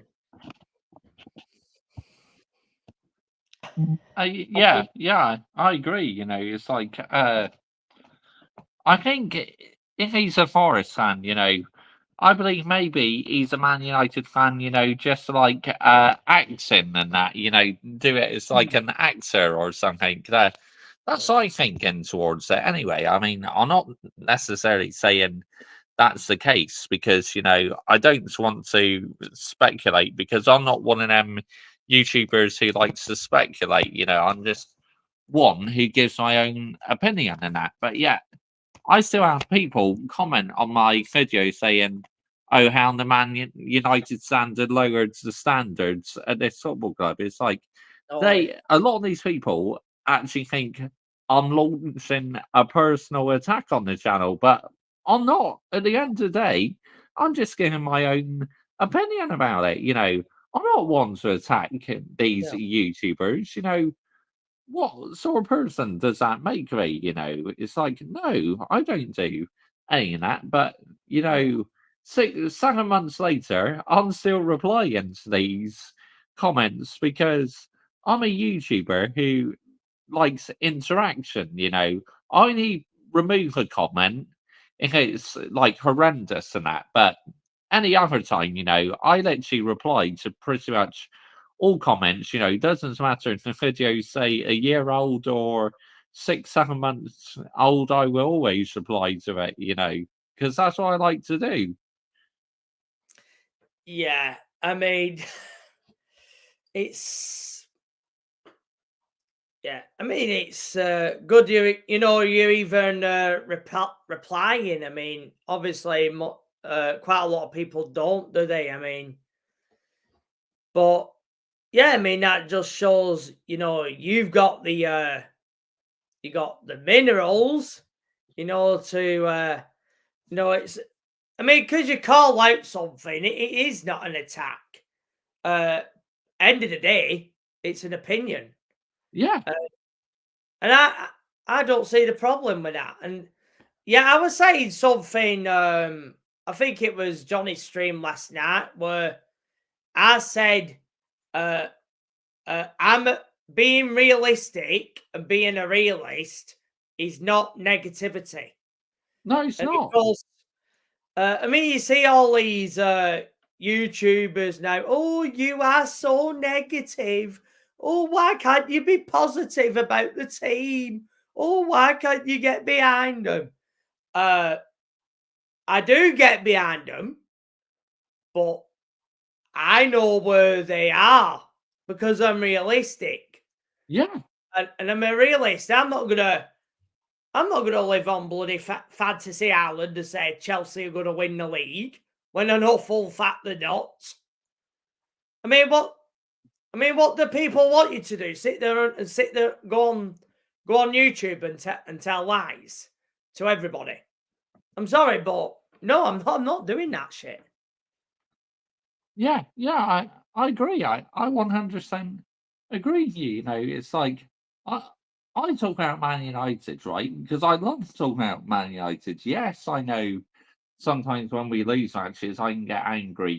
Go on a bit of a rant and that. It's only because I care about my football club. But that's the only reason why I do it because I feel that the team needs calling out, because recently performances have been nowhere near sustainable by Man United. It's like I didn't grow up watching this team play this sort of football. Look, I know it's a completely different Man United team now to what it was like in the late 90s and the early 2000s, and Yeah.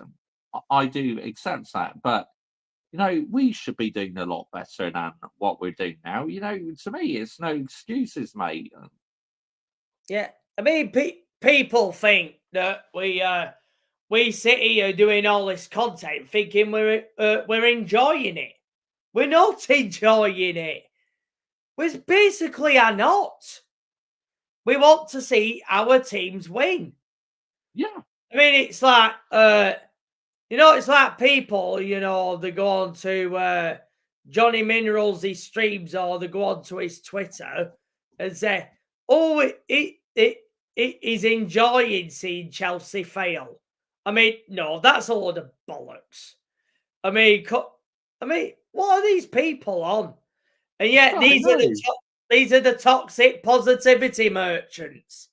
These are all these positivity ones. I mean, what? You can't back something that you do not believe in. Yeah, I know. I mean, yeah. I mean, it'd be like if Man United fans go into your stream and say, "You must back Eric Ten Hag, and you must back the team," and then when you call them out, they'll say, "Oh, you're not a real fan," and yada yada yada and all this. And this is that's what they come out, isn't it?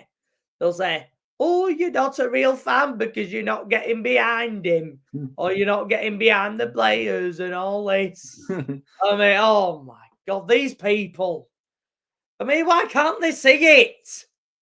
Yeah, I know. It's like, again, mate, because the PR, PR is completely brainwashed these football fans. I mean, let's get it right.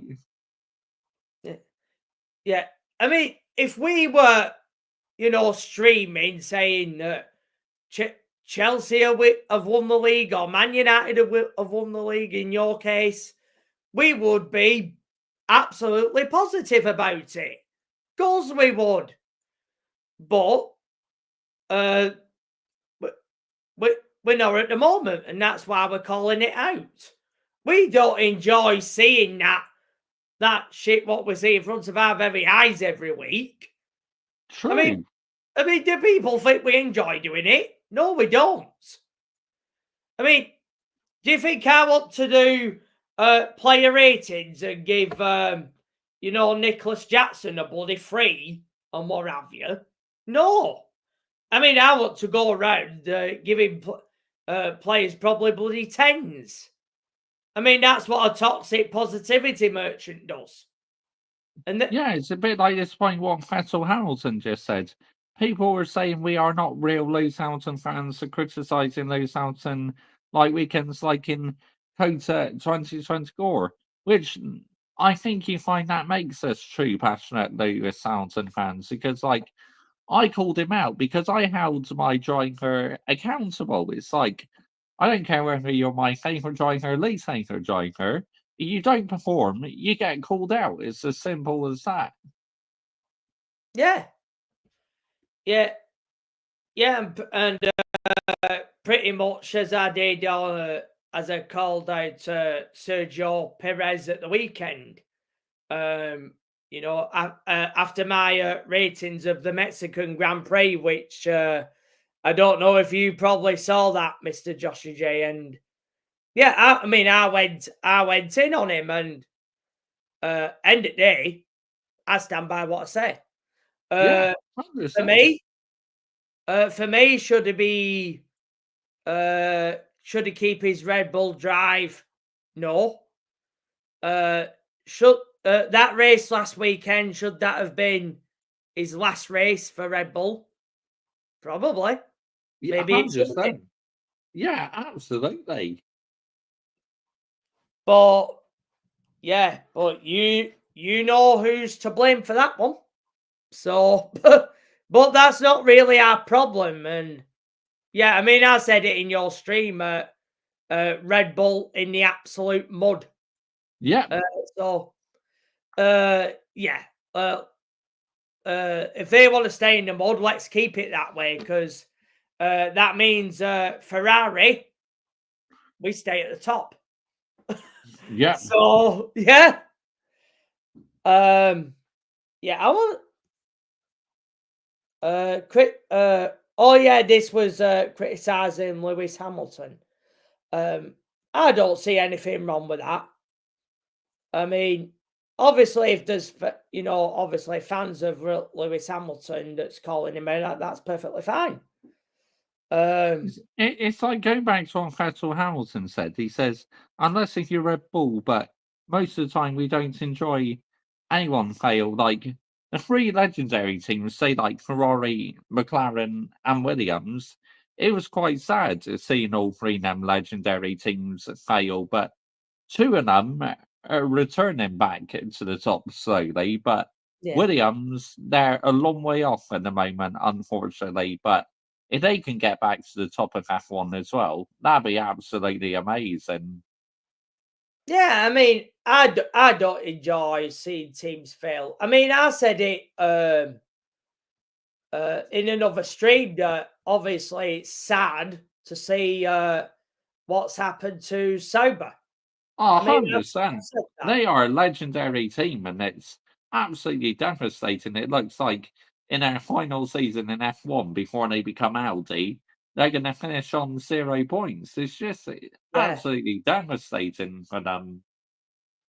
Yeah, I mean, I said it in my main stream at the time that they've had great drivers that have been in that team and a bit, and been in Formula One, like from Heinz Harald Frentzen or Nick Heidfeld or Kimi Räikkönen, of course, Charles Leclerc as well, and it's very sad because Sauber was like one of them teams that were there when I first got into F1 back in 1996.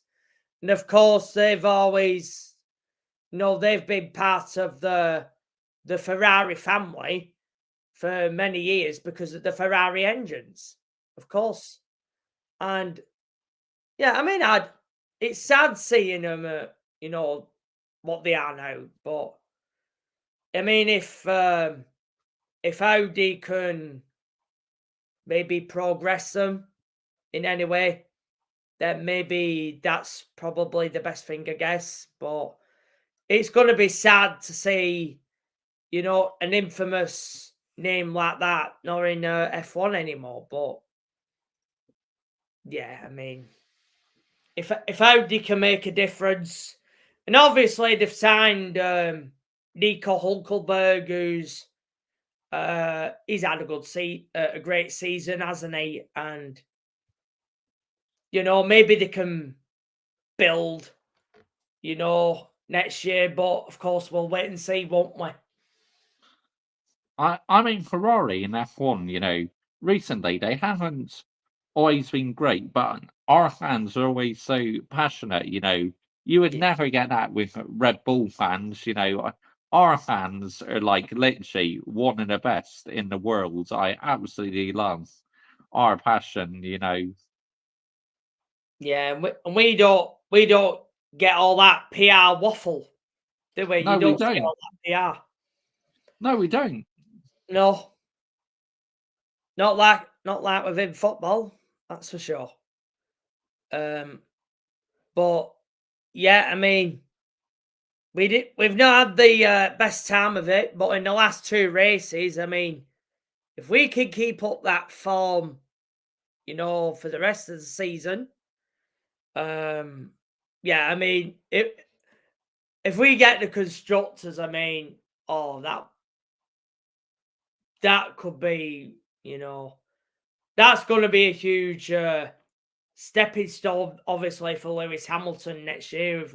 If he comes to Ferrari, as the team, as the winning constructor, that'd be incredible. I mean, yeah, if only we were more consistent, and then, yeah, maybe we would have been in the drivers. But yeah, I'm just focused on the constructors now. So Yeah, to me that's what it's about. like I've just been waiting 16 years for Yeah. Ferrari to win something. It's just it's been a very frustrating time for us Scuderia Ferrari fans. Yeah. I mean, we all thought, soon as Sebastian Vettel was behind the wheel, we all thought, he was going to do it. And we all thought Fernando Alonso, when he was there, we all thought he was going to do it. And yeah, he never really worked out, has it? But if we could do it, with, two great drivers that are more or less level, aren't they, most of the time? I wouldn't say, it's not like one is superior over the other. They have their moments and their qualities, Charles Leclerc and Sainz. Obviously, one weekend, Charles Leclerc can have a fantastic weekend. And then the next weekend, Carlos Sainz. And then he has a great weekend. And, I mean, it's going to be interesting for him, isn't it? I mean, he's moving from a winning team to join Williams. I mean, he won't do that, Hesselhausen. MUFC racer. He likes to joke around like that. He says it to make like all us people laugh and that. Don't worry, like even if Ferrari win the constructors, he won't shut the channel down. But obviously, I see where he's coming from because end of the day, he's a hardcore McLaren fan. So. That explains it. He's a McLaren fan. Oh, yeah. Of course, we've got that. Of course, for our rivalry was always with McLaren. Of course, yeah. I mean, for me, obviously, when I got into F1, and obviously, I mean, at that time, actually, it was Ferrari versus Williams at that time. Yeah, of course, Michael Schumacher was at Ferrari, and then it was Damon Hill and Jacques Villeneuve then. Yeah. But yeah, I mean, it's it's those rivalries that make them moments. I mean, I think I said it in one of your streams, Mr. Joshy J. I mean, yeah, McLaren. Obviously, I'm not a huge fan of McLaren, but I mean, I won't say I'm a huge fan. I won't go far and say I hate them and all this, but yeah, I mean, I said it in one of your streams, didn't I? Belgium, Spa-Francorchamps, 1998. I don't know if you remember that one, Joshy J. Of course. Oh yeah, where all them cars crashed and they had to all run over their spare cars because back then you were allowed to spare cars, weren't you? In them days, yeah. Yeah. Yeah. And of course, I mean, I remember watching that race live and, Michael Schumacher, he was dominating out the front. He was leading, he was landing it. Everyone else was, practically going off and what have you. And then, of course, there was that moment. And I mean, you've probably seen it since, Mr. Joshy J, but, the incident between David Coulthard and Michael Schumacher. I seen that where like literally Schumacher's like going up to the McLaren garage to try and have an argument with David Coulthard. Oh, that was hilarious, mate. Honestly, when I watched it at the time, and when that happened, I was absolutely pissed off. Yeah. Because the lap before, you saw John Todt going to Ron Dennis to say that Michael Schumacher's got to be coming up behind David Coulthard. And then that lap later, that happened. So, you know, naturally for me, obviously for me as a Ferrari fan and a big Michael Schumacher fan, I felt, you know, it was on purpose at the time. I did, you know, and I was massively pissed off about it. And it wasn't on just that day either. It was for a few days after that as well, by the way. Yeah. You know, when I get pissed off about something, it usually takes me a while to move on from that. But yeah, I mean at that time I was I was only 10-year-old. So I was only 10. So yeah, I mean that's the way I was at that age. And yeah, I mean, when I look at it now, obviously, you know, the visibility and you know, yeah. Yeah, I mean, it makes sense most of the time, though, because if you're in the visibility in them kind of conditions, you can't see, you know, basically what's happening on the track. Yeah. I mean, that is true, but obviously for me at that time, I just didn't see it like that. I felt, you know, they did it on purpose because Mika Hakkinen went out of that race at lap 1. And of course, Michael Schumacher was battling Mika Hakkinen in that World Championship at the time. And obviously, Michael Schumacher was on for the full 10 points, and Hakkinen was going to get nothing.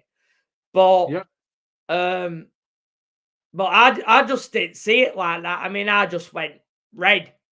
I just went, you know, like that, boom. You know, and yeah, I suppose, you know, when you get older and you look back on it now, you think differently, but I didn't at the time. And, you know, when I get like that, I can, you know, carry that on for days. I mean, I carried that on for days, actually. I mean, I was actually pissed off because I think if he'd have won that race, I think he would have won the 98 championship. I think he would have won that. But, I mean, he only won 7, but he could have won 10. He could have been a 10-time world champion. Yeah, he could have been, yeah. 1999, that would have been a certainty, of course. Silverstone, of course, he, you know, when he had the leg break and he got injured and he missed out about 6 races, of course. You know, he came back for Sepang. Of course, it was too late by then. But, you know, I'm convinced if that wouldn't had happened, he would have won that year. But, yeah, it's all what ifs, isn't it? I mean, we could have been saying, you know, but yeah, I mean, yeah, you could have. So, like we said earlier on, Lewis Hamilton could have won in 2007 in that. That was his rookie year, wasn't it, as well, at the time. But I mean, to me, mate, like, as a Lewis Hamilton fan, I'm not just saying it because I'm biased and that, but I think Abu Dhabi 2021 was daylight robbery. It should have never ended that way, you know. Lewis Hamilton right now should be on 8 world titles, but he got robbed of it. No fault of his own. yeah, the FIA made a mess of that day, didn't they? Yeah, there was that rule, wasn't there? You know, all the lapped cars always went through. And I don't think that happened in that race. That should have happened. And that's where it all got ballsed up from then on. Because, yeah, I mean, Red Bull, they were all for going racing. Of course, we had all the team commentary, didn't we, from Christian Horner and Toto Wolff at the time. And we all saw it play out, didn't we? Yeah. I mean, you had Christian Horner saying, "Why are we not going racing?" And then, of course, Toto Wolff, you know, when we're all seeing it on the screen saying, "This is not right," and no. And yeah, it's like they changed the rules, didn't they? I mean, in that moment, the lapped cars are meant to go through. And then the next minute, they have to be sitting behind, which was the leading pack. And it changed, didn't it? And it's because they wanted to get one more lap in. They wanted to get that one more lap in. Yeah. There is another thing I want to say on that as well. If Mercedes and Lewis Hamilton pitted on the same lap as Max Verstappen and Red Bull did, Lewis Hamilton would have won the World Championship. So it's a double-edged one, isn't it? The FIA cocked it up, but should have Mercedes realised the strategy of what Red Bull had? Yeah, it's that's another thing as well. And that day, Red Bull seemed to be more on top of their strategy, didn't they? You know, like Hamilton was in complete control in that race, but then obviously the safety car came out because Nicholas Latifi crashed.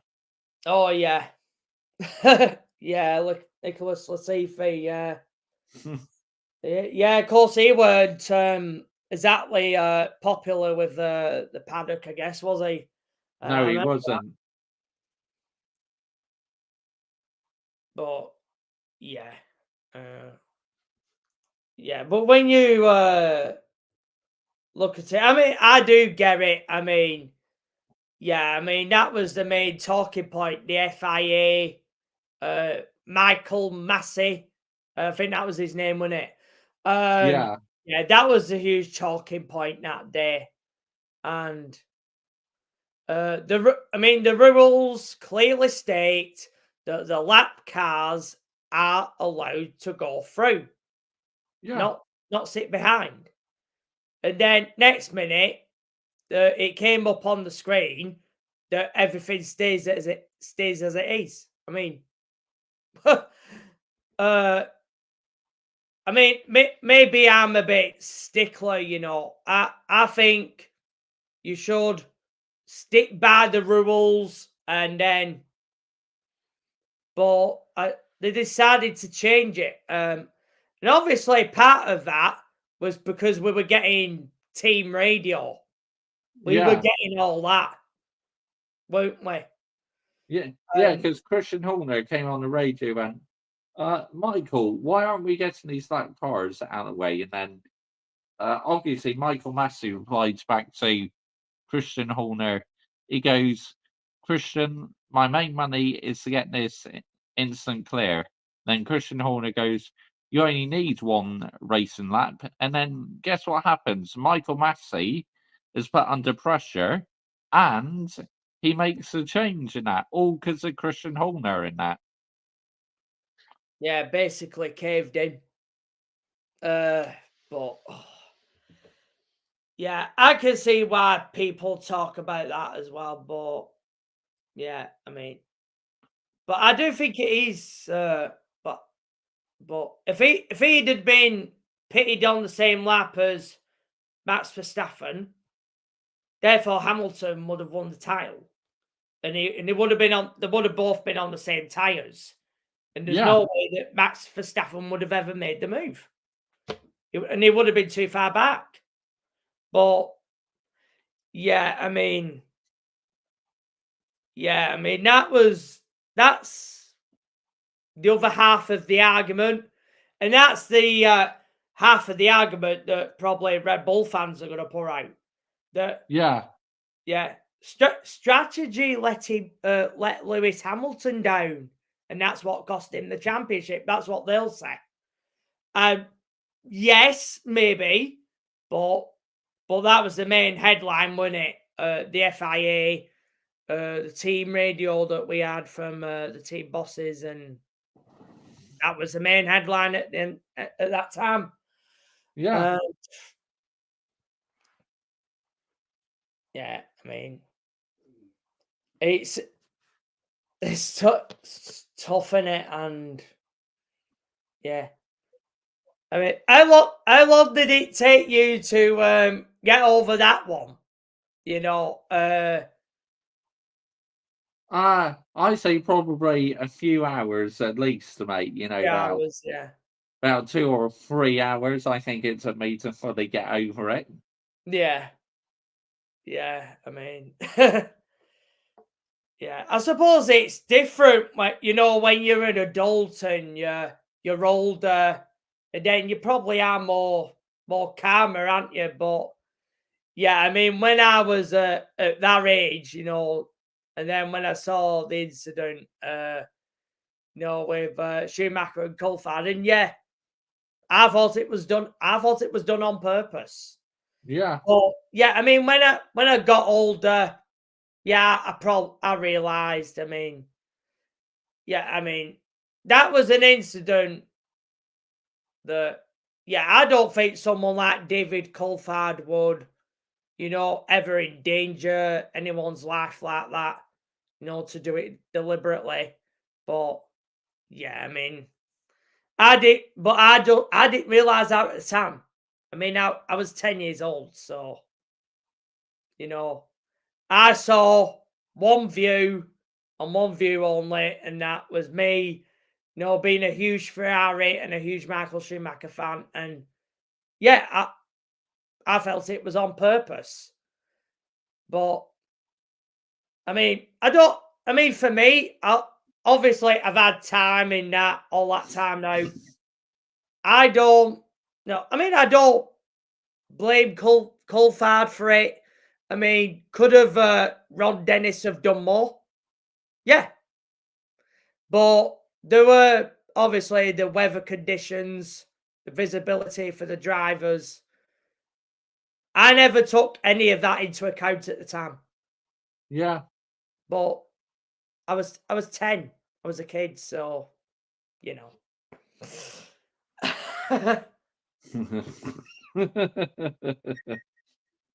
Yeah, I mean, that's me as a huge passionate fan. I mean, yeah, you learn when you get older, don't you? I mean, But yeah, like the reason why I became a Ferrari fan, right, was really because of like Michael Schumacher, and I was already a fan of the Ferrari road cars, like out yeah, on the main road and that. So that's my reason why I support Ferrari. yeah. I mean, the road cars, they're beautiful machines, aren't they? I mean, of course, there's the red prancing horse, and of course they've got, they have the the yellow model as well, and the black model. I mean, those are good as well. And yeah, when you see those road cars, I mean, it's an iconic name, and it's an iconic car name, and yeah, I mean, it's when you see something that's part of your life for such a long time, that's your passion, and that's your your interest. And yeah, I mean,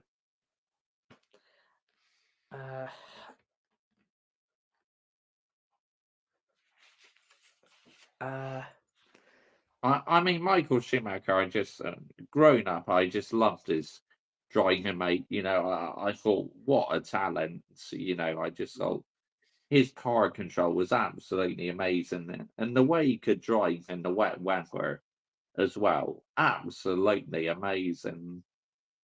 yeah, and and that's that for me, it will always be the greatest Formula One driver for me, because he's part of obviously my memories, my childhood, and for me, he'll always be the driver that I grew up with. I mean, obviously, if some people, they want to say that they think Lewis Hamilton's the greatest, that's up to them. That's perfectly fine. But for me, I mean, I grew up in that, I grew up in the era where for me, Michael Schumacher is the greatest of all time. And 100%. Yeah, I agree. we're probably all F1 fans are all going to have this argument down the line, aren't they? There's going to be the one section where people are going to think Ayrton Senna's the greatest, and then obviously myself and everyone, Michael Schumacher's the greatest, and then probably there's going to be another generation of fans, and then they're going to say Lewis Hamilton. So it's going to be like a full-flung debate, isn't it? And I mean, obviously you see it in football, don't you? Lionel Messi and Cristiano Ronaldo. Obviously, people one prefer over the other, and all this. And for me, the greatest of all time is fairly simple. For me, it's Michael Schumacher. So Yeah, that is my opinion, and and I'm not changing that. If I'm not changing no opinion for no one, in case anyone ends up disagreeing with me and all this whatnot. I'm just not doing it. Hell no. no, I mean, you can argue sometimes that Michael Schumacher's driving was a bit on the limit and that, but I still think what Max Verstappen does is absolutely reckless because literally he's forcing other drivers off the track, isn't he? And I feel there's no need for it. I mean, why do you have to be like that for? Can't you just be a fair racer? Yeah. The thing is with Max Verstappen, he's done this throughout his entire career.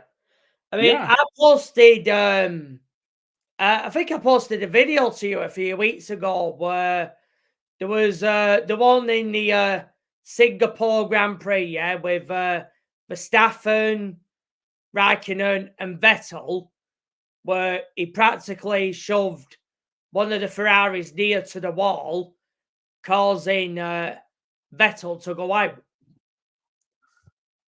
Yep, Hayden Cox, we're both still alive, mate. We're still absolutely landing it, mate. Yeah. Yeah, I mean, that was, it was when he shoved Raikkonen to the wall. And then, of course, it took Vettel out, and obviously Alonso was in as a bystander in that as well, as with the both Ferraris. And who ended up causing that? And that was Verstappen, due to his aggressive driving, putting the Ferraris near to the wall. I don't know if you ended up watching that video, but yeah. I think, because we both have elite high standards, so that's why we're still landing at Hayden Cox, mate. You're spot on. Yeah, I think I've got it here on YouTube.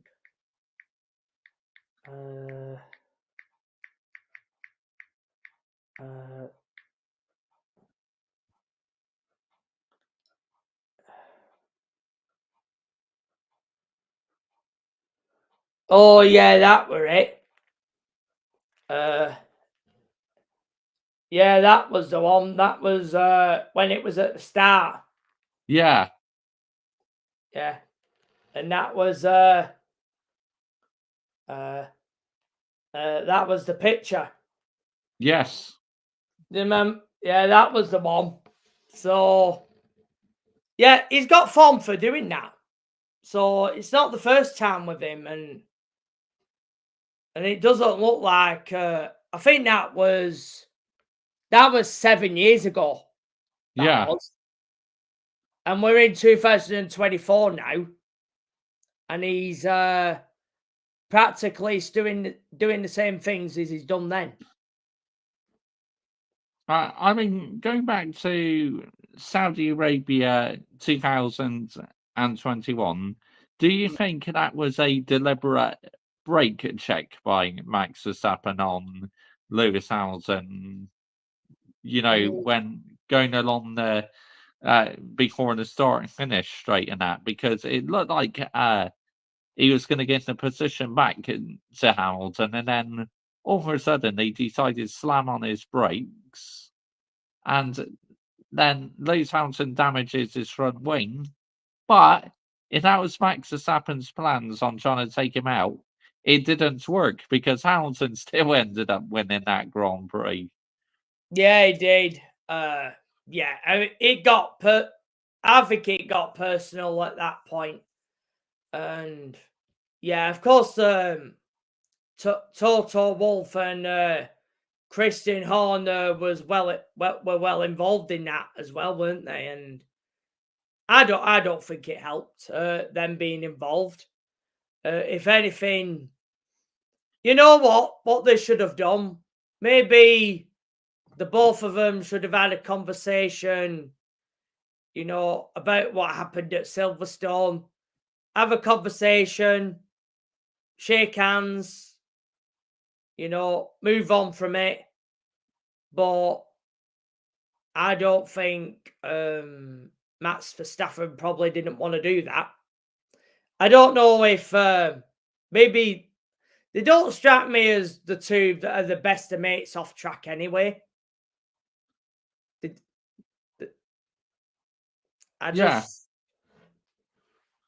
To me, they just don't get along at all, mate. And you saw in Silverstone 2021, literally, both of them were not willing to surrender. They both kept going wheel to wheel. They were banging tires with each other.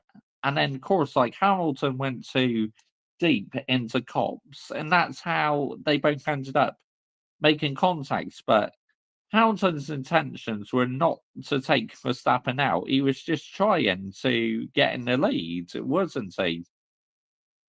Yeah. I think, even after that, maybe they should have had a chat. There should be, intelligence enough to, have a conversation about it. And then, maybe leave it from there. Shake each other's hands, and then, maybe there would have been no more of it. But maybe from Max's side, is that what? That's what started it off, isn't it? Yeah, 100%. Yeah.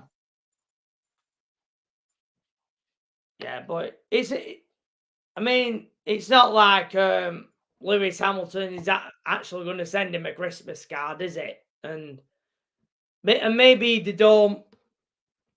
The only time that them drivers are probably talked is when they're on the grid. Did they talk away from that? Probably not. They're probably not in contact anyway. So yeah. They're in different teams anyway, aren't they? So yeah, they are. Yeah.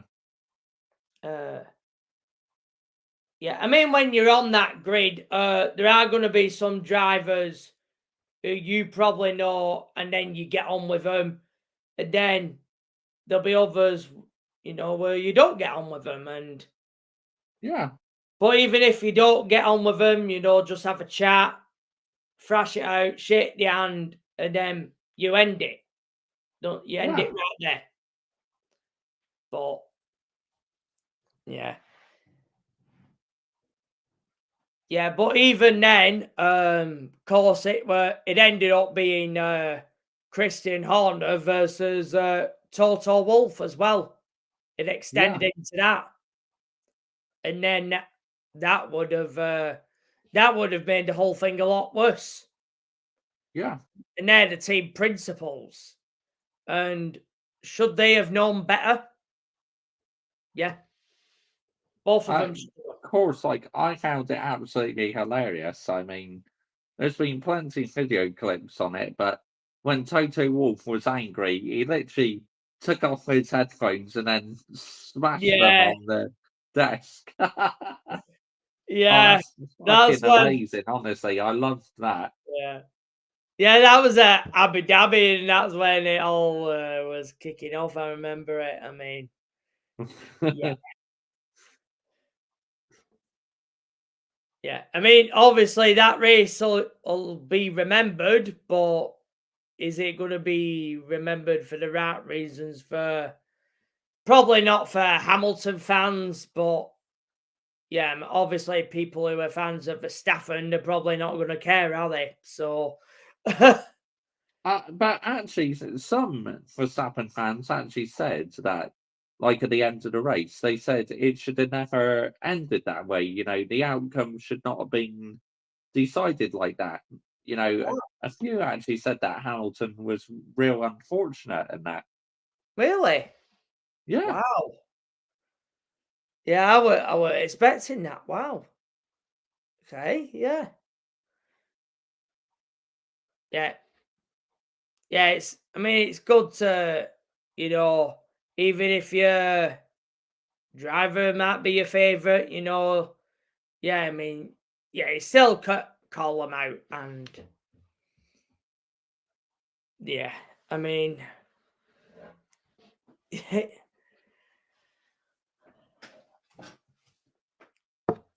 yeah, I mean, also, I mean, we haven't, I haven't even gone through the lineup yet, have I? no, Yeah. no I mean, we can do so.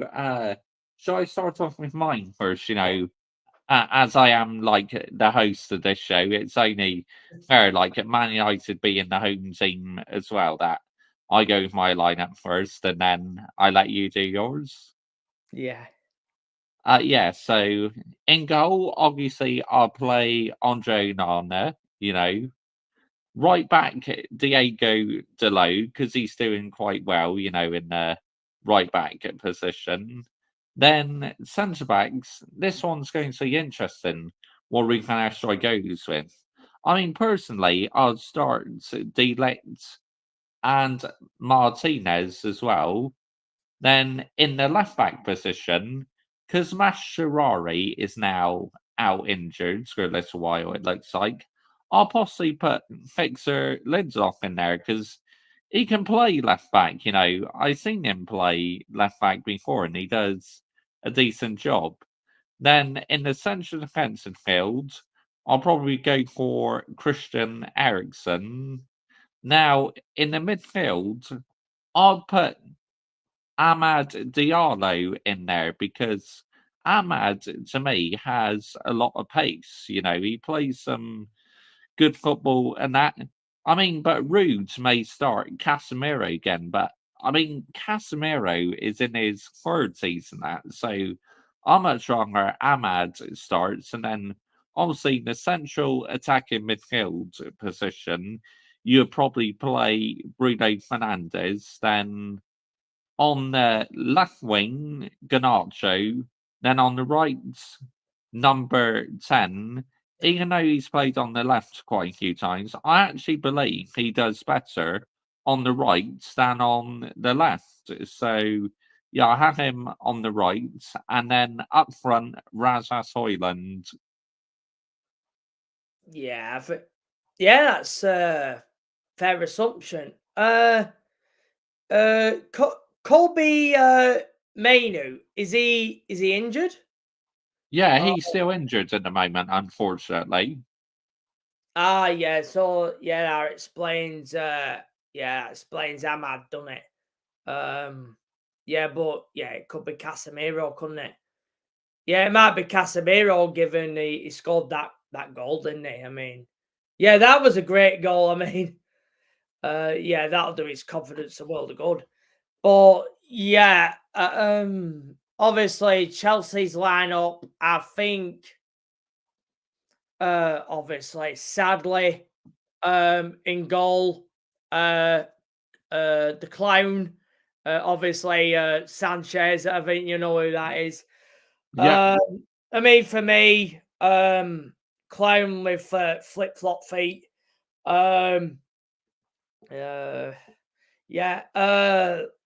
Left back. I wonder if he'll go. Well, it was Gusto last time. Obviously, Cucurella is a left back. I would prefer Cucurella there, I guess. But if it were me, if I had the choice, I would go with Ben Chilwell, but that's not going to happen. So yeah, I think at left back it's either going to be Gusto or Cucurella. I think Cucurella, did he play last night? I think he did. I just have to get the last night's team up. Given I only watched the highlights, let me have a look. Newcastle. Well, obviously, anyone who basically started in this game isn't going to play, are they? So I want to see who was at left back. Yeah, Cucurella was at left back last night. So yeah, it's I'd imagine we're going to put Gusto there again. But not many people are a fan of Gusto in the left back position. So maybe Cucurella might even get in, but I do think it'll be Gusto. On the right, obviously Reece James. Obviously Reece James has got captaincy again now. So yeah, central defense, Levi Colwell and Wesley Fofana. I'll just have a look at the chat. What the fuck, guys? You are still going. I've just woken up. Big up to you, Hayden Cox. Because you have. Yeah, we are still going. We are still live. And yeah, it's been a while since I've done a 5-hour stream. So yeah, big up to you for tuning in, Hayden Cox, and obviously big up to everyone in the chat as well, and obviously anyone who's watching, of course. So yeah, we are going to go on to the midfield. I think we will go. It's going to be Moses Caicedo and Romeo Lavia in the middle. So yeah, I'm convinced we're going to start with that. Enzo Fernandez on Wednesday. Yeah, it was Paul last night. Shit as always. So it's good to be Moses Caicedo and Lavia. Attacking midfield, obviously behind the striker. Cole Palmer does play that role now. So yeah, I think obviously that's going to be the key point. Obviously, Cole Palmer and Manchester United's defence. Obviously, in the midfield is going to be key in this game. I mean, obviously, if people saw the Liverpool game, Cole Palmer was quiet in that game. Obviously, got nullified by Liverpool's midfield and defence. But obviously, if Cole Palmer is in this game, he's gonna give us a chance, to get something out of the game. So on the left, I think it'll be Pedro Neto on the left.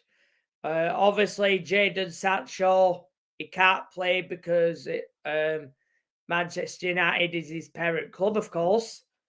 So, yeah, I think it's going to be Pedro Neto.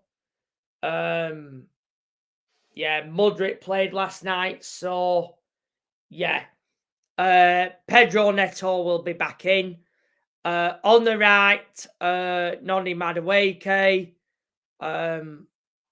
Obviously, that's who Enzo Maresca tends to start with these days. And yeah, how much it's going to depend how much impact Madueke can make.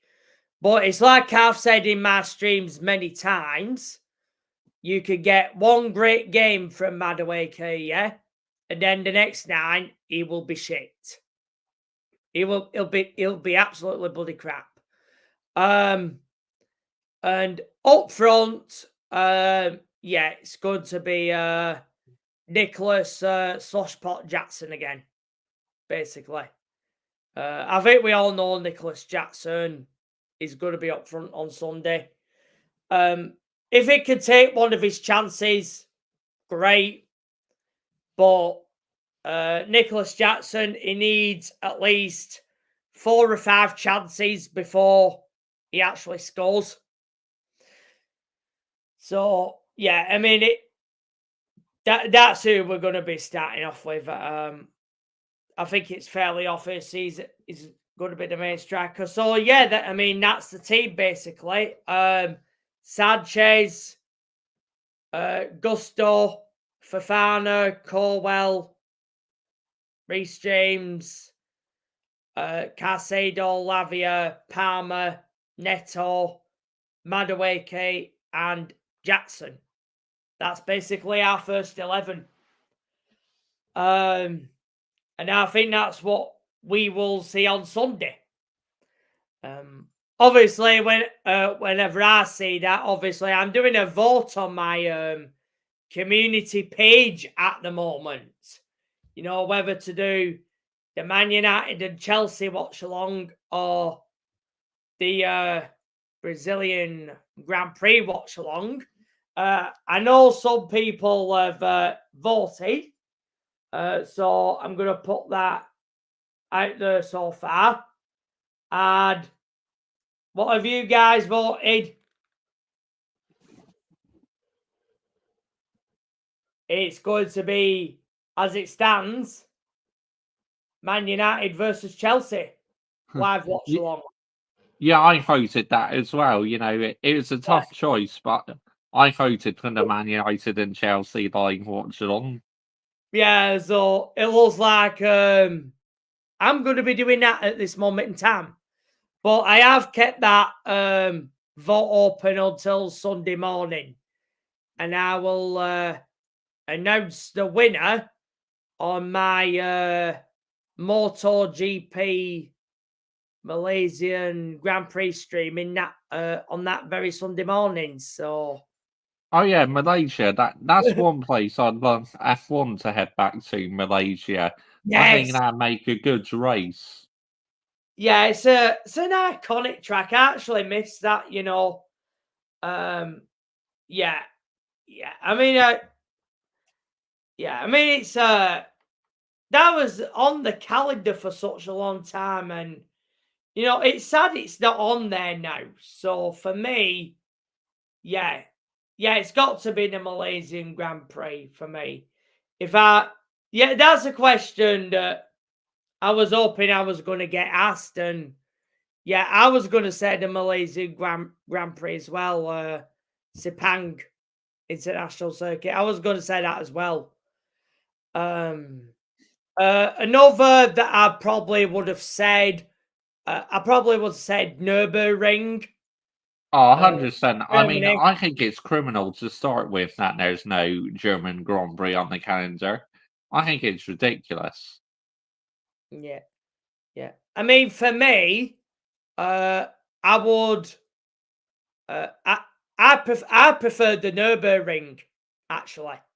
Yeah. I know a lot of people like Hockenheim, but for me, when they built that other layout in terms of Hockenheim, it just wasn't the same for me. I prefer the old Hockenheim, you know, through the trees. I prefer the old one. Yeah. I didn't like the new layout of it. where there was that long turn and then you go around that next bit. I weren't keen on that one. Yeah. But for me, if out at 2, Nürburgring for me was more. I think that's more of an iconic track, but that's my opinion on that. But yeah. So yeah, but yeah, if there was any track in the world, I would say Malaysia as well. So yeah. Yeah, I mean, in terms of the score prediction, I mean, what's your score prediction for this game? Because, like I said now, like, if we still have Derek Ten Hag as manager, then I think pretty much this match would have been a write-off for us. But I believe now it's more trickier to predict because, the player's mindset now may be completely different to what it was before. I suppose if you look at recent times, something is telling me a draw. I just hoping it's not a 0-0. I mean, that's what I mean. Otherwise that'd be boring, won't it? 0-0 draw would be boring. Yeah, I mean, if I end up doing a watch along to that, and then it ends up being 0-0, I mean, my God. So my gut feeling is a draw. That's my gut feeling of it. I don't know who'll be more happier with a draw. Will Man United be more happier with that? I know we won't. As a home team, I think we'd probably be a bit disappointed with a draw, just because the position we find ourselves in the moment, down in 14th place. So, really, I feel we desperately need to try and win this game, just to try moving up the table, really, because, confidence is low at the moment in the Man United team. But, yes, they scored them goals against Leicester, but what you got to take into account and consideration, it was against Leicester City's B team. Like, the thing is with your football club this season, I actually think at times you're playing some good football, but your defence and your goalkeeping is absolutely atrocious. That's the only thing what lets you down is your defence and your goalkeeper. Just not good enough, mate. Yeah, I agree. That's the downside for us. Yeah. Obviously, there are a few crucial elements. Cole Palmer. I think Cole Palmer is probably going to be key to this game. If he's in the game, we've got a chance of maybe getting a slender win, like a 2-1. But yeah. I'm not sure if I'd be that happy with the draw. It depends on the performance. If we have like 3 or 4 glaring chances during the game, and yeah, chances are Nicholas Jackson is probably going to miss bloody one of them. I'll probably will see it as 2 points dropped. I mean, that's how I'll see it. Yeah. I mean, we just I mean, that's the thing, isn't it? I think the midfield battle is going to be key in it. Yeah.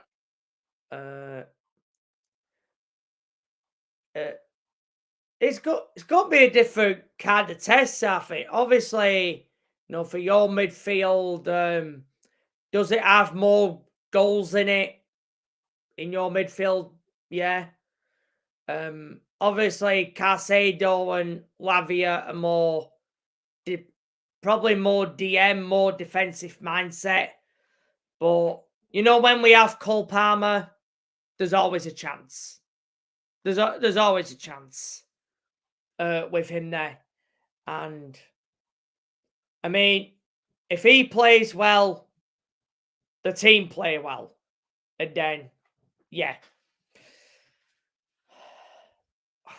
I mean, yeah, but something's telling me a draw. Yeah, I agree. It could well be a draw, like maybe like a 1-1 draw, a 2-2 draw. But thing is, I just got a feeling that both sides are going to concede, mate. You know, because both teams just like so shaky at the back. Like Andre Nana, he's playing well this season, but he can't do it all on his own, mate. You know, he needs help from the defence as well. Yeah, well, yeah. Last time it was 4-3, wasn't it? Yeah, of course, that was end to end now at Stamford Bridge a few months ago, wasn't it? Cole Palmer. Oh my goodness! I can remember it's on a Thursday night, right? I was doing a live watching on. We were literally winning the game, and then we ended up. You guys equalised, yeah. Yeah. And then we fucking ended up losing the game. I can remember. I was live on YouTube, and literally, I lost my shit, mate. I couldn't believe what happened. You know, Yeah. I started like hitting the sofa in frustration. It's like, oh my goodness, yeah, I mean that was that had to be one of the best games between, you know, both our teams. That was end to end. 100%. It was an epic game. It really was. Don't get me wrong. Yeah, I mean, I'd never have. Well, I don't think we've ever seen that between these two teams, and that was very end to end, wasn't it? I mean, Yeah, if we do get like somewhat similar on a Sunday, I mean, obviously that's a good advert for Premier League, in it, and yeah, neutral perspective. Yeah, I mean, obviously, if it looks like I am doing that live watch along of that, and I just hope it's not a 0-0. I just don't. Oh, I mean, I don't want that. But yeah, I think there'll be probably goals, but yeah, I think it's going to be a draw. yeah. But yeah, I think maybe a score draw, maybe a 1-1. But if I see like during the game, you know, Nicholas Jackson goes forward, he's 1-on-1 with Andre Onana, he ends up missing it. I'm going to see it as 2 points dropped. Yeah. Simple as that. Because he has a habit of doing that as well. But yeah. But yeah, I mean, you never know what can happen. I mean, it's yeah. I don't think we'd be either happy with a draw, really. I mean, yeah, I mean, obviously you want to win because Man United want to go further up the table.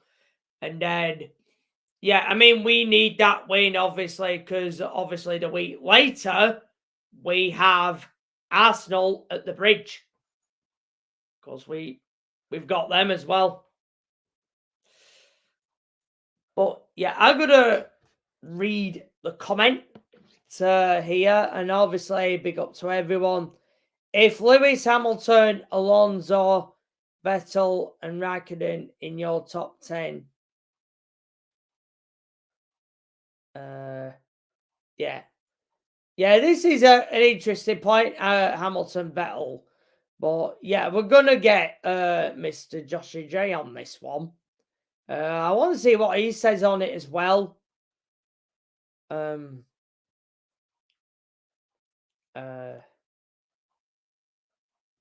Yeah, there's there's a question on this chat here. So if Hamilton, Alonso, Vettel, Raikkonen are in your top 10, yeah, some people, Niki Lauda, Jack Stewart, Jim Clark.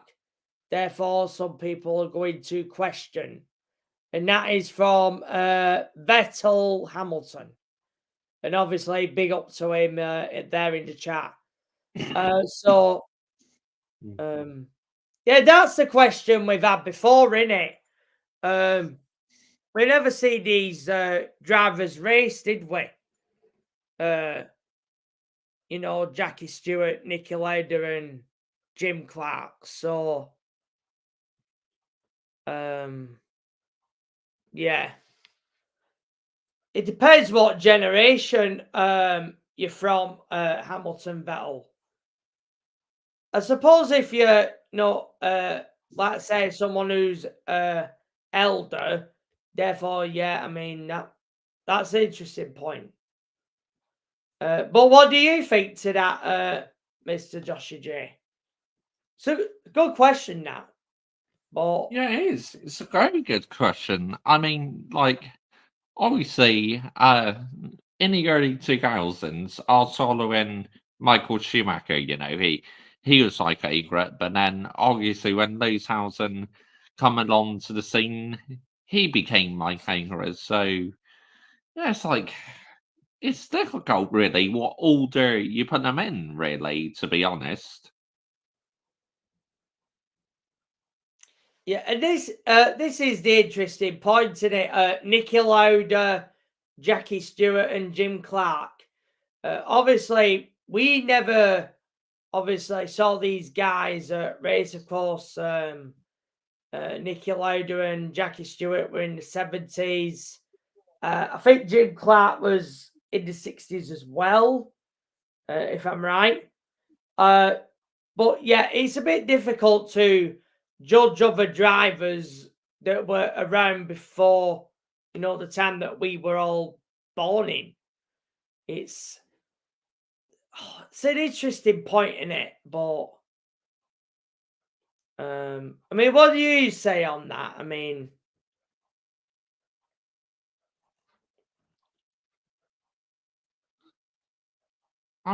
it's awkward, isn't it? Because what order do you put them in? It's like I wouldn't know where to start, to be honest. yeah. Yeah.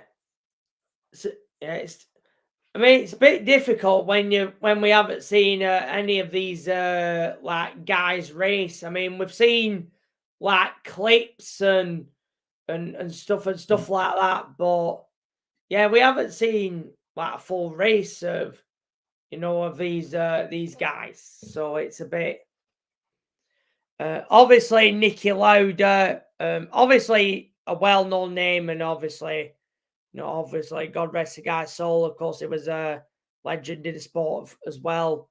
But yeah, I mean, we never saw him race, and yeah, of course, Jackie Stewart. Obviously, he was known later on for Stewart GP. I think he had his own team, and of course, that was before they went on to be Jaguar, and then of course Red Bull. So yeah. To be fair, I used to like that Jaguar livery. I'm always quite nice. HSBC. Yeah, Mark Webber. Yes, that's right. Yeah.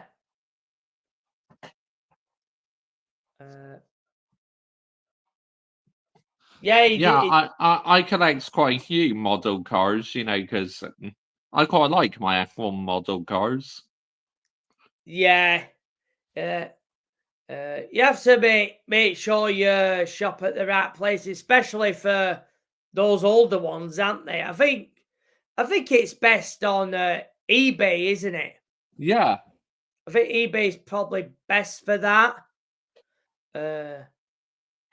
Yeah, I know there's like an F1 website, but obviously that's going to be for, the current models, isn't it? So, Yeah. so yeah, eBay's best for that stuff. So, yeah, I mean, it's great to get, get iconic stuff like that, and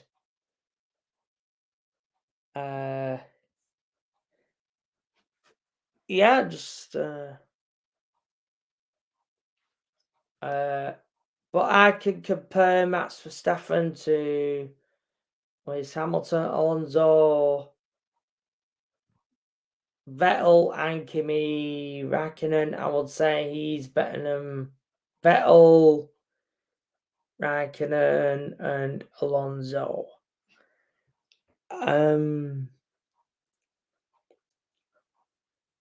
Yeah, obviously, yeah. That's because you've seen all them drivers race in the same period.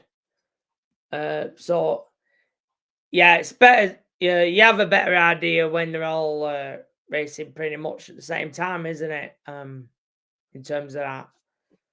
Oh, Russell Hamilton's definitely asking some good questions here. I find Yeah. it very interesting.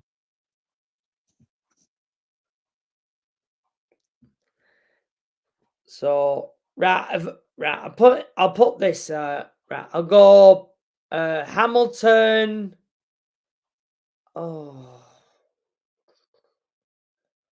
Hamilton, Alonso. I probably would say Alonso because he's more consistent.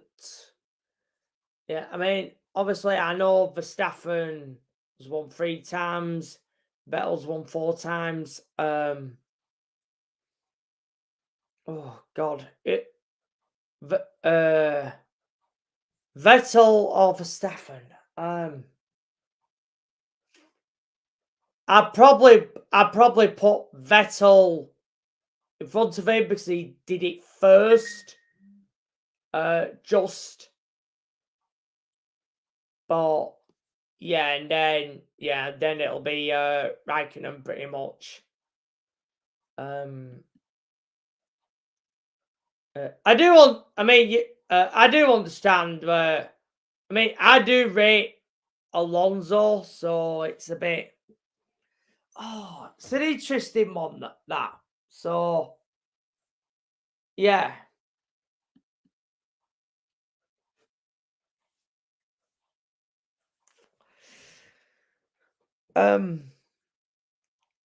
Yeah, I mean, big up to everyone who's been, everyone who's in the chat. I mean, yeah.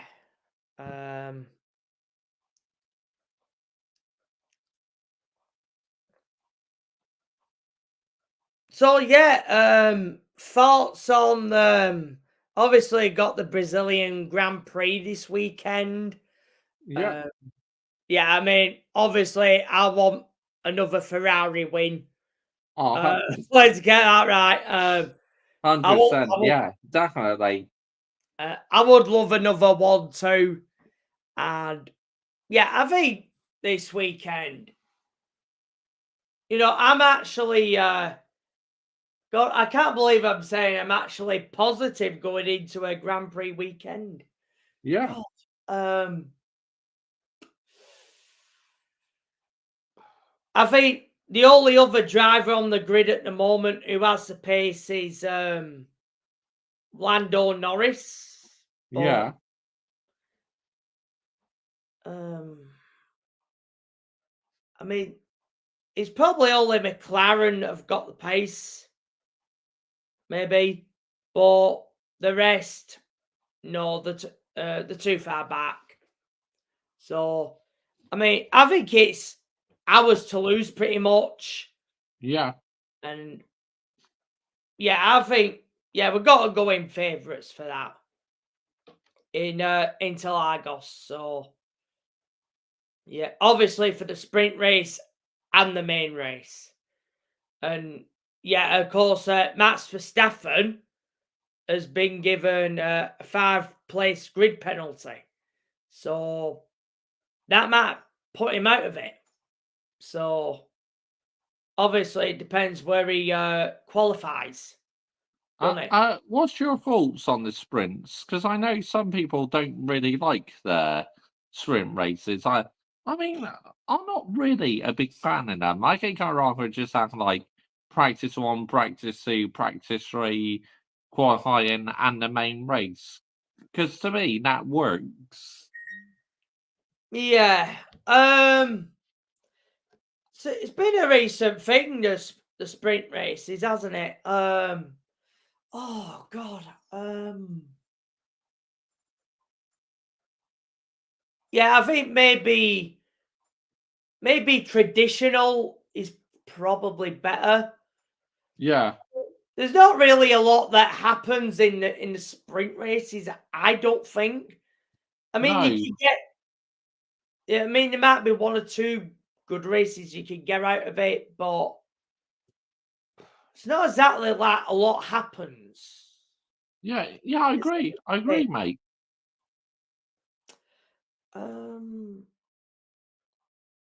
Yeah. Is it a thing that's probably going to be around long term? Oh. Maybe not. I mean, it's hard to tell, isn't it? It depends how the fans feel on it.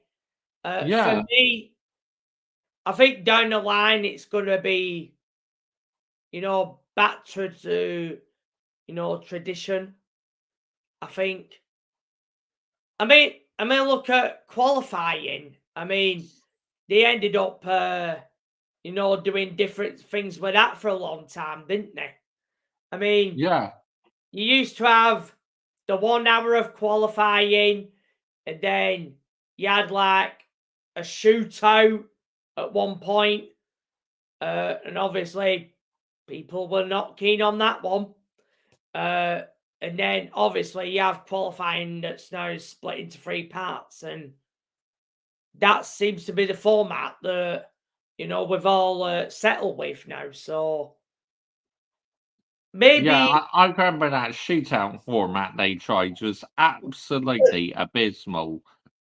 yeah, it was that. I mean, that was never going to work. I mean, was that only about 5 or 6 races? Was that it? Was. Not even that, mate. I think it only lasted for about, what, 3 or 4 races because it was that unpopular. Yeah, it weren't along. It weren't around on that one. So yeah, uh, yeah, maybe it'll be more traditional down the line again. But I can see why they've gone down that route. Maybe they've watched the MotoGP. Obviously, MotoGP does sprint races as well. Yeah, Well, I think the difference in the MotoGP is they're doing it in every round. They do it in yeah. every round. So, I mean, in the F1, I think it's only what is this the 4th one this weekend? I think there's about I think 5 so, or so. yes. Yeah, so yeah, so it's not like they do it too much. So yeah, I mean, obviously, if people want it, it's okay, I guess, but it's not really that action packed, and obviously, it's shorter laps, isn't it? So, um, yeah, that's the thing. It's not like a lot happens, and maybe we should all focus on the main race, I guess. Yeah, I agree. I agree. So strange enough, I don't mind it in the MotoGP. Oddly enough, I actually don't mind it in terms of that, but um, But yeah, I think I think the main race should be the focus. Maybe in time, it'll go back to what it was previously in terms of F1. So I mean, I basically think they've just seen obviously they've seen MotoGP do it, and then they thought, let's do the sprint races in the F1 and see what people think. But yeah, not a lot happens in terms of the F1 in the sprint races. I mean, like F2 and F3 have been using it for a long time, so I guess their mindset was to try it out in F1. So I can kind of see where they're coming from. I think it works in the. It probably works for F2 and F3.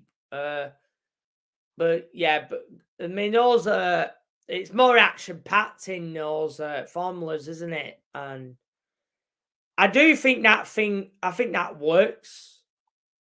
I think that's been around for a long time in F2 because I know there was GP2 that did it then, and I think they even did it when it was Formula 3000 back in the day. I'm not sure, but I think they did. Yeah, I mean, of course, in them days, that's where Fernando Alonso started out. Of course, back then it was called Formula 3000, and of course, it's changed names over the years, hasn't it? And today it's F2. So yeah, it's understandable when you see it in that in them categories, but F1. Oh, maybe there's some things that should stay traditional, but maybe that's me, I guess. But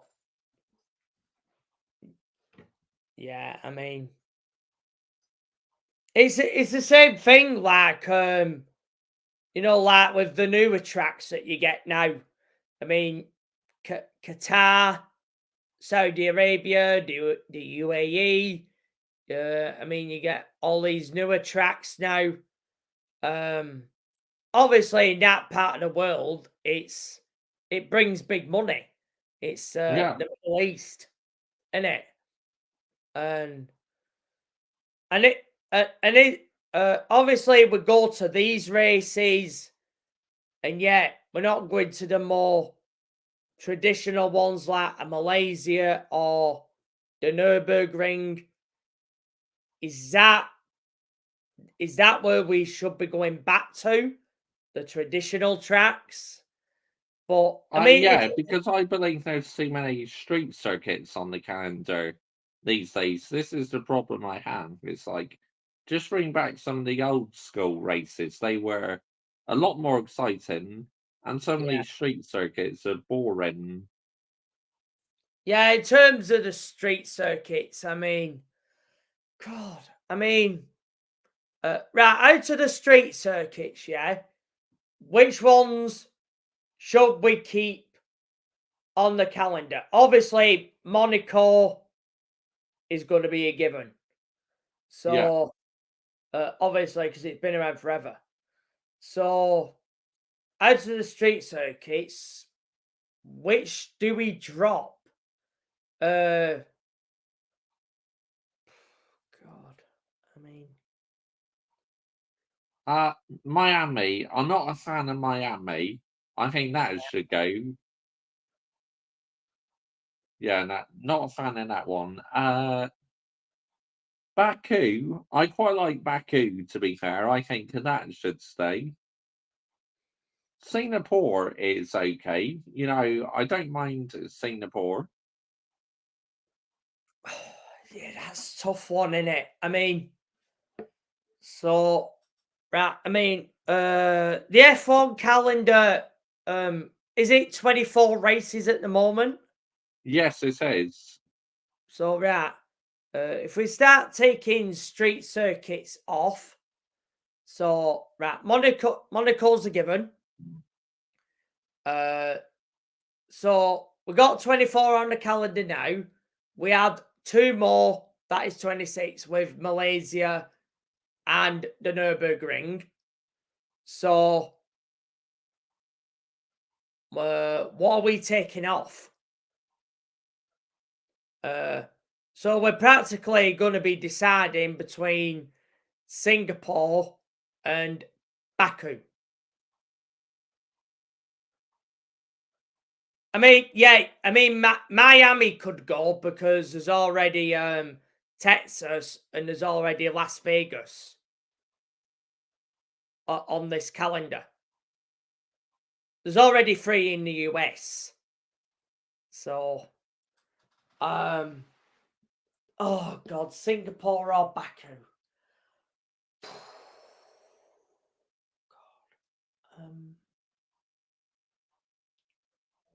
Which one has been more iconic? God. I mean, obviously, the way I see it, Singapore actually has a bit of history because it was the first ever F1 night race. You know, that's Yeah. how it made history.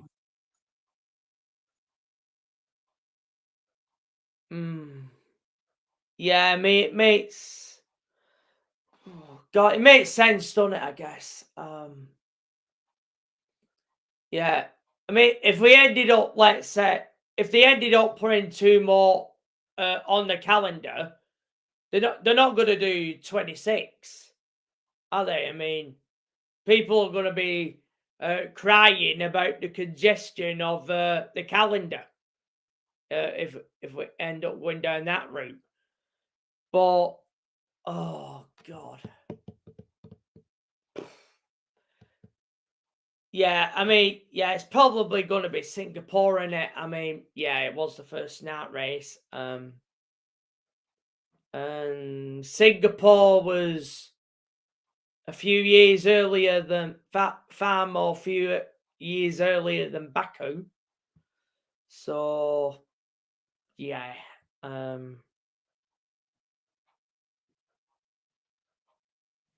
Yeah, I mean, Baku's had its moments as well, but yeah. So it's not going to be easy, that, is it? I mean, if you add more to the calendar, then you have to take some off. Yeah. Yeah. Yeah, I mean, and obviously it's not gonna be Monaco going off the calendar. I mean, good grief, could you imagine the reaction to that? I mean, Yeah. that's not gonna happen. So yeah, it's oh God, it'd probably end up being Baku, wouldn't it? That will end up going, wouldn't it? It's like, don't get me wrong, I know Monaco the racing isn't great in that, but that's got so much history. That should never be removed off the calendar.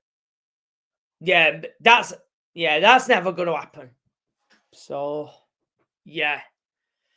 God, I mean, that'll be a tough one, wouldn't it? For, the FIA, the organisers, the ones who put the calendar together. I mean, oh, God.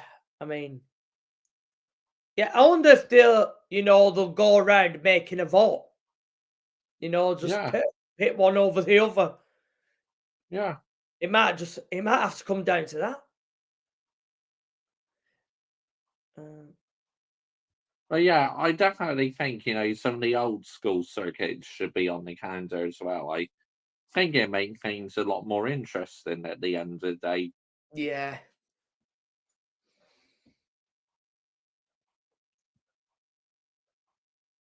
Yeah, I mean,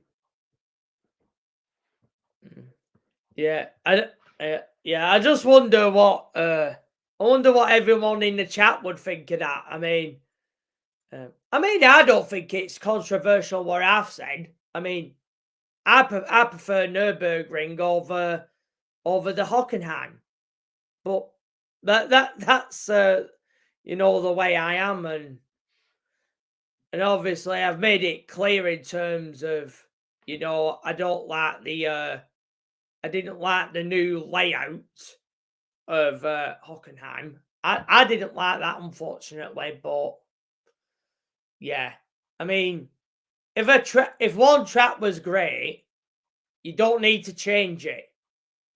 Yeah, I agree. And for I me, actually agree with you. Yeah. yeah, I mean, I felt that didn't need changing, but yeah. So yeah, I mean, for me, Nürburgring would get my vote, but yeah, whether that will happen down the line, I mean, yeah, I mean, there are German drivers on the grid.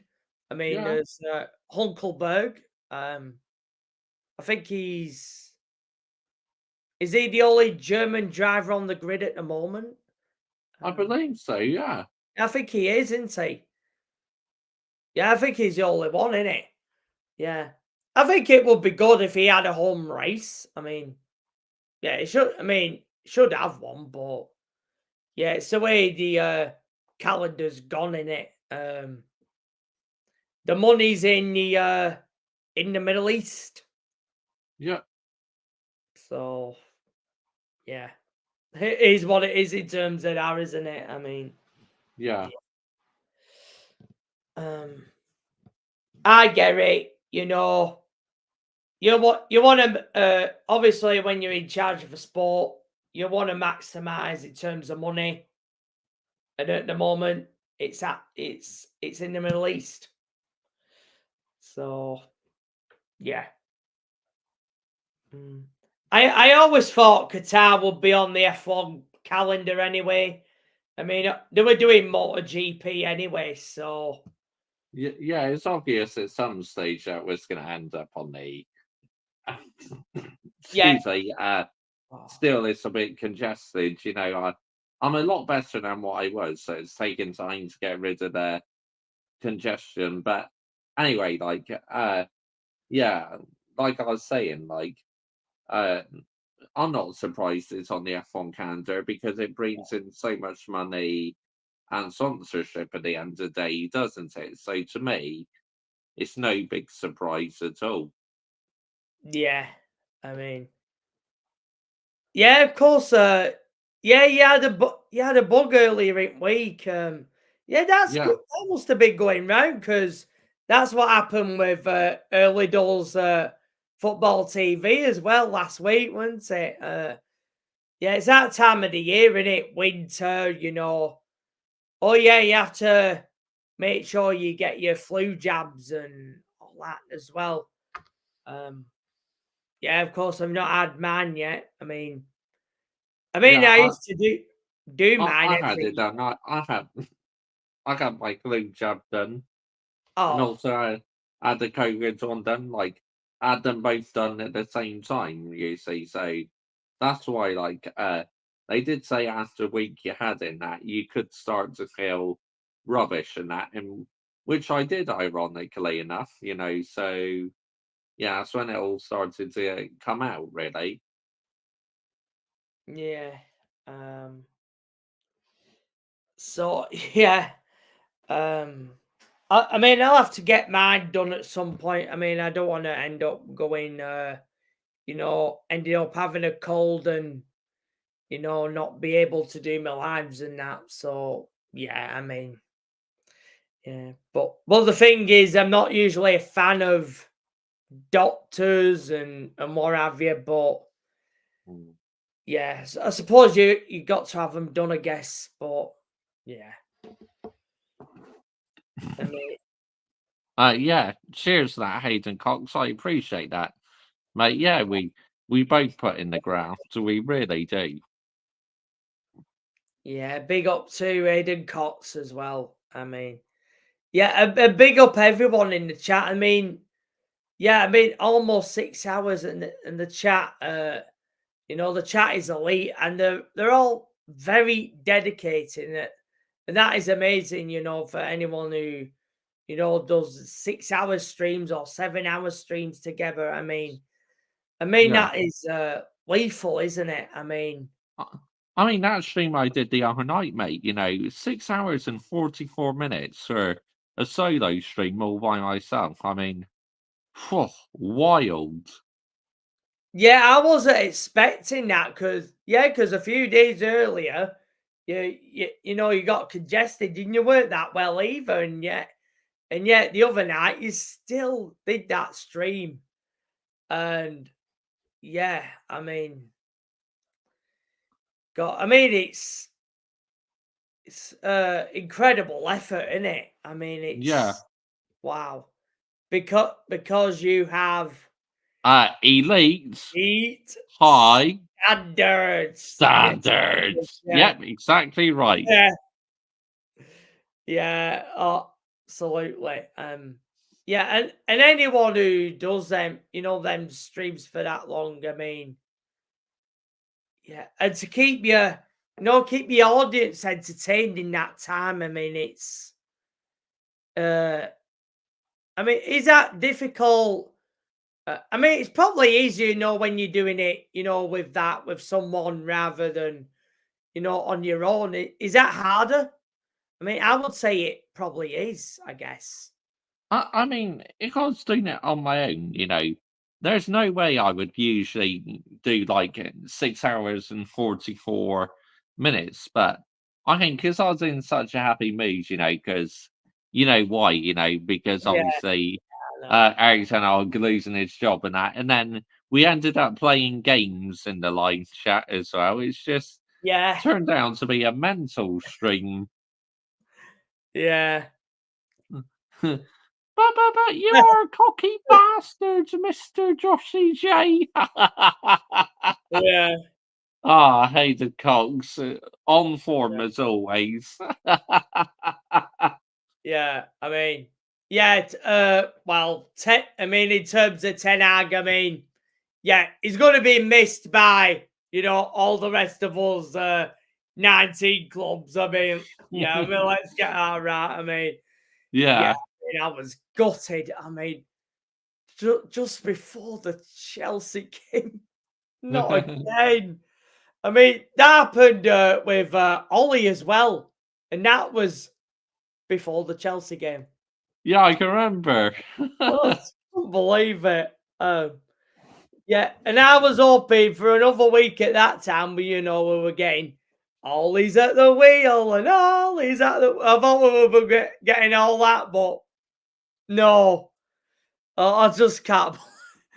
It seems like the wake up just like that as soon as we come around the corner. Yeah. It's just remarkable, isn't it? And Yeah.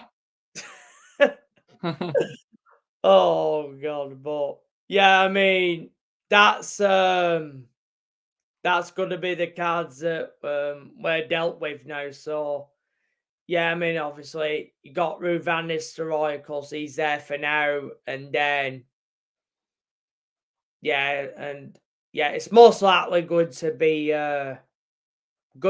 Amurin now, doesn't it? And Yeah.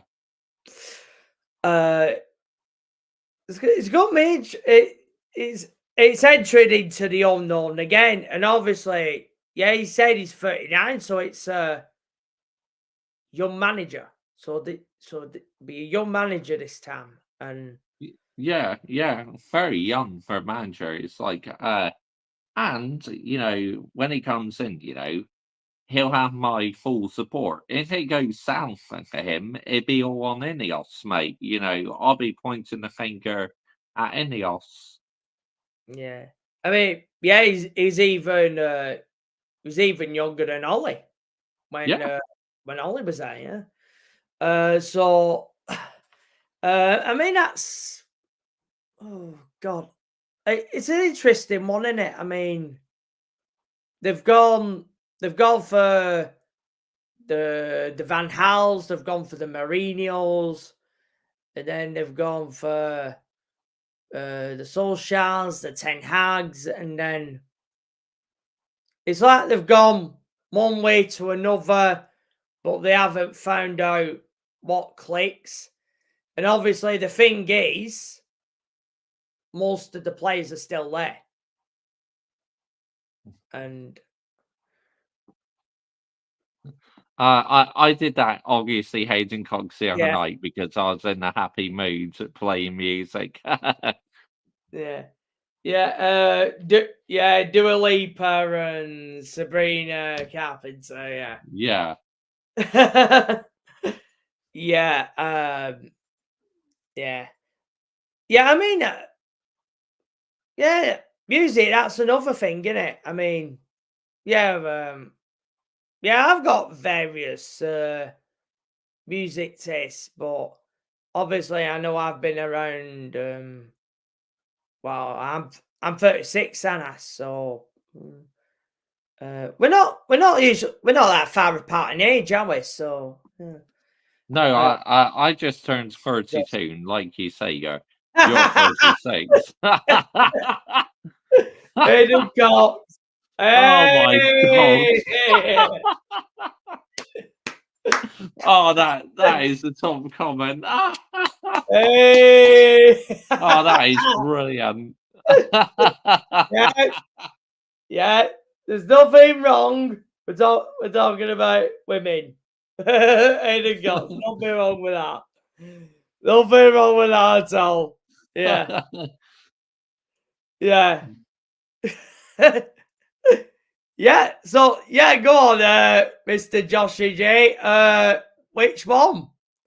Yeah, if you have the choice, yeah, Dua Lipa or Sabrina Carpenter. I Yeah, think for me, probably Dua Lipa, because I've been following her now for quite a few years. yeah. Yeah. You know what a mutant would say, Josh? Oh, yeah. I mean, yeah. There's always that famous saying, ain't there? No, you listen to music and the world goes round. It was I mean, it was something that my grandma always used to say to me, so yeah, I mean, music makes the world go round. That was it. Yeah, and it does. So yeah, it's good to have that. Aiden Cox is landing it in the chat, isn't he? Yeah, Aiden Cox is going with Sabrina Carpenter there. So yes, so he's saying Sabrina for me. Dua has a fair few boyfriends. Oh, yeah. Oh, Aiden Cox is landing it in the chat there, Joshy J. Oh, Yeah. yeah. It's good. It's good you put that. He puts that in the question. Yeah. Oh God. Yeah, that's a good question, isn't it? Oh. Yeah. So yeah, he's going for Sabrina Carpenter, isn't he? Yeah. I mean, we all have we all have our crushes. So yeah. Yeah. God. Yeah. I mean, for me, I've got a various music tastes. I mean, look, right. I don't mind, I don't mind hip hop and rap. Am I a big listener of, let's say, of that genre? Probably not.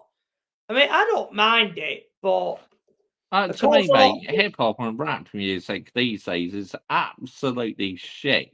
Where yeah, it's it pop. was so good when Eminem was around and that.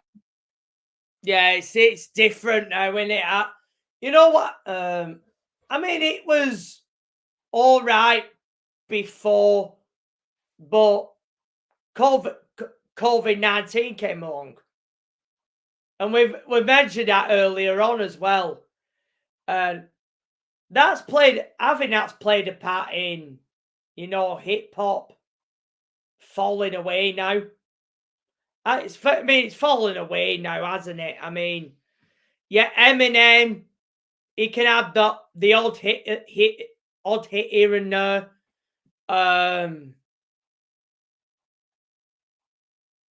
Oh, difficult one because they're both good-looking, Hayden Cox, Dua Lipa and Margot Robbie. So, yeah, I mean, ironic enough, I watched Neighbours, and that's where Margot Robbie's career first started. Really, was in Neighbours, and look at her now, like one of the biggest film superstars ever.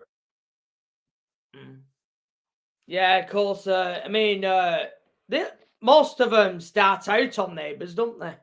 Yeah. Of course, Kylie Minogue, obviously. But yeah, I mean, if you can start your career on, a show like that, I mean, that's fine, isn't it? Yeah, but I think that was when Hayden Cox is on absolute fire. Neighbours Honestly, pitch, it's like, and taste the brilliant. flavor. That's what the intro sounds like. Yeah, well. Yeah,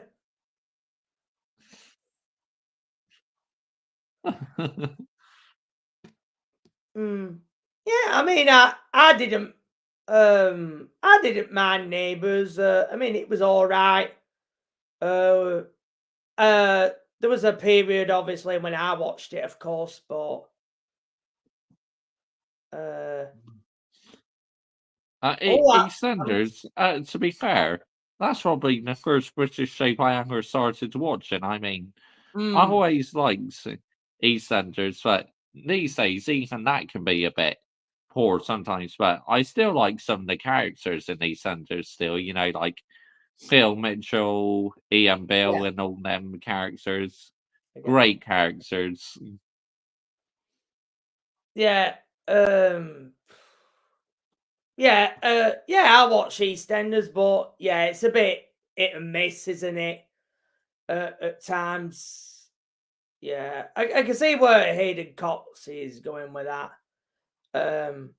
But yeah, I mean, in obviously when I were growing up, it was always EastEnders in our house. Obviously when it was me and my grandma. Oddly enough, for my grandma, she actually liked Emmerdale, so it was the other way around for her. But she did like EastEnders as well. Yeah. For me, I liked EastEnders. I wasn't really a fan of Coronation Street, to be honest. I saw it here and there. I wasn't really a fan, to be bluntly honest. But yeah, I mean, soaps are soaps, aren't they? They're just like there, aren't they? Yeah. But yeah, I mean, it's not like they're on the much anymore, anyway. I mean, Nate. Coronation Street is shite. Yeah, I can agree with that. I mean, yeah, not really a fan of it when I watched it, to be honest. I think the last time I saw that was 6 years ago. I think it might have been when I last saw that. But I think that was when the Phelan character was in it then. That was the last time I saw it, actually. But yeah, and of course at that time, that's when EastEnders was in the mud, of course, wasn't it? But yeah, it is what it is, isn't it? Yeah, but I mean, they're practically on every day, aren't they? But yeah, I mean, we've got like other things to do these days and all that, innit? And yeah, like these days, mate, I don't watch as much TV as what I no, used to. yeah, Because these days I seem to watch my favourite YouTubers live and I stream myself, yeah. so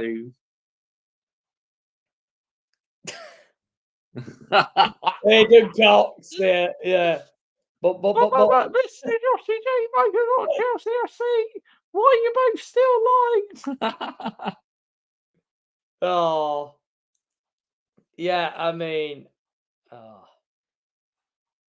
yeah, yeah. I mean, yeah. I'm same. I don't I rarely watch TV now.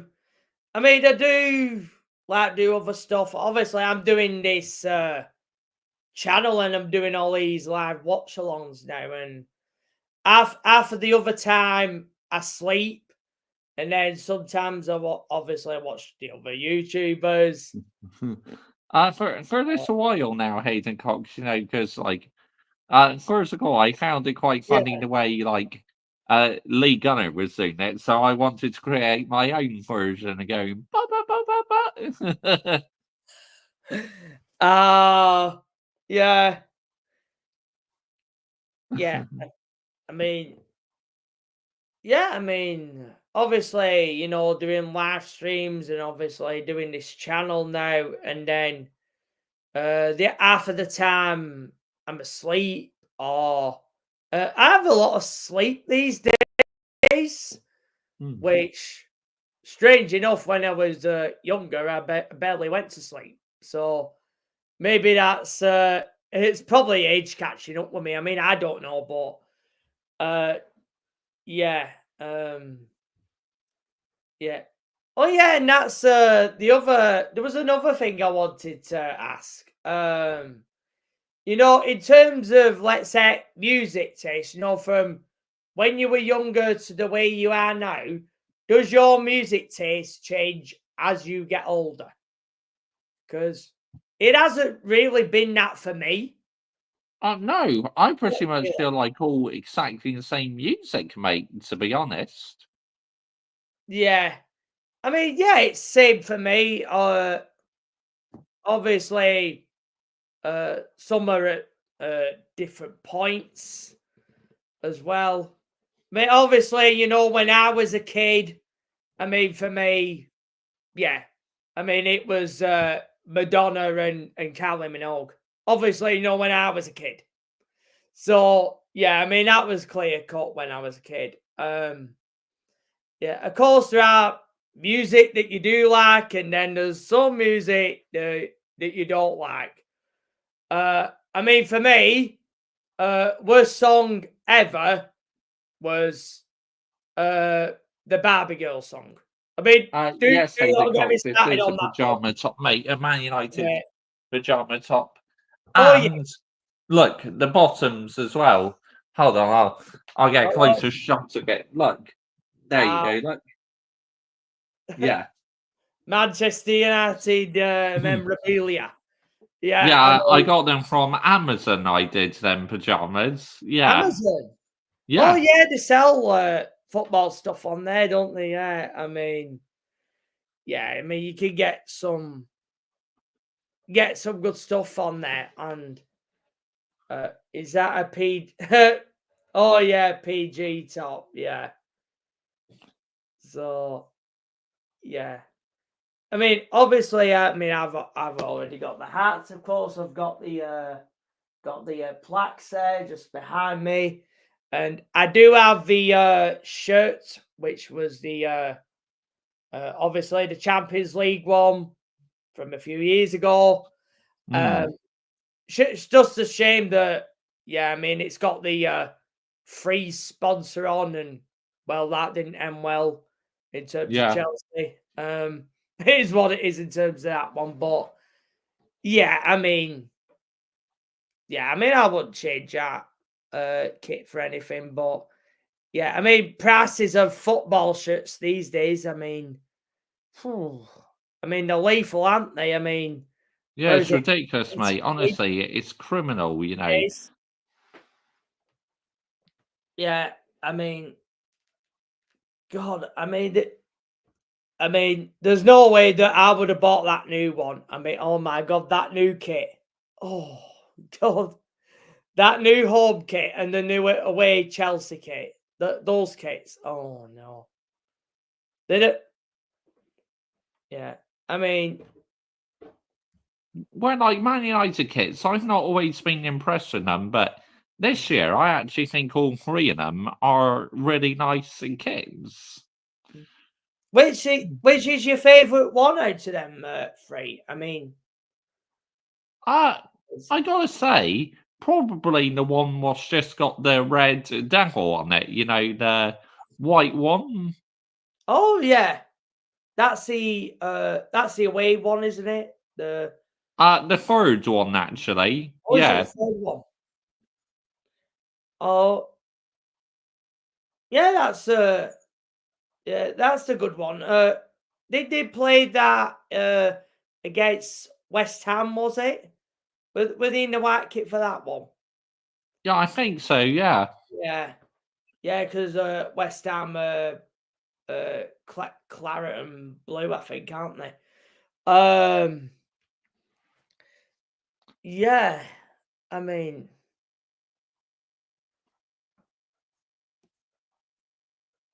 do you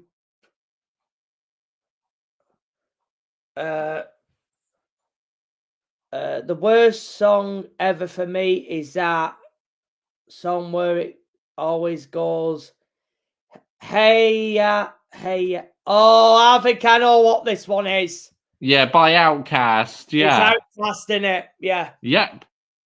Oh, yeah. Yeah, I'm not exactly fond of that.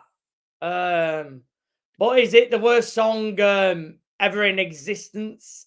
Oh, yeah. I could understand why people are probably annoyed with that. Yeah, to me, it was a bit too rinse and repeat. You know, it was very repetitive, that song. Yeah, I kept always hearing that a lot. I never knew who it actually was, to be honest. So, yeah, I can get it. Yeah, mind you, there's a lot you can put on the list in the world, can't you? I mean, even Yeah. more so these days, probably. I mean, oh my god, yeah. But especially probably, let's say, some rap songs from, say, one hit wonders, perhaps, and then, yeah, I mean, oh, yeah, I mean, there are some poor ones as well.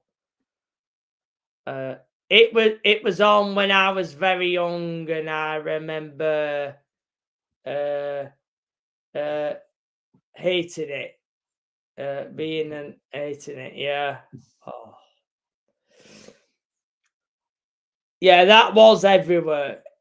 Yeah, especially them songs that get out there and they're everywhere, and then they repeat, and repeat. Yeah, I mean, yeah, it can get annoying that though, can it?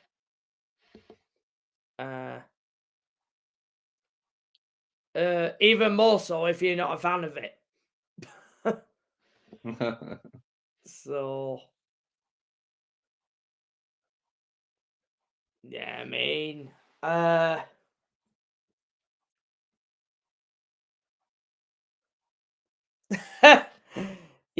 it's rinse and repeat and annoying like a sodding dripping tap.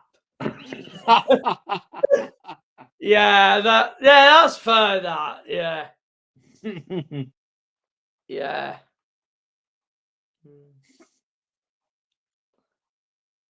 Yeah.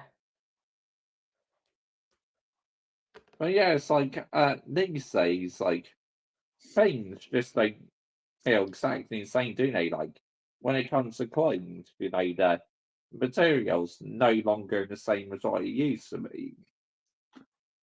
No. Yeah, I mean, it's this world we live in now, isn't it? I mean, it's.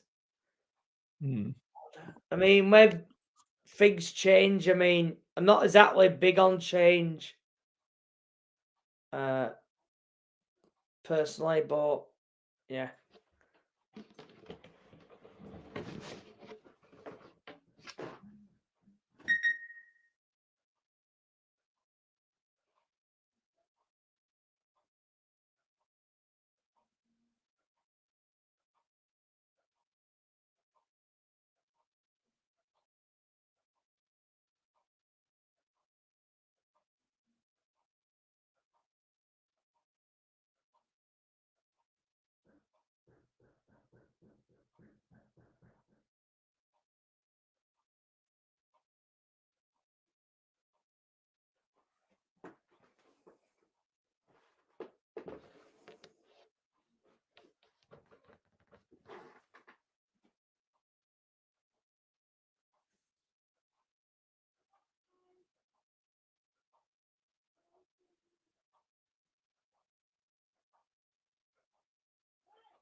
Big up to every single one of you who's still alive and locked in watching us.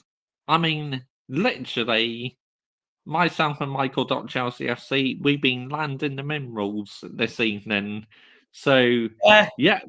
And we both absolutely land it. So it's like, if you are a fan, a Chelsea fan, why not consider subscribing to Michael.ChelseaFC's YouTube channel? The link is in the title to this video. He's a Chelsea fan. He does live watch-alongs to Chelsea games. He does MotoGP live watch-alongs. And he does F1 live watch-alongs as well. Yeah. Yes. So, yeah, I mean, wow.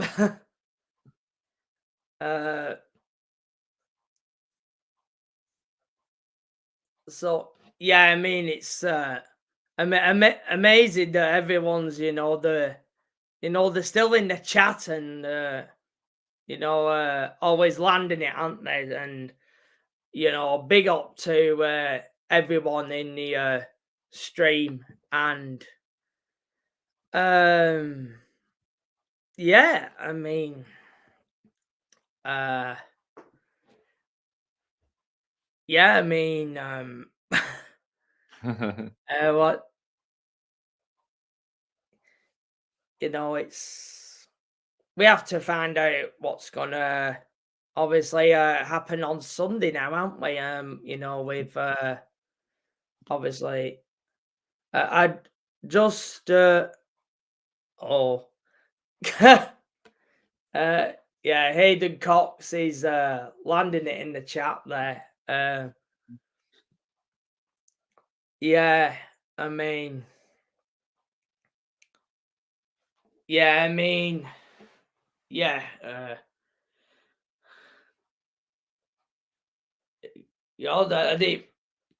yeah. So just listen to that pathetically annoying song, and my word, it's got no better. Yeah. Yeah, he's talking on the Outcast song, you know, hey, hey, I mean, fucking heck, that's so annoying. Yeah, no way I'd want that over and over. No, I mean, maybe once I could listen to it, but keep listening to it and like wait a minute on time. Nah, get the fuck out of here. That would do my head in. Yeah. Yeah, facts. Yeah, exactly. I mean, yeah. Yeah. Just wondering wondering what we can cover now.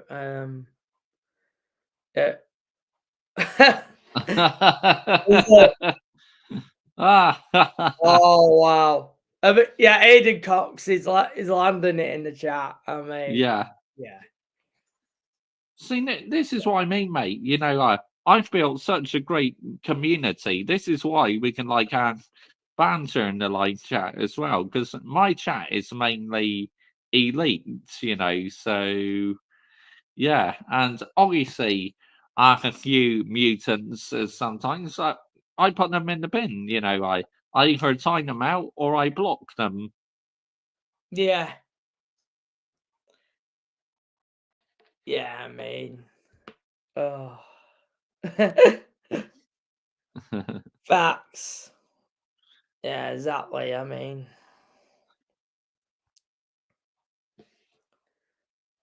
but tell us What I say to mutants, you are out to go yeah. faster before you say but get in the Oh, bin, mate. yeah. Facts. I mean, yeah, I mean, despite so much nonsense these days, I mean, honestly, I mean, yeah, and that's why we've got to, got to keep on landing it, don't we? I mean, Oh yeah, I got a wooden scene, Hayden Cox. there So you go. yeah, wooden scene for you, mutants. You know. Yeah. Yeah. Oh yeah. Of course, I'll just go and get mine. Of course, I've got my own as well, haven't I? Yeah, you got your own as well.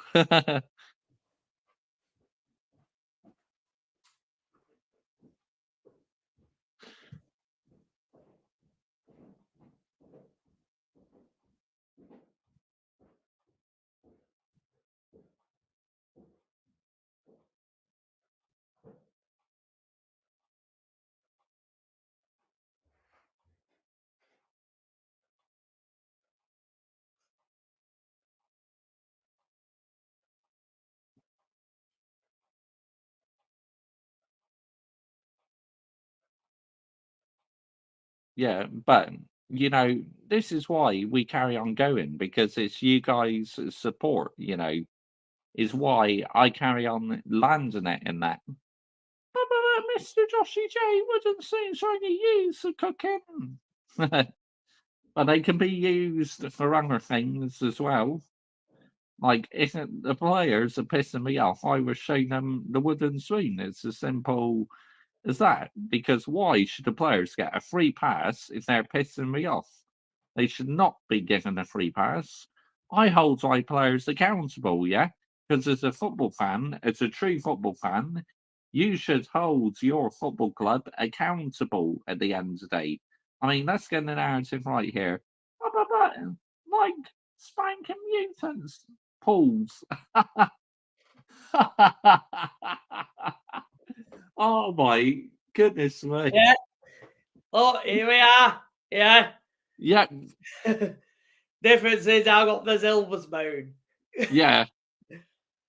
I mean, yeah. I mean, and even when I'm angry, I show sometimes the double wooden scene, like what I done Yeah. once ago. You know, like I don't like Lara Croft. You know, Tomb Raider, the video game Lara Croft with her Oh, yeah. pistols. Yeah, one was for the Glazers and one was for Jim Ratcliffe and Ineos as well. Yeah, that's right. Yeah, I remember that. I mean, Yeah, that's so funny, man.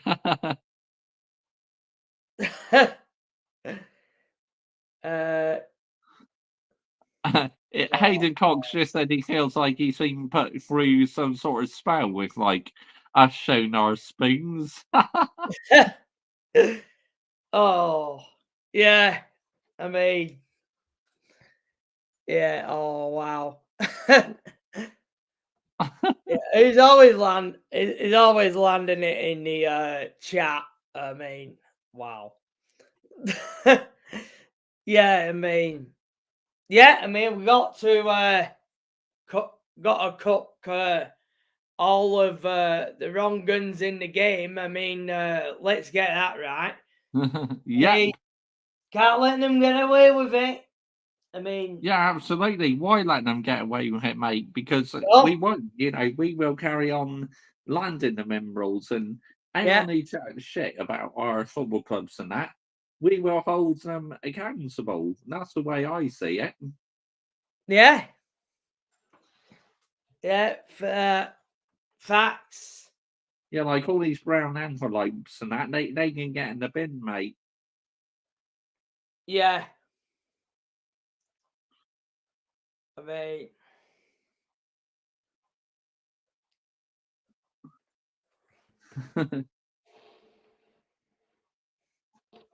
But yeah, it's like I do enjoy YouTube, you know, I just love interacting with my community, you know, not yeah, only do I enjoy putting out the videos and that, but I enjoy the interaction with my subscribers and that. That's the thing I enjoy the most. yeah, yeah, But yeah. I yeah, mean, that's why, you know, I like going live on YouTube and that because I can interact with the people in my live chat. yeah.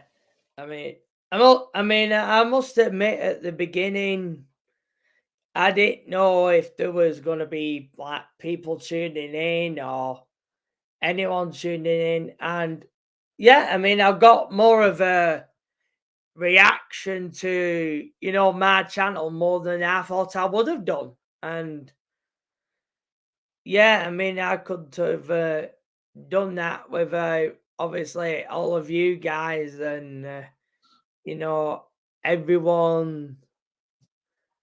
Yes, the road to 12K. 1.2K, which that means 1,200 subscribers, you know. Yeah, I agree, Hayden Cox. Well, I'm sure he is, mate. You know, Yeah.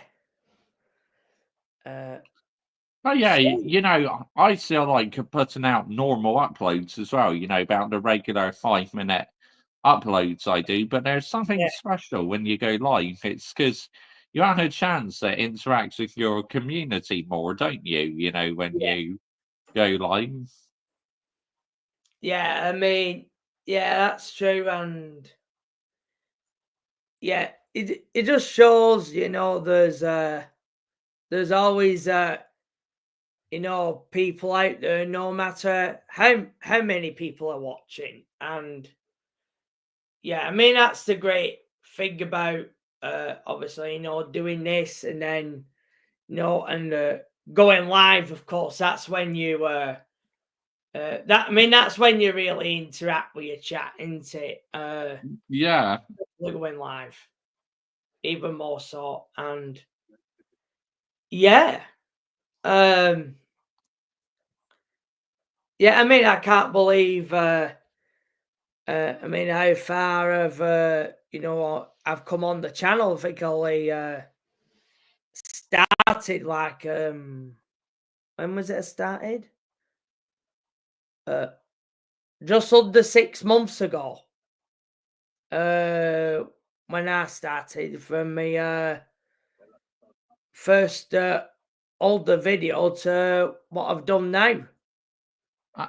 And you've done quite well for yourself. You're on 115 subscribers or 105 subscribers, what you're on. So, considering you only started this about 6 months ago, you're doing Yeah. really well.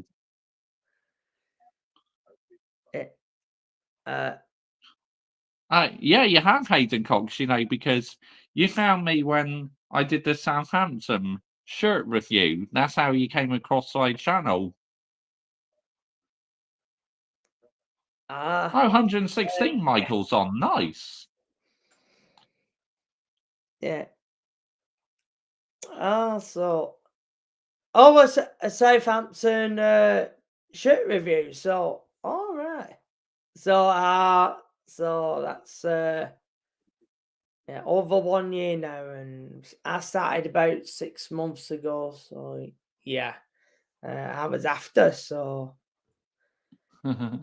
yeah, it's just amazing how can quickly interact with people. I mean, if you had to been on the Minerals FC, I mean, God, I mean, we might have never met.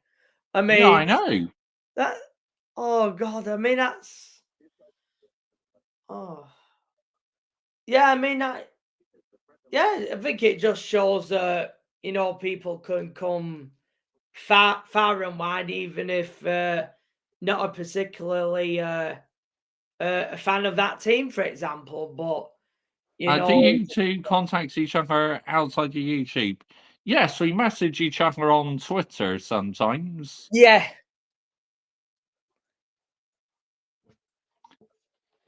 Yeah, so yeah, of course, there's Twitter as well. I mean,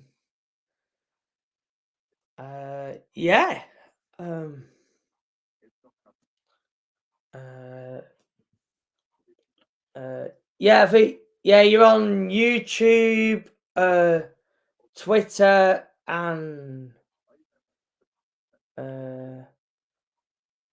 is it Instagram as well, or is it Yeah, I'm on Instagram as well, but no, Hayden Cox, we don't send angry voice notes to each other. It's just you and I who send angry voice notes to each other. Yeah. Oh yeah, even more so. Yeah, it makes sense. So Yeah, because Hayden Cox can get very angry, if Southampton are doing terrible. oh yeah, yeah. That'd be regular for Southampton at the moment, wouldn't it?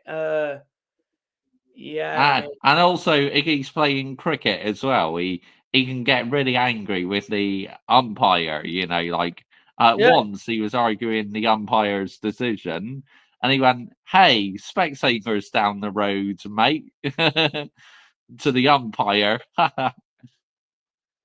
Oh. Yeah, so I'm angry every weekend. Oh yeah, makes sense right now. I mean, yeah. Given Mate, I can remember when Southampton conceded in the last minute to Ipswich Town. That's got to be literally one of the most angriest voice notes he ever sent me, in my Facebook Messenger, in our chat. oh yeah. 0 wins in 9 games, not sustainable. Yeah. No, it's not. I agree. It really is not sustainable. Mate, we concede last minute every time, it seems. Oh, they did that recently. Was it Leicester? They did Yeah. that recently, didn't they? Yeah. 3-2, wasn't it? That I believe. Yeah. Yeah, it's not ideal. I mean, especially, of course, Leicester are one of them promoted teams, aren't they, as well? So yeah, I think Aidan Cott saying they're playing Everton at home on Saturday. So Yeah. that's going to be important, that one. I mean, if they can't win that one, I mean, I just don't see. I mean, I don't see how they can stay up if they don't win on Saturday against Everton. I mean, they've got to win that one, really.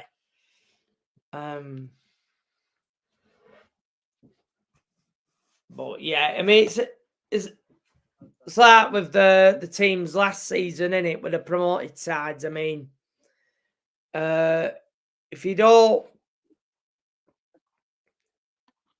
if you don't win your home games, you mean you're most likely to get relegated. So it's a bit, it's is what it is, isn't it? I guess in terms of, I mean, wait, who is more brutal out of the two of you? I got to say myself probably because I've been doing it longer than what you have, Yeah, I've only been doing it 6 months, haven't I?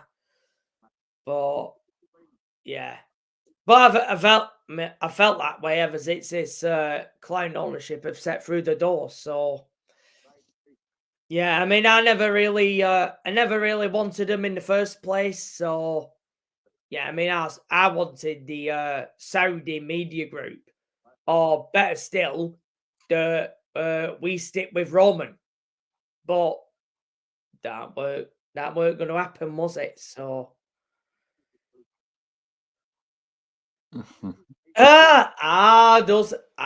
right. Oh, so it's just Jim Ratcliffe now.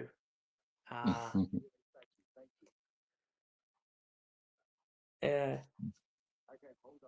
Yeah, so yeah, and Ineos will be idiots. Well, yeah, idiots. yeah, that was that clip that I sent you of Ten Hag's final interview the other day. Oh yeah. Wales did that. I mean, yeah. I mean, there's some good stuff on there that Farley TV, don't he? Yeah. I mean, in terms of football comedy channel, I mean, that's probably the best one, isn't it? 100%. Yeah. Yeah, I mean, yeah. Yeah, I mean, we're going to miss that one. That's for sure. I probably won't do many Ten Hag ones now. So, yeah, I mean, that's going to be... He'll probably bring him back here and, I mean... Yeah, I mean, they did that with... he did that with Rafa Benitez here and there as well, didn't they? But, yeah, it's going to be strange, isn't it, not seeing all them Ten Hag press conferences, process, Harry Potter. Yeah, I mean, we're gonna. Yeah, obviously. I just listened to before I went live with you, a couple hours ago I went live with you. I did the Reed Van Nistelrooy press conference reaction, and I thought for his first press conference, I thought he answered the media very well. And this stupid journalist, right, asked him a question: who's picking the team, him or Almiron? I mean, what sort of fucking question is that, mate? Because Almiron isn't even through the door yet. So, of course, it's Reed Van Nistelrooy. What on earth are these journalists talking about, man? Get the fuck out of here. Seriously, real talk. What are we doing here? Yeah, it's not even been announced yet. I don't. The contract might not have even been signed on the 8th yet, and yet they're already saying hammering, aren't they? I mean, yeah, of course of course it'll be Ruud van Nistelrooy at the moment. I believe it will be until the international break, is it? And then I think it's Amurin after that, I think. But yeah, he's there for the Ruud van Nistelrooy is there for. He'll be there for that one. And then I think you've got Europa League on Thursday, is it? I don't know who against, but yeah, and then he'll have that Premier League game after, and then it'll be the internationals. So he's going to have like 4 games. So Yeah, I mean, it's ridiculous, isn't it? You know, the amount of football what players play these days is absolutely crazy. yeah, yeah. I mean, I have heard if it is obviously Amorim, he comes in after the international break. I mean, I don't know how true that is, but I mean, we have to Yeah, wait. they reckon it is because they reckon Sporting Lisbon want him to literally complete his contracts and that. So yeah, so they got time to bring in a replacement. Yeah, yeah. I mean, we have to wait and see in terms of all that. I mean, it's not even been announced yet, and of course, the PR is relentless with it, isn't it? Already, so yeah. I mean, yeah. Mind you, it won't be able to do anything in terms of new players until January at the earliest. I mean, that's if we have any money to spend, mate, because apparently where we've just paid Eric Ten Hag off his 17 million, now we're going to pay Sporting Lisbon 10 million uh, release clause and that contracts release clause. There's rumours that we are about to break the financial fair play rules, so it's more than likely we won't have any money to send in January at all. Yeah. So, I mean, oh God, he'll be waiting ages then. So therefore, he's got to be waiting until the summer, if that's the case, and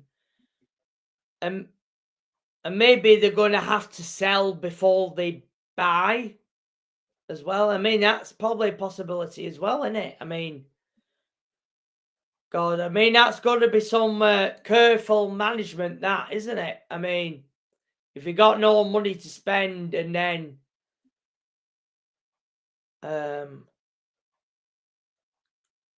if you break the FFP rules and get a heavy points deduction and end up relegated, how seething will you be?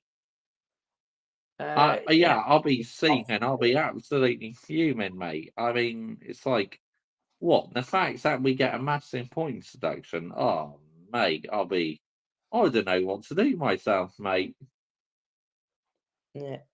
Yeah. I mean, United spent too much money on people like Rasmus and Mason Mount. Yeah. Mason Mount, he's always injured these days, isn't he? Yeah. Where for you guys, he stayed fit literally all the time, but since he's come to Man United, he can't stay fit to fucking save his life, mate. It's like, what's going on? Yeah. Yeah. I mean, depends. What medical team do they have as well? I mean, what is going on? It's like you got to question the medical staff. What the fuck's going on? Man United. Man United's physio staff need to be questioned. Yeah, I agree. 100%, mate. Yeah, I mean, it's not great, is it? I mean, you get a player for that much money and they barely end up playing. I mean,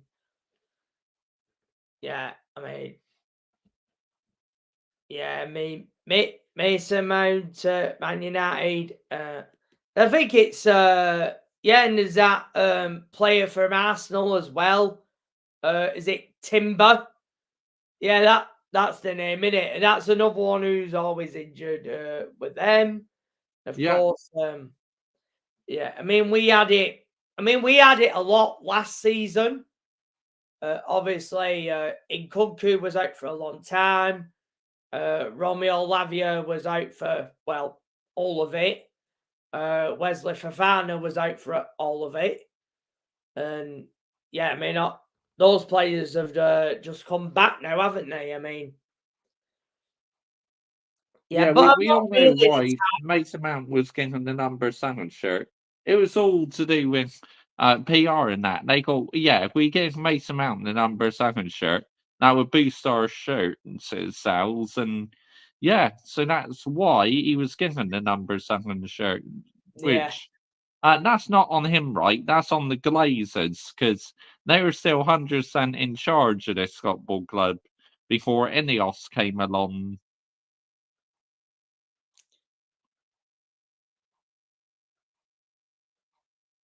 But it's the injuries. Yeah. Oh my goodness, the amount of times like Ten Hag used that last season and during this season, blaming it on the injuries. I mean, not sustainable, man.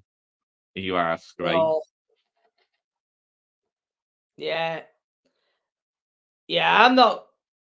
I don't do that. I mean, personally, I'm not going to blame the team's performances on injuries. I mean, no. But this is what I mean.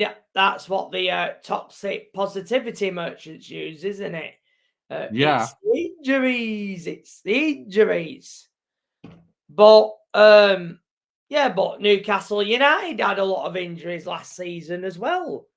And they didn't complain about it very much, did they? They No. just got on with things. So why on earth did we complain about the injuries a lot? This is what I don't understand. Yeah, exactly. I mean,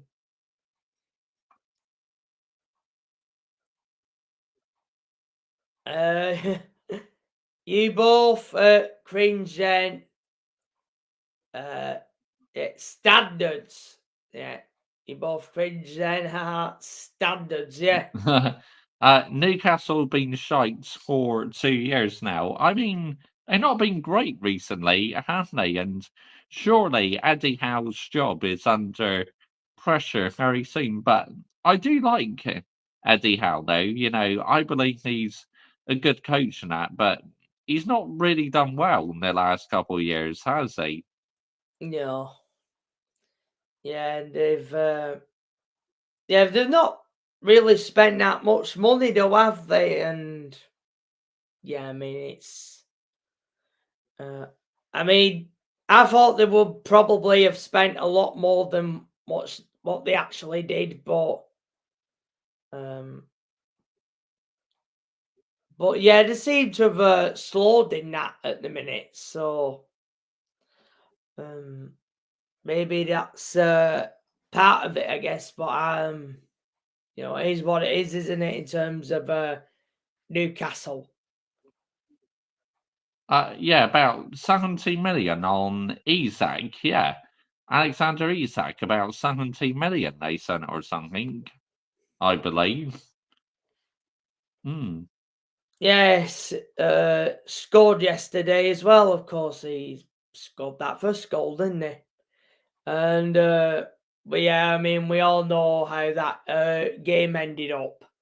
So I mean, there's no Carabao Cup now. I mean, there's Premier League, Conference League, FA Cup, and then there's the FIFA Club World Cup. Then that's it, really.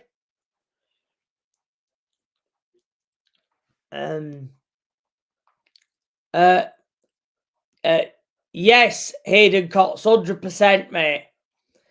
But what we're seeing at the moment, it's not Chelsea, man. It really isn't. It is not Chelsea. And, and people at the end of the day, they need to realise that. I mean, of course, about the players, but, of course, I've got plenty of opinion on certain players. But, in terms of the ownership, no. Clown Lake out, like it has been on my channel from day one. Yeah. It is trust the protest. Yeah, trust the protest. It's like, fuck the process. You'll never get me joining this and trust the process shit. I'm not having a bar in it. I'm really not. No. So yeah, it's trust the protest. Why do you both hate your owners? Because they're absolute wrong-uns. That's why we both hate our owners of our football clubs. Yeah. Spending 1.5 billion for what? I mean, it's still not even the top four. I mean, for me, at the end of the day, I want to see Chelsea winning on the pitch first. Yeah. On the pitch. Yeah. And when you spend 1.5 billion, you expect to be up there, either winning the league or at least challenging Man City. Just to let you know, we just hit the 7-hour mark, by the way. Bosh!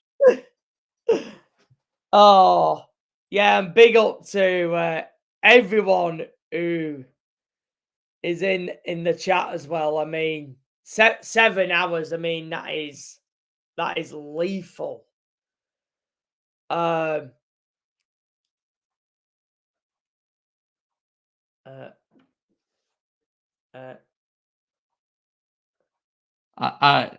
Just to Sweat, who's new to my channel. Great stuff, lads. Cheers. Yeah. Thank you. Do any of you have bad dreams? No, not really. I don't think I do. No. No, I just sleep really, to be honest. But yeah, bad dreams. No, not really.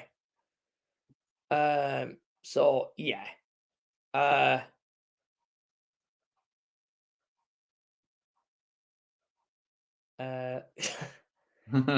mean, Hayden Cox, he's he lands it in the chat, doesn't he? I mean, yeah, but yeah, I don't really have bad dreams, so yeah. Of course, like, I think if I watched horror films and that, I would literally have bad dreams because I'm not into horror films. I like comedy films, action films, sci-fi films, and that, but I've never been one who's been a fan of horror films. I just find them too cringe-worthy, to be honest. I mean, I know Michael Doctors FC, you like your horror films, mate. Yes, I do. Yeah, that's fair enough. And today we're all different, aren't we? Yeah. You're a wimpy bastard not liking horror films. It landed it.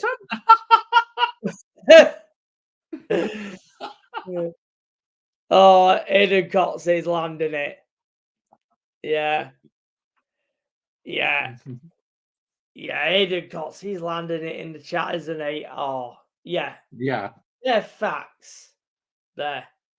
Yeah, I mean, but Yeah, it's obviously it's up to people in it at the end of the day. I mean, yeah, I mean for me, yeah, horrors. I don't mind comedy. I mean, obviously I like All the Fools and Horses. Obviously, you know, for me, one of the best comedies ever, in my opinion.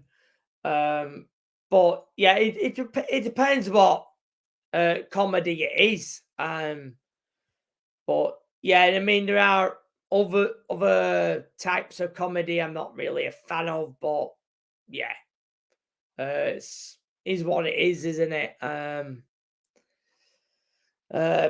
People have their preferences, I guess. I mean, like the comedy films I love is the Mask and that, starring Jim Carrey. I thought, what a brilliant film that was. Just the comedy and the humor in it is absolutely amazing.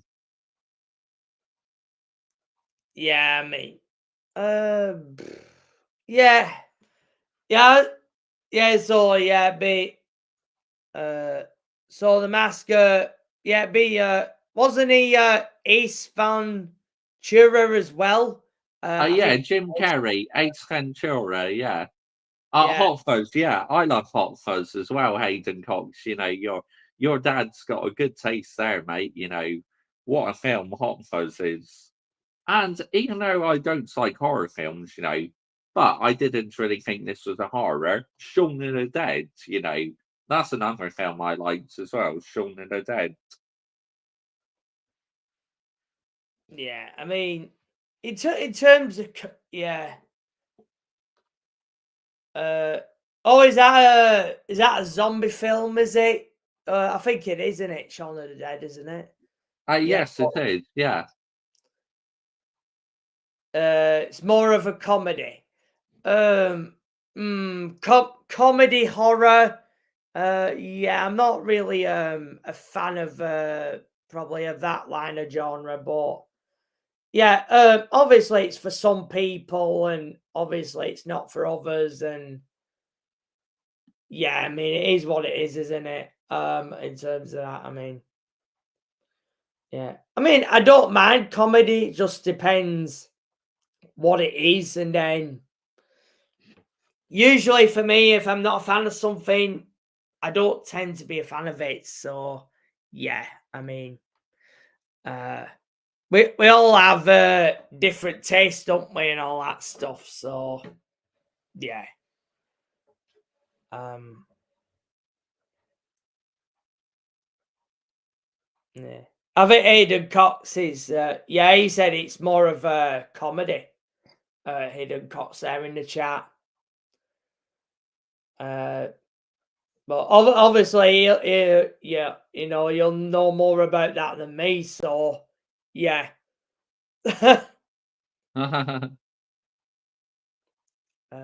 So yeah, I mean, Oh yeah. Also, I like the Spider-Man films as well. I've always been a big fan of Spider-Man. The ones I enjoyed the most were with Tobey Maguire. I thought they were good films. The ones in oh the early 2000s. yeah, yeah, I don't mind them. I don't mind like action type movies. I mean, yeah, I mean, good. Yeah, I mean, I have seen Spider Man. I've seen Batman as well. Uh,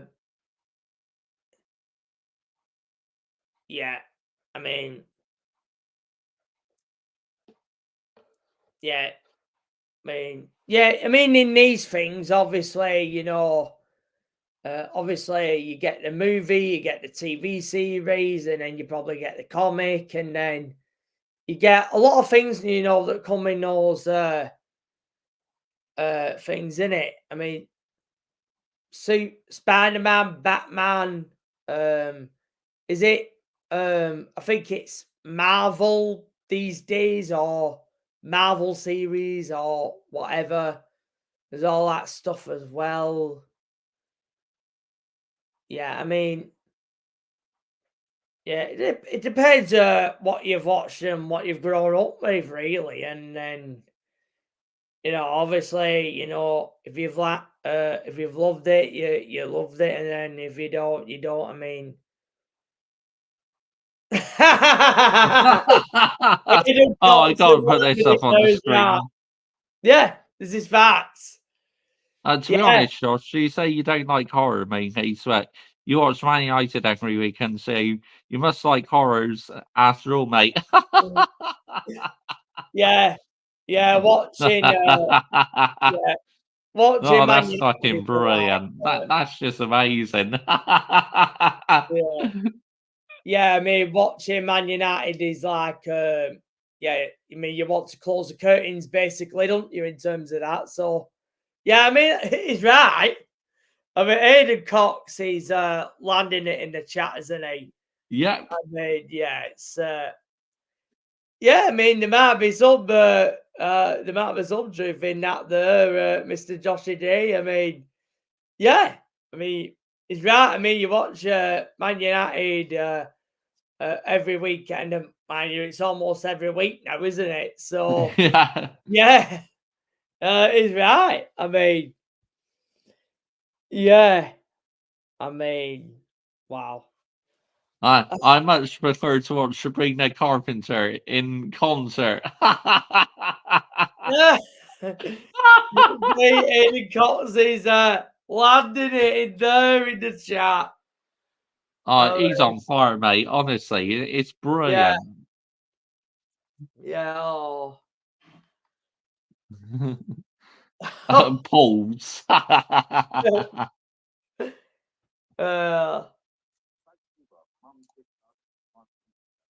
Yeah, well, Man United's football isn't exactly good to watch, is it?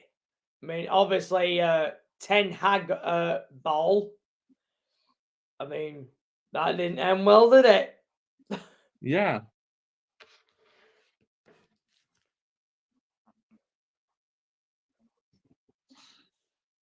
So, yeah. But yeah, Harry Potter films. I've always been into Harry Potter as well. Yeah. Oh, yeah. Yeah, looks like Ten Hag is a bit of a fan of Harry Potter since he mentioned him in one of them press conferences, didn't he? I mean, Yeah. what a strange thing! What a strange thing to mention in your press conference, Harry Potter. I mean, I don't think. I mean, it got to the point where he didn't know what he was doing. I mean, Yeah. come on. I mean, of course, I was enjoying that. I mean, of course, we were all lapping it up because, we were all loving it every week, aren't we? I mean, but if only if he'd still been around for one more week, at least. But we didn't even get that, did we? So. Adam made me laugh the other week when he asked Josh if he looks at girls in the street. Was like, come on, Adam, pulls. Yeah, that was mental, mate. Yeah. Yeah, there was a pause. Yeah.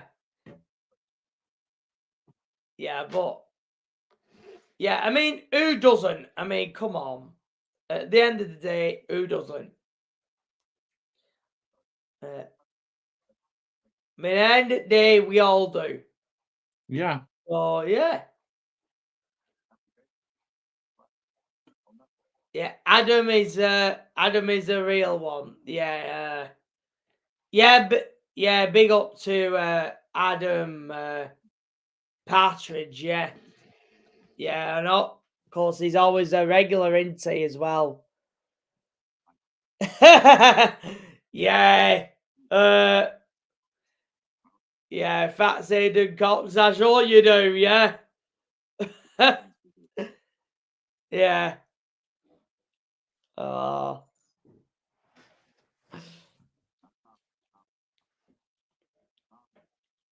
So,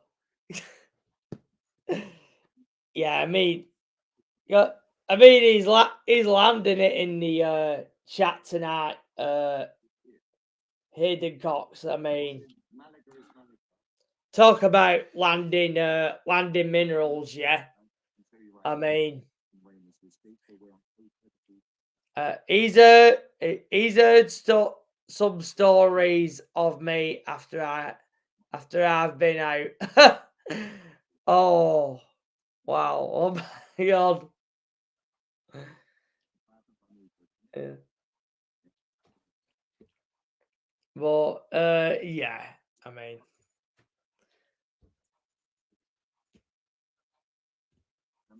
yeah, I mean, it's part of life, isn't it? So yeah,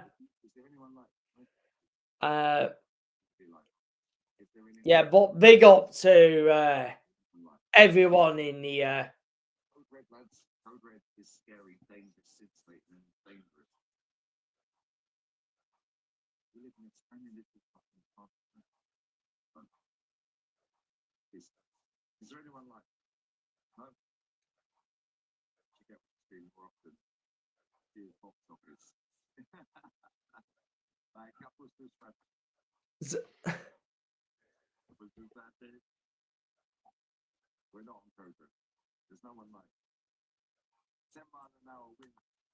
Oh, don't say someone saying Man United are scary again.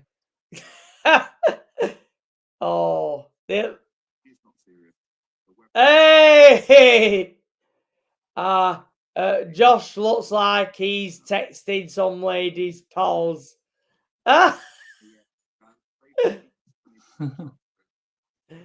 Hey!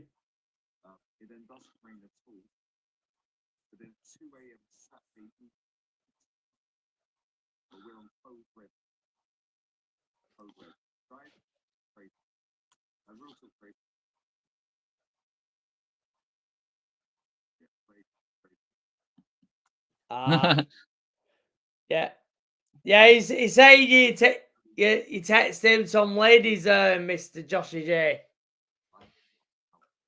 So yeah, he's a busy man. Yeah.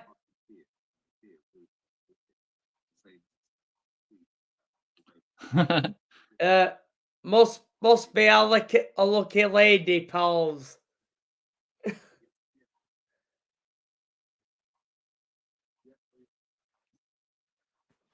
Yeah, I mean,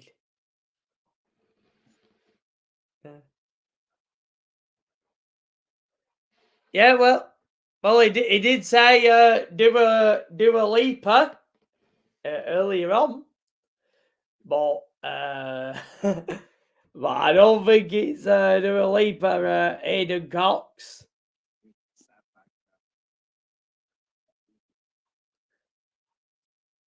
Oh, big up Lee Gunner for the raid. Oh my goodness me.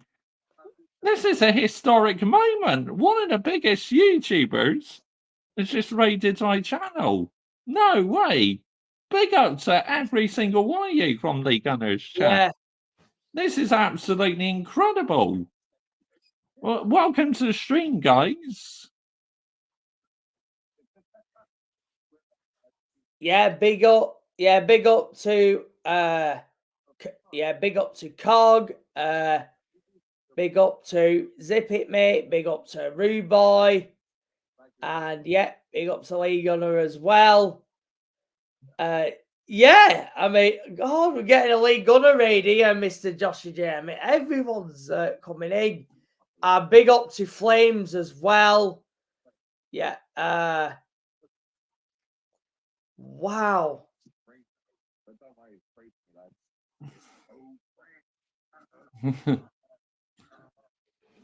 Yeah, so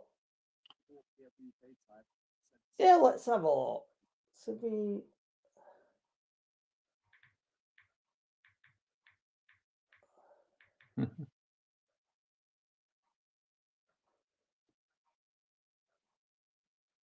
But big up to every single one of you just joined my show. Yeah. Absolutely fantastic. Yeah, so yeah, I mean, now we have got to land it. Yeah. But, yeah. I mean, yeah. So, well, man, you've been landing it pretty much, Mr. Joshy J. No, just no throughout the bar. Yeah, man, you call him the ball fraud, don't you? But Yeah. I mean, I call him Ten Hag. I mean, I was the one, saying for weeks that, you got to keep him, you got to trust the process. And yeah, I mean, of course, we all know at the end of the day, there is no trust the process. I mean, yeah, I mean, we all know it's a scam, don't we? Yeah. And yeah, and I'm pretty sure of everyone in, Lee's Gunners chat, the Arsenal chat. I mean, yeah, it's a scam. I mean, everyone knows it is. And yeah, I mean, my stance, obviously, from when I started my channel has not changed. It's still Clown Lake out. Yeah. And I'm not falling for this process and phase 542, 60,000 or whatever, that Arteta is on a Lego head. Yeah. I mean, let's get it right. Yeah. And obviously, big up everyone's read. So, yeah, obviously, for anyone new here now, obviously, it's clear for me, yeah. It's Clown Lake out, and I've never wanted this ownership in the first place. I mean, ever since I've been on YouTube, I think I've always made that clear. And for me, I'm not waving in that. I mean, if any Chelsea fan comes with this toxic positivity crap, I'm not having it. It's full of shit, and they know it. And I mean, obviously, I've said my views on, let's say, Arsenal fans here, and but I do believe, there are Arsenal fans out there, as we have seen it. They are not, they're not for that trust the process bullshit. They're not. Yeah. But unfortunately, the trouble with the Arsenal fan base is you've got 95% of them that are still Arteta in Lego head, as I call him. I mean, he is a wrong gun. And the trouble that they've got there now is he's been given a new 3-year contract. So it does. That is saying if he doesn't win anything this season, he's going to be there next season, and it doesn't matter. So they're back to the same thing again, aren't they? Yeah. So they're going to have another summer where they're going to be all wetting themselves, yeah, with whatever the football terrace says, and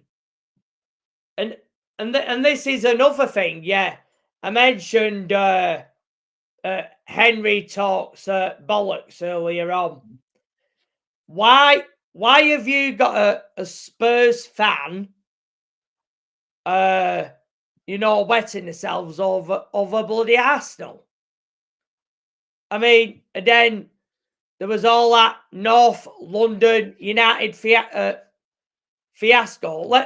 Right, I'm going to show that picture, yeah, because I've still got that in my phone, yeah. The North London United forever bullshit, yeah. I mean, look at the state of that. Look at that.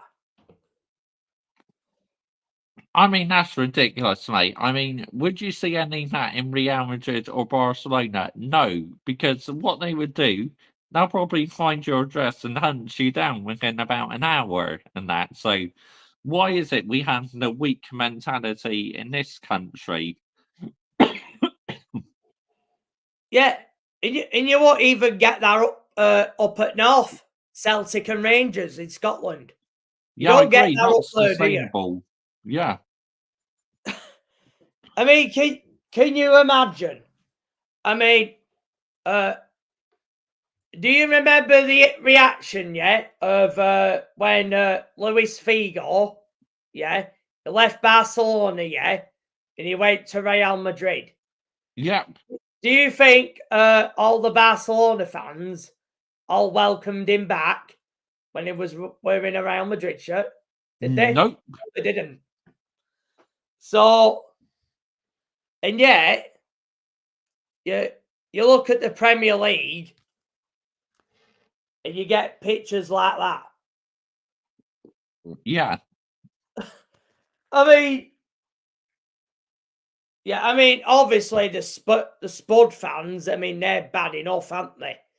For wanting their own team to lose. But, I mean, Arsenal fans relying on Spuds to win them a football match. I mean, what? Oh, yeah, that's because Arsenal, they couldn't do it against Fulham, Villa, and West Ham in that season. Because they had that running, didn't they? And they lost them 3 games, and that's what cost them. Yeah, I mean, look at this. This is another one. Look at that. Wow. I Look at that. Yeah, I mean, that's another one, isn't it? Yeah, and then you wonder why other people banter Arsenal, and then you see stuff like that. Yeah, Boltoners FC. Yeah, I mean when you post silly stuff like this, and then of course we're all going to post that, and I think out there is Arsenal fans that are real, but the trouble is you got people like Robbie Lyle and Lee Judges and all these whatnots. People think they're the voice of the fan base. Now I think that's where the problem lies. But of course, the wider fan base, they're not going to be listening to these, all these fan channels. I mean, let's have a look at right. I want to look at when they lost to Bournemouth. How long ago was that? It was last week, wasn't it? I want to right. Well, the positivity. Where's that toxic positivity? I'm just going to have a look at this. Oh yeah, this is it, isn't it? When Arsenal lose, this is another route, isn't it? They go on to blame the referee. Yeah. Referee is a Liverpool fan. That's positivity Julian. Oh well, that's no surprise, is it? So also, Turkish. So he said, "Don't tell me this squad is ready." My longest ever solo stream, Hayden Cox, was earlier on this week, when I did 6 hours and 44 minutes. And for myself and Michael Chelsea FC as a duo, our longest stream was 6 hours 52 minutes and 54 seconds. We have absolutely smashed that tonight. We'll both carry on going, until we hit the 8-hour mark. I mean, that'd be some records, which we're about just over half an hour away from hitting the 8-hour mark. Yeah, I mean, these Arsenal fans, and then it even gets worse even when you reach Twitter. Then of course you get you get people like obviously this one. Just put it up. I think you might know who this one is as well. I'm pretty sure all the Arsenal fans do. If I can obviously get it up. I mean, honestly, this one, for example. This one. What are we doing here? Bloody OnlyFans ones. Are we being serious here? Yeah, I did answer your question, Hayden Cox. Like, you may not have been tuned in, but like I said, my longest solo stream was 6 hours and 44 minutes. And for myself and Michael.ChelseaFC, it was 6 hours, 52 minutes, and 56 seconds. No, mate, the quiz question. Oh, you're asking me a quiz question. Oh, you're thinking of an ex-Arsenal and Man United striker. That's interesting. Oh, I think I might know who this might be. Yeah, go for it. Danny Welbeck?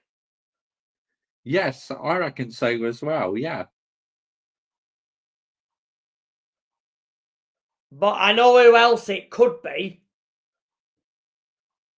There's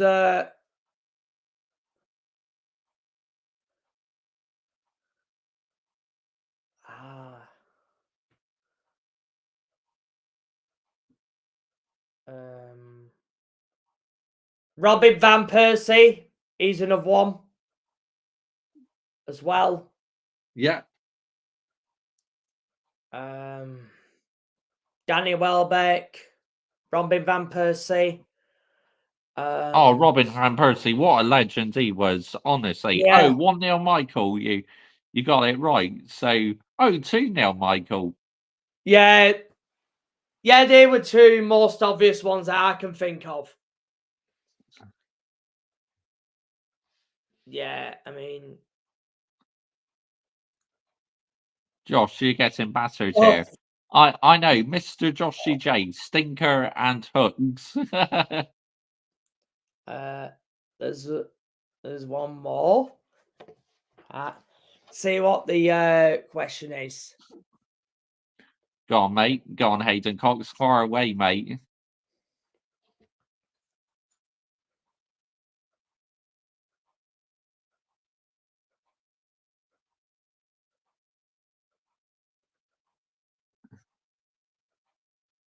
But yeah, like Danny Welbeck used to play for Man United and Arsenal. Yeah. And obviously Robin Van Persie used to play for both Arsenal and Man United as well. I mean, Robin Van Persie, to me, what a player he was. Like, literally, he won us the Premier League title. And literally, that season, we were literally a one-man team that season. I mean, that's absolutely unbelievable.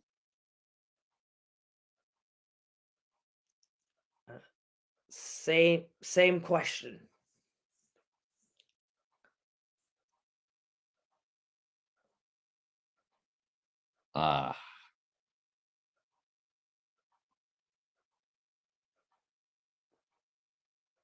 There's one more. There's one more up for grabs. Double points. Okay. Who else has played for both Man United and Arsenal? This is what I'm trying to think. You will both kick yourself. Oh, Okay.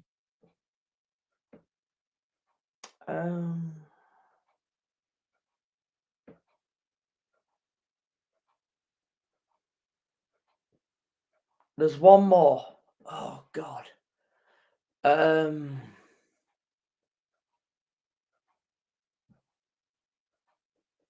There was one more name, but no, I think he played for Newcastle.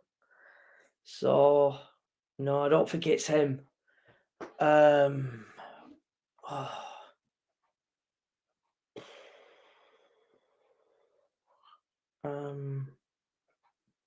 This will either be 2-2 or 4-0.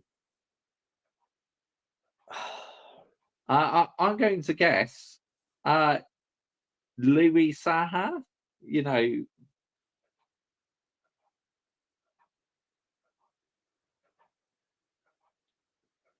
yeah, I think I'm gonna have to guess this one as well. But I get the feeling it might be wrong. Oh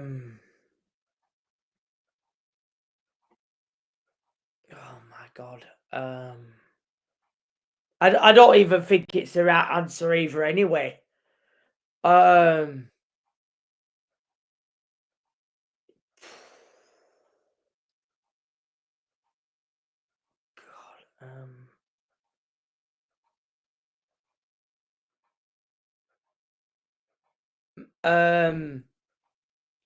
you know, I'm gonna take a punt.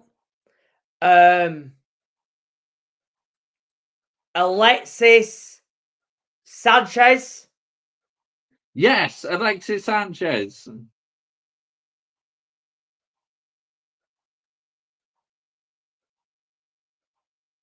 It's Alexis Sanchez. It's got to be Alexis Sanchez. Correct. Yes. Bosh. Oh, Get in. God, that was a guess. That was actually a guess. Yeah, I mean, there was going to be one name I was going to say before him, and then it just struck me, Alexis Sanchez. And yeah, oh. See, what would narrow it down, Hayden Cox, is he mentioned Inter Milan as well, because he plays for Inter Milan. Yeah. Yeah, that would have narrowed it down. Oh.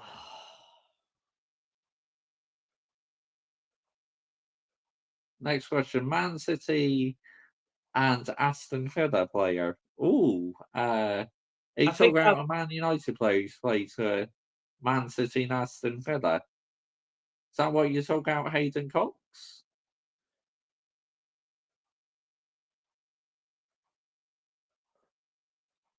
This is for 2 points. Okay. This is for 2 points. Well,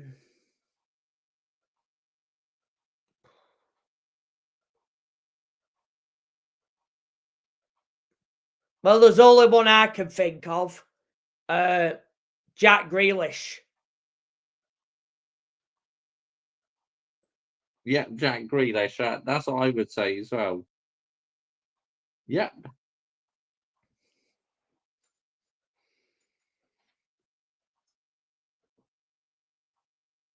No. Michael is flying.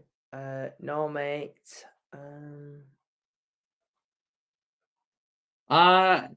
Gareth Barry. I'm going to guess Gareth Barry. Yeah, he's right. Is it defender?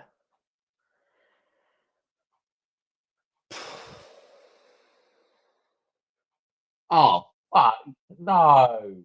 I thought I had it then. He's a defender. Defender. Oh.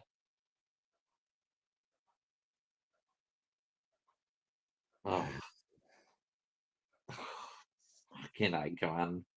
This is tricky, you know, when you get put on the spot, it's fucking difficult.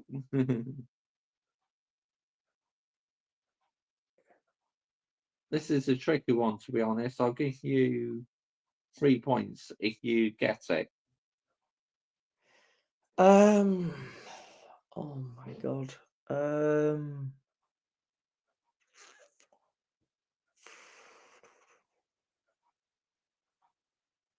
He's an ex-English player.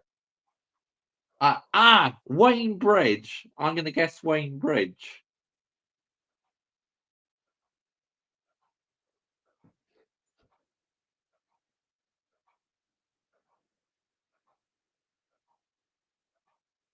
Oh. What?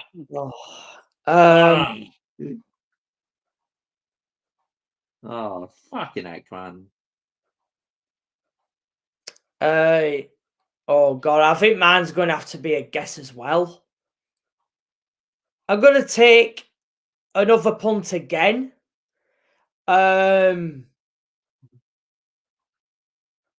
don't think he played for Aston Villa, but I'm going to go for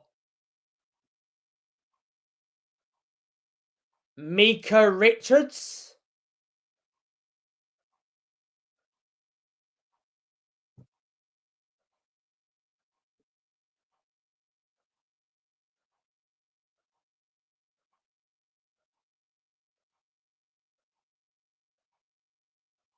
Oh, no.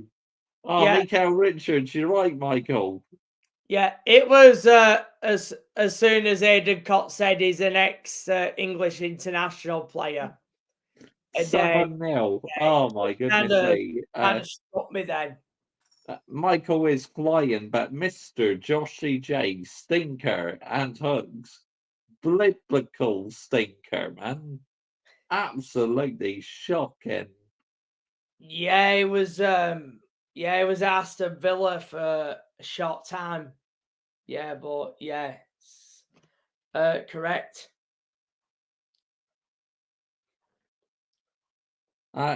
Same question, 2 points up for grabs. Okay, so are we still on like Man City and Aston Villa players? Is that what we're still on, Hayden Cox?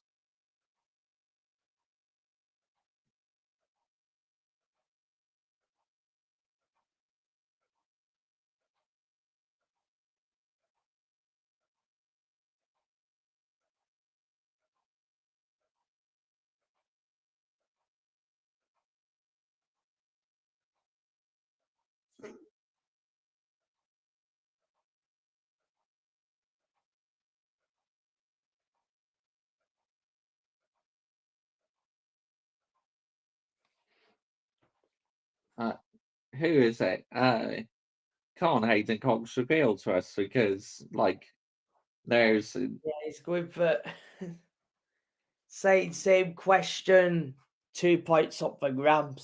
So so it looks like we're still on the same team, but yeah. what position do they play in? This is what I want to know because it may narrow Yeah. it down. Yeah, I think it might, yeah.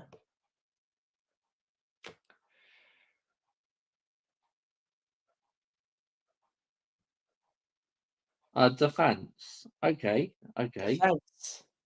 Another one. Oh. That was, yeah, I know, tricky, mate. He's really testing us. Ex-England international.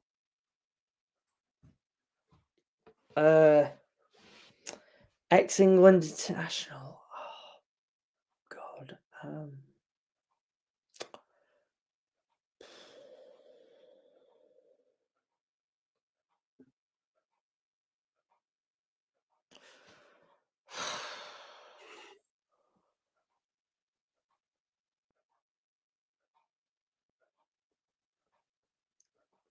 Another Man City, Aston Villa defender, and ex-England international.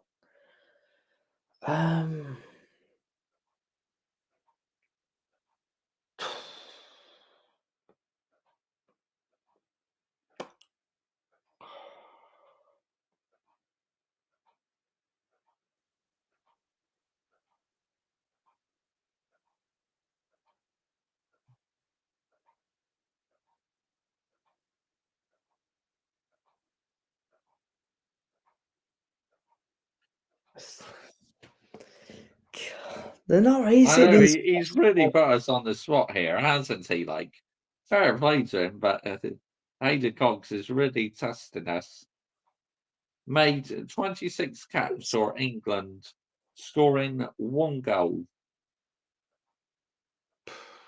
26 caps for England, scoring 1 goal.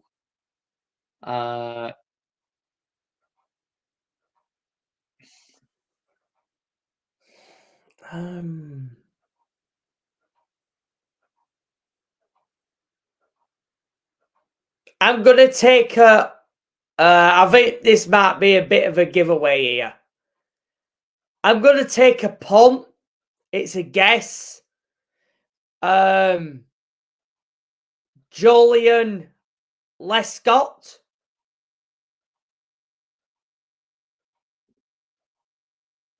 And that is a guess. Oh, God. no. I can't believe that I'm right. Oh, wow. And that was a guess. That was a guess. That just gave it away. You really aren't making this easy, Hayden Cox, are you? But ex-Liverpool and Man United player. Michael Owen. Yeah, he is. I think so,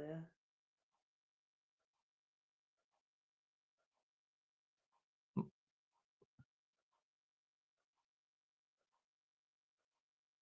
Yes, get in. Another one I'm going to guess is Paul Ince. Yeah, he's right, Paul Ince. Yeah.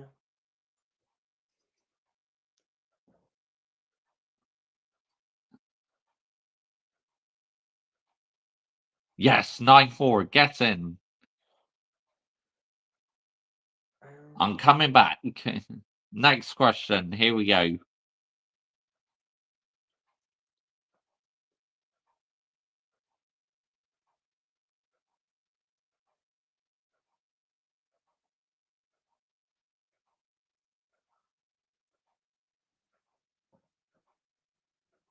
Ex-Dutch and Liverpool player. Dirk Kuyt. Yeah, that's what I would say as well. Dirk Kuyt.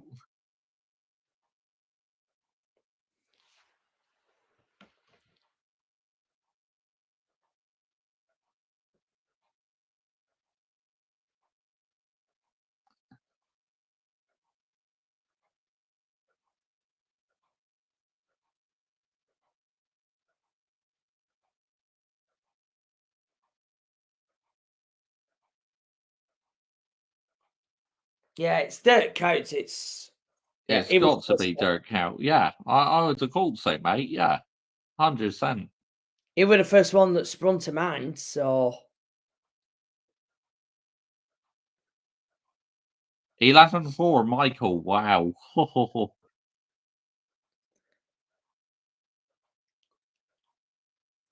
Next question. Here we go.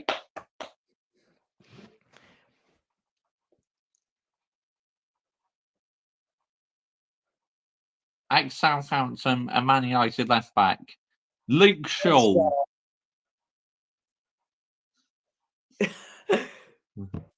yeah, it's Luke Shaw. Of course, Yeah, it's got to be Luke Shaw, man. There is 100%. It has to be.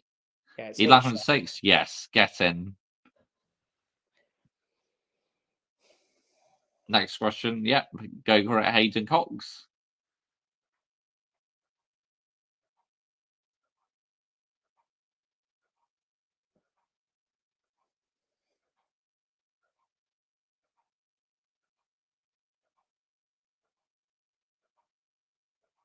Ex-Chelsea and Man United player. Ooh. Juan Mata. Ah! Yeah, that's the one I would have said as well. Juan Mata. And Mason Mount as well, obviously. You know, Yes, ex-Chelsea player and now Man United player. Yeah. Nemanja Matic. Oh, Ron, what? What? Yeah, how's that wrong? Come on, man. Wrong? Yeah, that's what Hayden Cox just said. We got it wrong. Get out here, man. What are we doing here?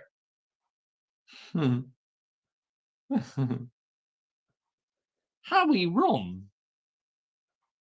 Wrong player in the thinking of run again. Oh.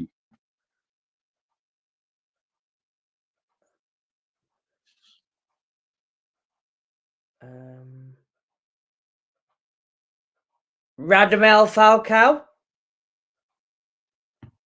Yeah, it might be that one.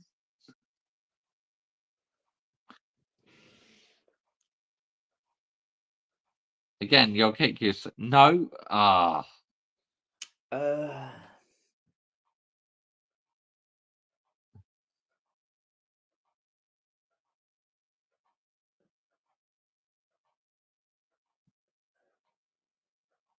So what position are we thinking?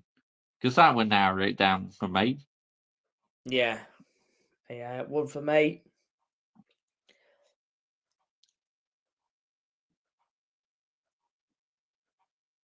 Right, we said Mason Mount, Juan Mata, and Nemanja Matic. Nemanja Matic. He's a midfielder. It's either Juan Mata or Nemanja Matic then.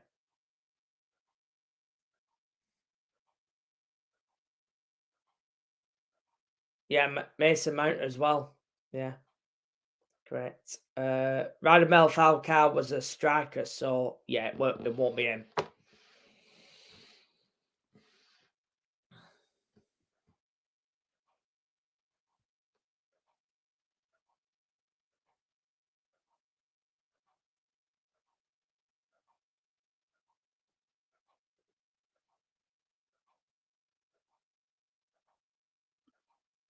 Keeping us in suspense. Here we go. He's keeping us in suspense until we know what the answer is. I'm in the bin. I said Mount first. Mason Mount, I said first. I said it first, Hayden Cox. Yeah. So he said Mason Mount first, and I said Juan Mata first in that. So yeah.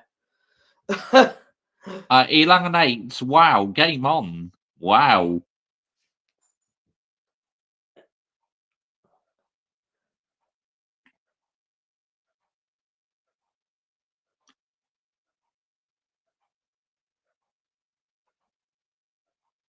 Next question. Here we go.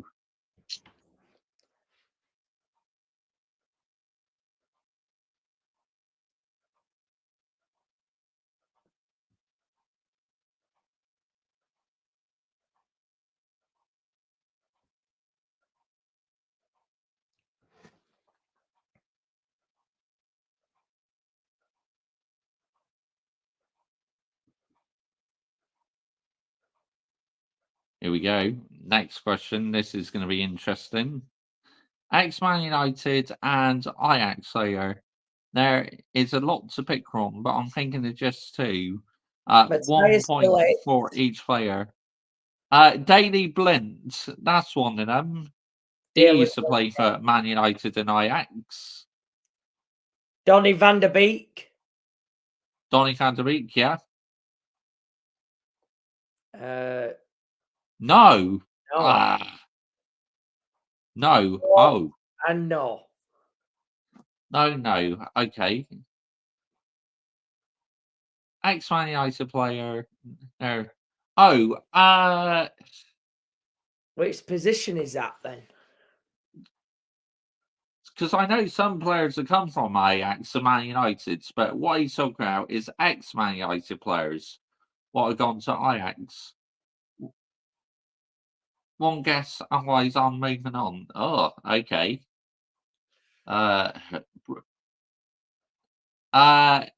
Edwin van der Sar. Yeah, you're right. Yeah, it's Edwin Van Sar. He played for them.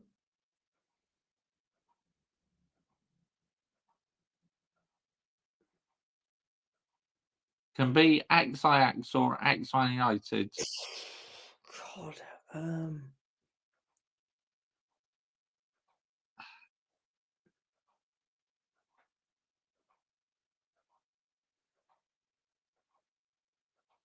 Could still be at Ajax or Man United, but won't say, making this hard.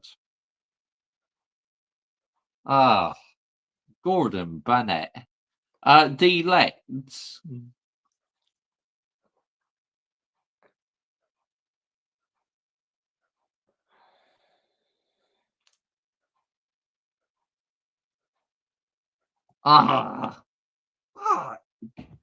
What? No. Sirski.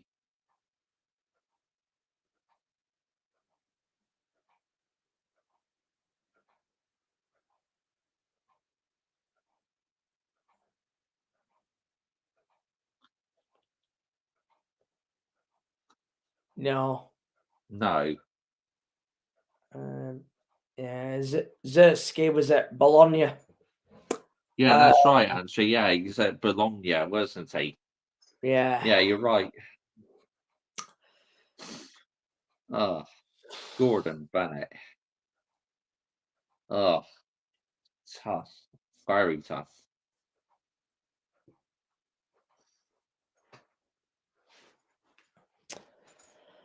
Oh. I know, he certainly puts us on the spot, doesn't he? He doesn't make it easy for us. Yeah. Josh can make this 11-10 if he gets both. Michael can also make it 13-8. Oh.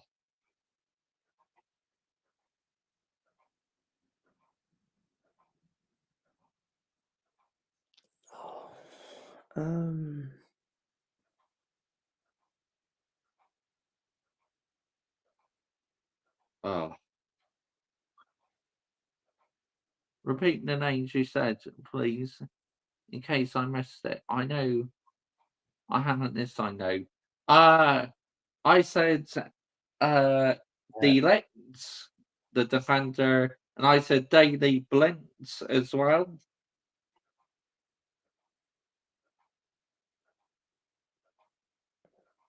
No. No. No and no. God, I bet the names are going to end up being familiar. Oh God.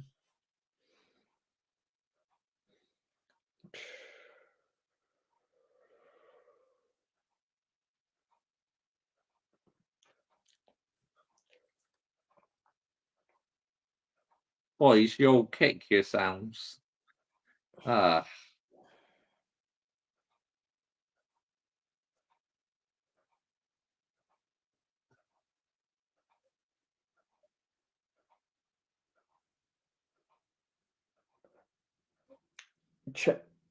Trying to think if Van Gaal signed any Dutch players.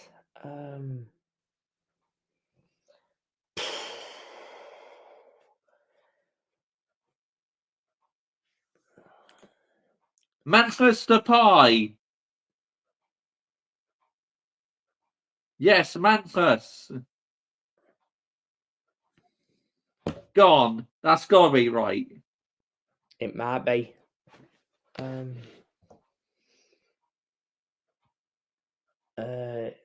He played for Man United, but did he play for Ajax?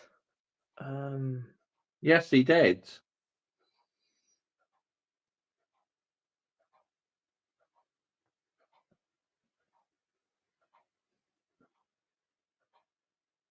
It's got to be Memphis, surely.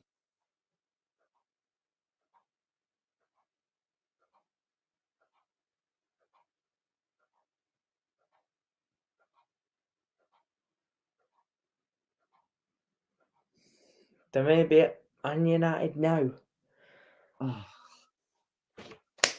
Got it. Andre Onana.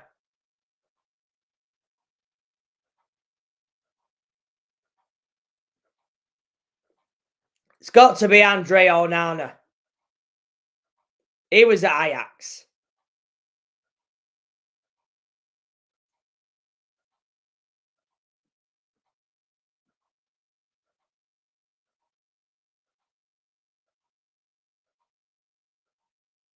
No.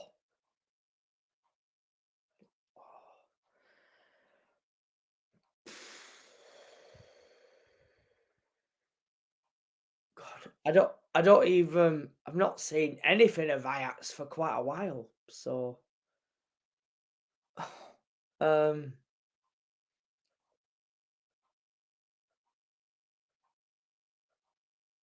Did we mention Van der Beek? Donny Van der Beek?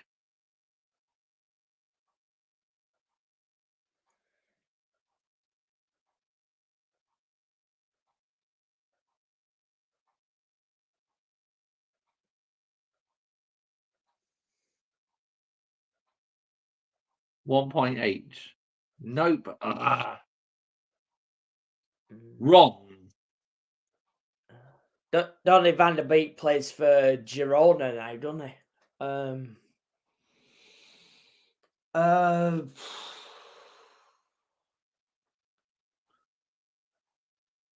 Not sure we will, Hayden Cox. You know, it takes a lot for me to start crying, so nah. God, I thought Andre Onana would have been right. But yeah, I mean, yeah, he went from Ajax to Inter and then to Man United, didn't he?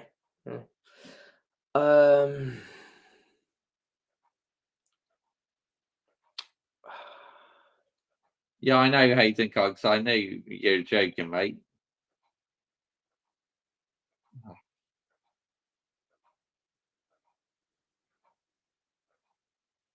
I'm at Weghorst.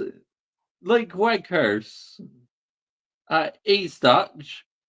Weghorst. I might have one.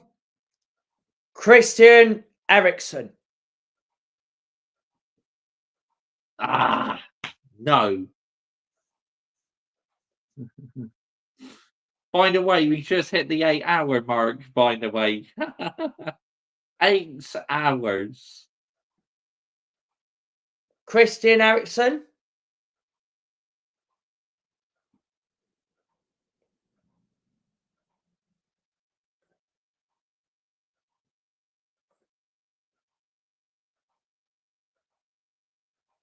No. Gosh, I'm sure he played for Ajax. I know he played for the Spurs, and yeah, and then he went to Inter, then Brentford, and then Man United.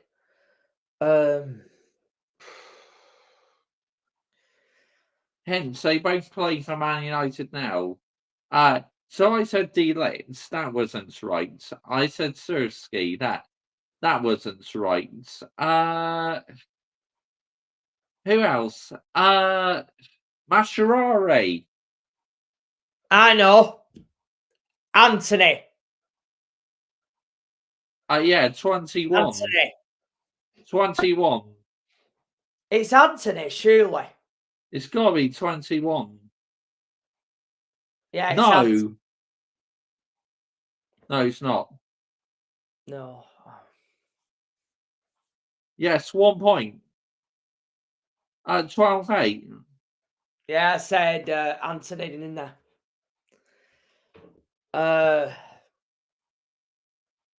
So they're both at Man United now. So I'm trying to think who the other one is. Any hints, like what position do they play in? Because that would narrow it down for the both of us. Give us a slight clue what position they play in. That'd be great, mate. Trying to round them off.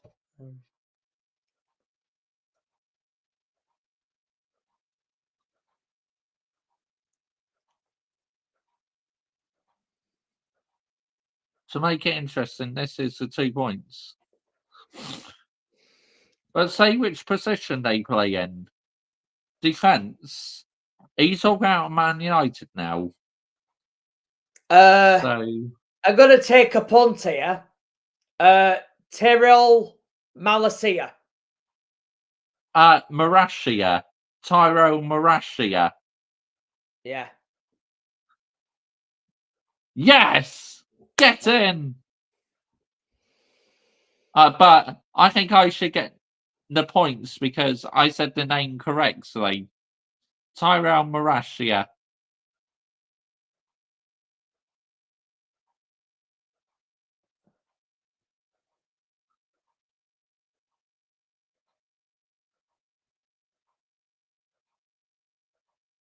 The comments are slower than the line.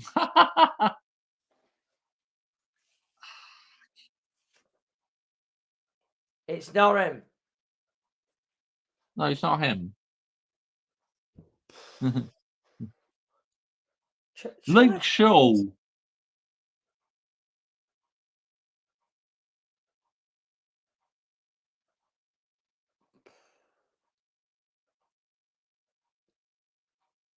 It's not. Nope. Diego Dalot. I don't think it is, but You never know. Yeah, you could be right. no. Oh.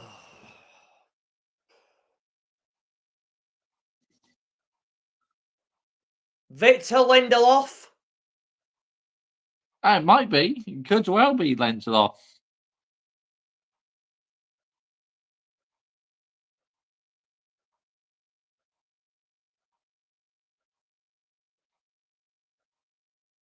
Comes on. Martinez! Lisandro Martinez.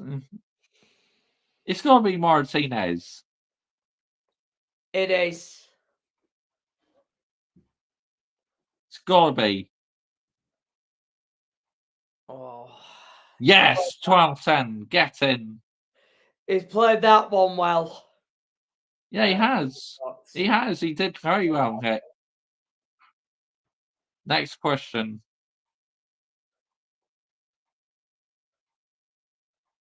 Ex-Man United and Chelsea striker. Ex-Man... Falcao?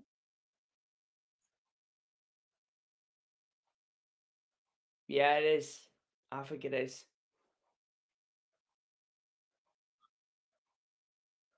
No. Okay. Zlatan?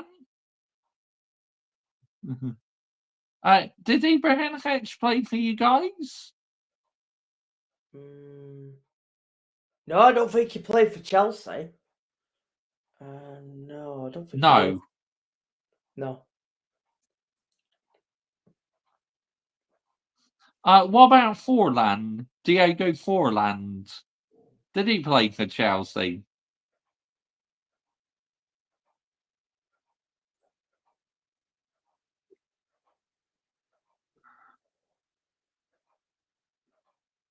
Comeback of all comebacks. No, not him. No, it's not him. Matt Hughes.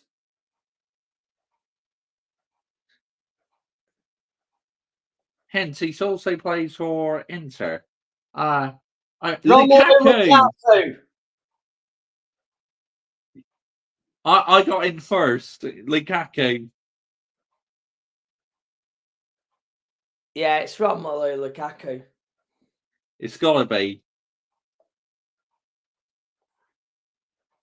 I answered first, Hayden Cox. Name. No, I answered first. Mate, didn't I answer that quicker than you? I really got in first. Come on, Hayden Cox, that's Riggs. I answered the Gore. I said Lukaku first. I said it first, mate. Come on.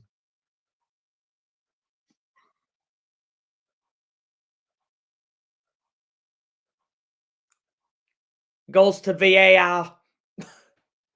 I definitely got in there first, so do the right thing, VAR. Do your job.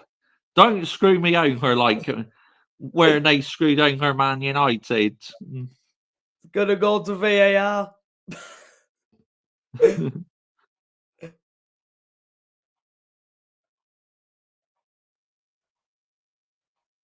I definitely got in first. I mean, it's high margins, but I definitely said it before you.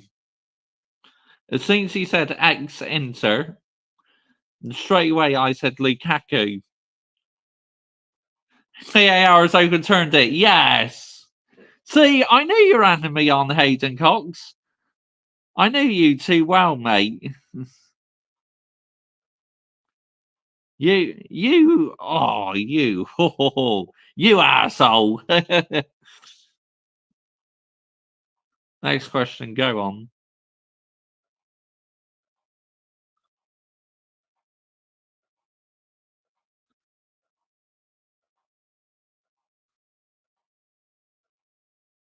Ex-England and Ireland player. Ooh, ex-England and Ireland player. Bloody heck. What, are you saying he played for both countries? That's a tough one, man. Oh, fucking heck. Could be here for some time. Ex-Ireland and England player. Lee Carsley.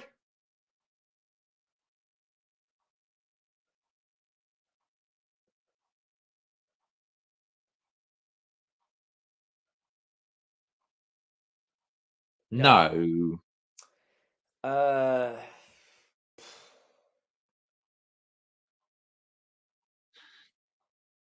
So he's played for both nations. Plays for Man City. Grealish. Jack Grealish. Yeah, it is. It's got to be Jack Grealish.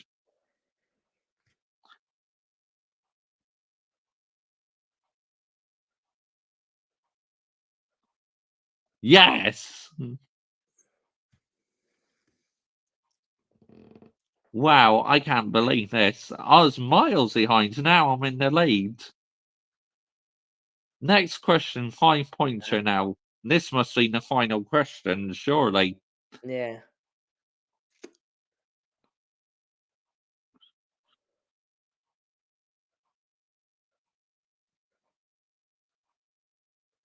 Ex-Arsenal and Man City player. No hints yet. Ex-Arsenal and Man City Gabriel player. Jesus. Gabriel Jesus. Yeah, that's the one I would think of. Oh, last question. No. Colo Torre. Yeah, because there's Kolo Touré and Yaya Touré as well, wasn't there? Emmanuel Adebayor. No, it wasn't Touré. Might be Adebayor, yeah.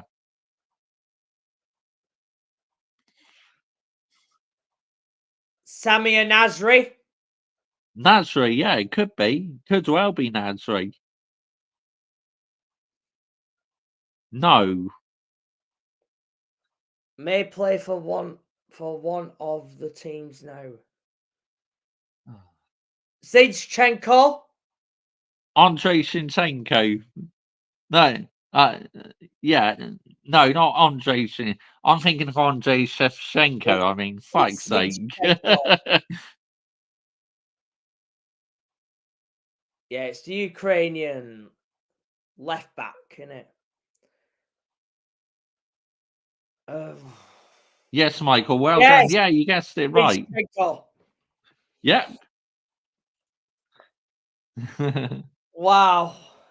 Wow. 17-13 to Michael. This is the last question now, so if you get this one, you win it, mate. you win the quiz. I mean, this has been a fantastic quiz, what Yeah. Hayden Cox has suggested. Last question, 7 points up for grabs. Oh, wow. Here we go. Points, yeah, this is gonna be the one, innit? This is going to be the blockbuster question. Far away then, Hayden Cox. Let's see what you got, mate.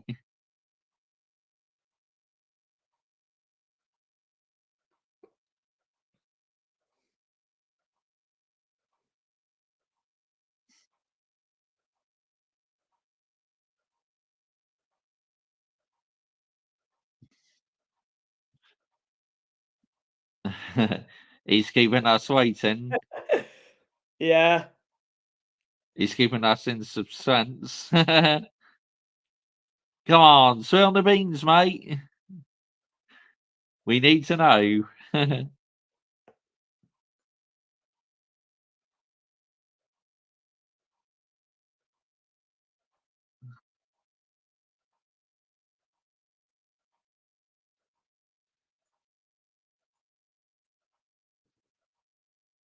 Ex-Arsenal, Chelsea, and Derby County player.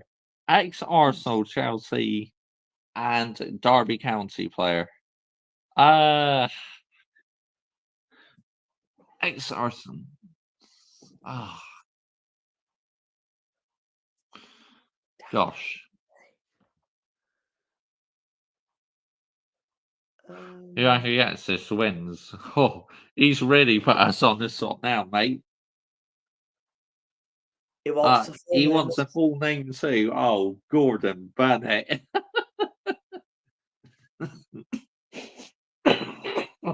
Excuse me.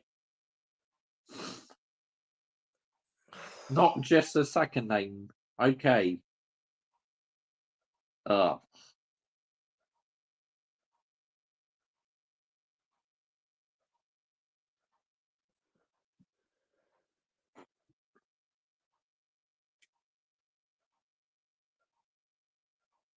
No hints either yet. Okay. Oh. It's Gordon not Bennett. What is it? Well, I've no fucking idea. No. Yeah, well, it's not Mason Mount. He's never played for Arsenal, so it can't be him.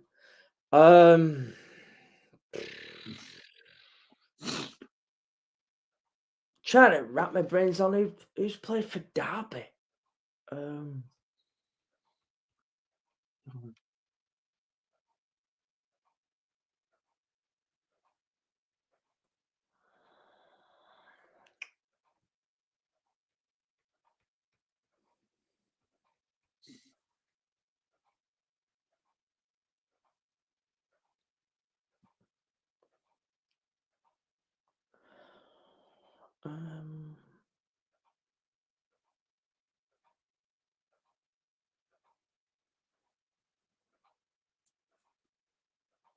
William Gallas.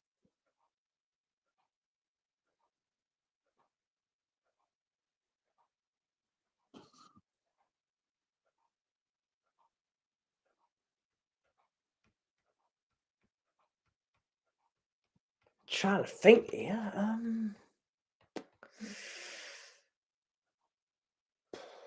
Chelsea, Arsenal, Derby. No. Lassana Diarra, but I think I might be wrong in that. I think Lassana Diarra played for Portsmouth. I don't think he played for Derby. I know he's played for Chelsea, and I know he's played for Arsenal as well. But I think it was Portsmouth he went to after that. I don't think it was Derby. So I don't think it's Lozano Diarra. That's the one that's crossed my mind, but I don't think he's played for Derby.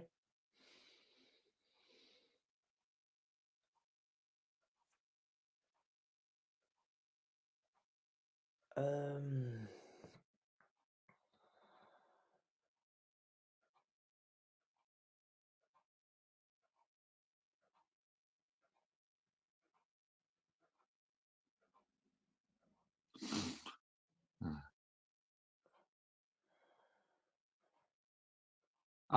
Petr Cech. I'm going to guess Petr Cech.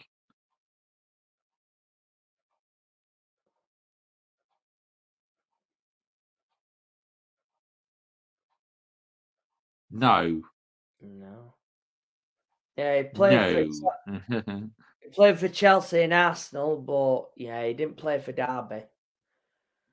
God.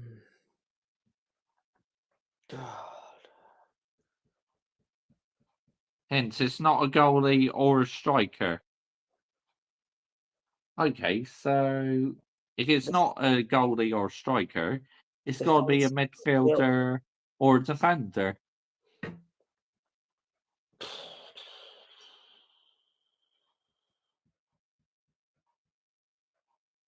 Ugh, right. This is fucking mental. I'm trying to think of first team players, and then I'm trying to think of fringe players as well. Oh God. And in terms of Chelsea, we've had plenty of them.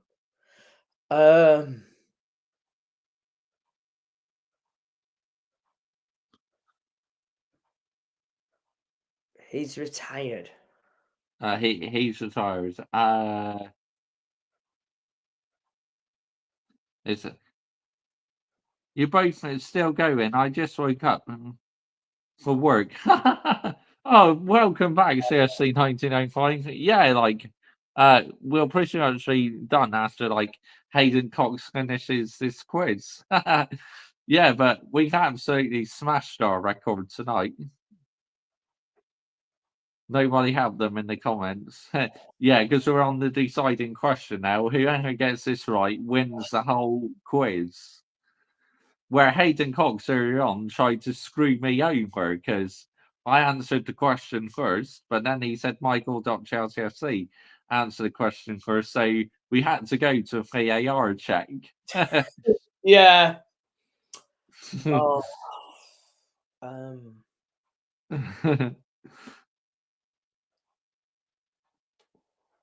It's not. I'm trying to wrap my brains on who's played for Derby, but Oh, big up to you. Come on, you Gunners. Big up to you, mate. But yeah, it's like I'm trying to think. Oh.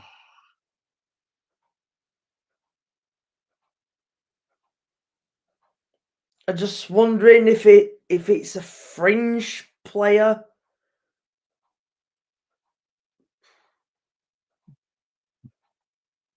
I'm gonna take a guess. I might get it wrong, but I'm gonna go for Tal Ben Haim. But I think he played for Portsmouth, not Derby.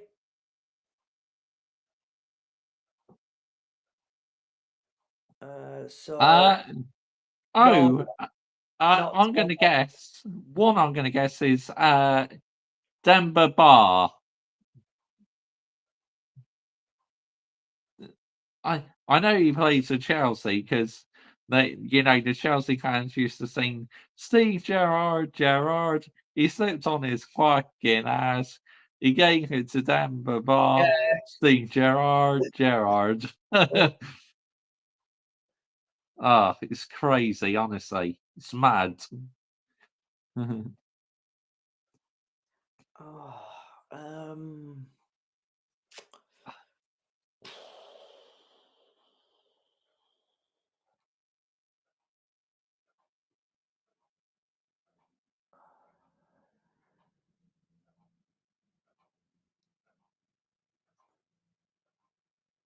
God, it would help probably a little bit more if it were what decade were it?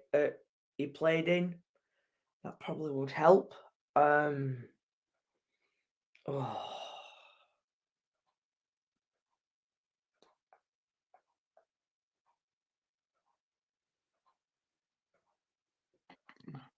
Got to be a fringe player. It can't have been a first team player.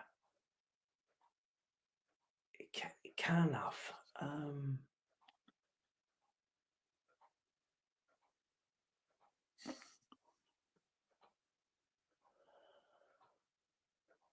So retired in 2019. not that long ago then. Like huge hints.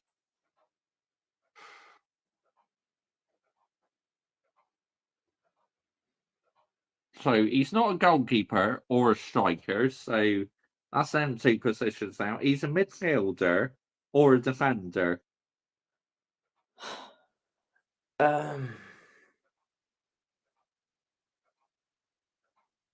Willian. I'm going to guess Willian.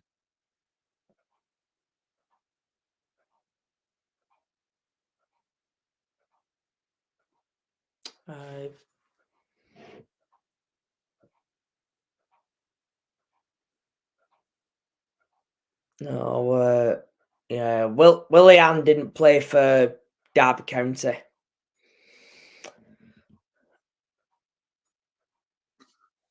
Oh. Yeah, I think Willian is still playing as well. I think it's Olympiacos.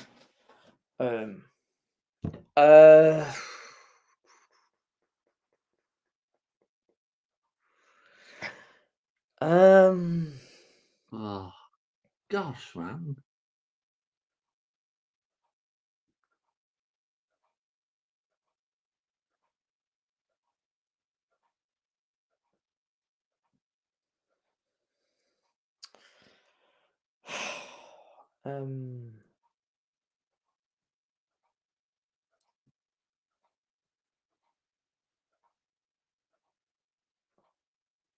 Yeah, I'm going to take a punt. I'm going to go for a fringe player. I mean, this might even be wrong. Michael Hector. I know he was at Chelsea for a long time, but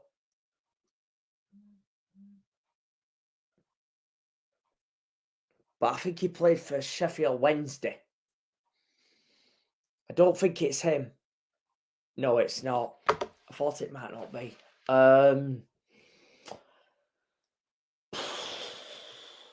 my God. I mean,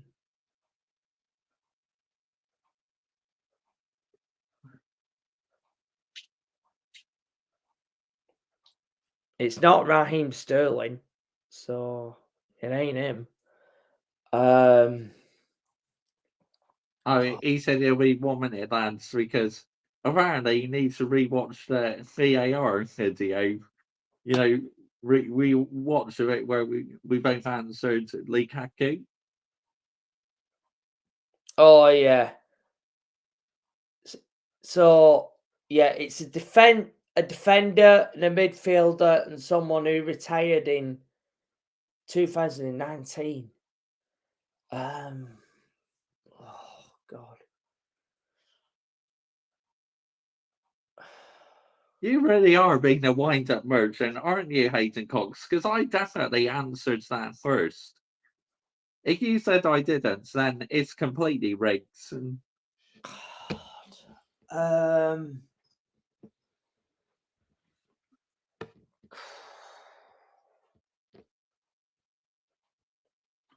Just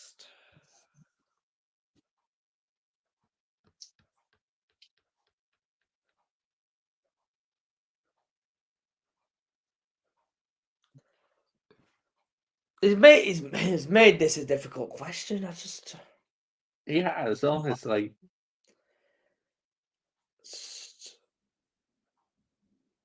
Can't fathom it.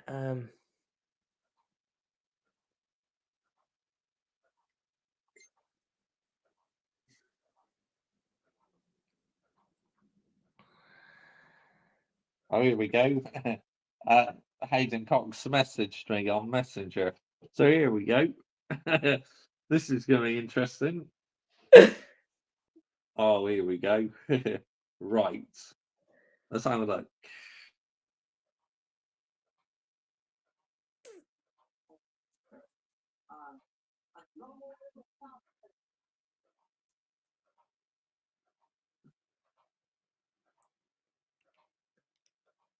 Oh, you wanted the name first. Right, you wanted the full name first. So, yeah. Yeah. Yeah, you did. You said Romelu. I said Lukaku, but you said Romelu Lukaku first. But it didn't say Lukaku like you did. So that's why we're still level then. That explains it. You went Romelu, but then I said Lukaku. So this is why we're both in this situation. Yeah. God, he's put a question that even I can't answer now.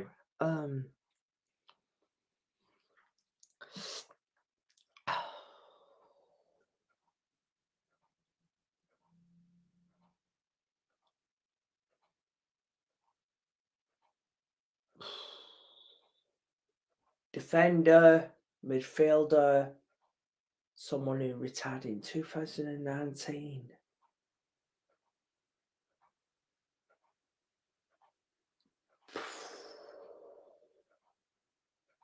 Yeah, wins the game, yeah.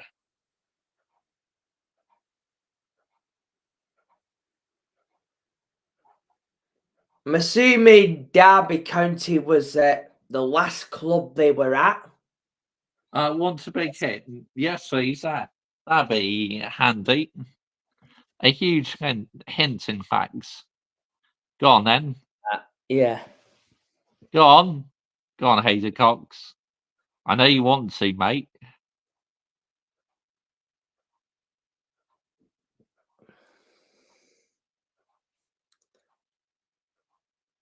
Ex-England player. Right. So, retired in 2019. He's an ex-England player. Now, we need to find out whether he's a midfielder or a defender. Because it's not a striker or a goalkeeper. Defender, midfielder, retired in 2019. Ashley Cole! Yeah. Yeah, I think he played for Derby County.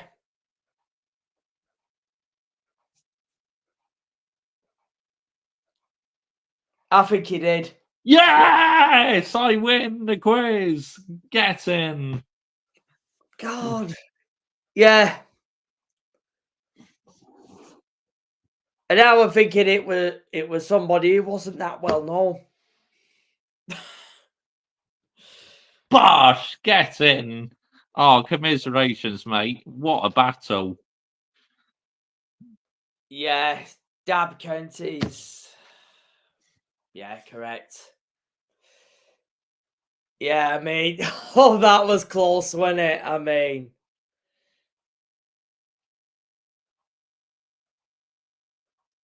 that isn't the last question. Oh, but this question's easy. Oh, you rotter! Oh, you made me celebrate. Oh, you! Oh, Oh, but Hayden Cox, what are you doing? Yeah. So what? Well, how many points for this one?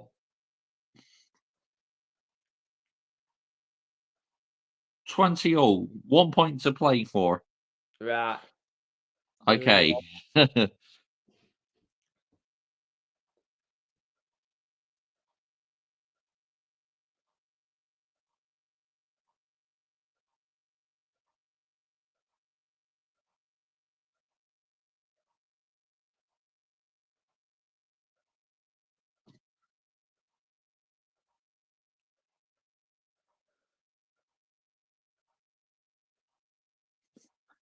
Zlatan Ibrahimovic. Ah. Yeah, you got it, mate. You got it. It's Zlatan Ibrahimovic. No. No. Ex-PSG and ex-Barca player. So Neymar. XP. Neymar.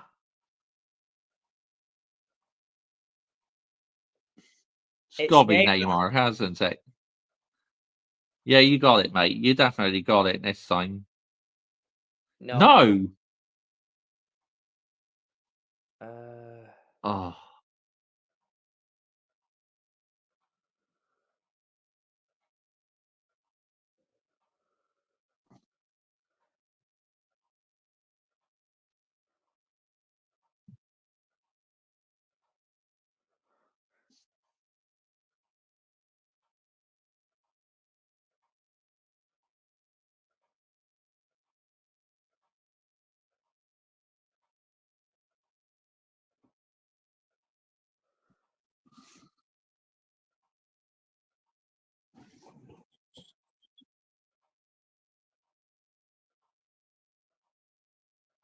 Pedro.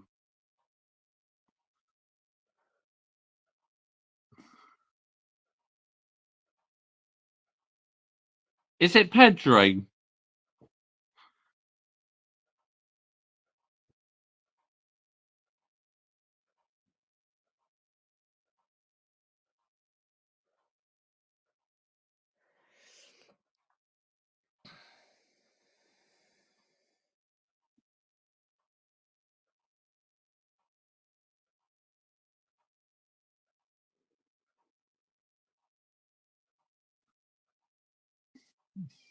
Diego Costa.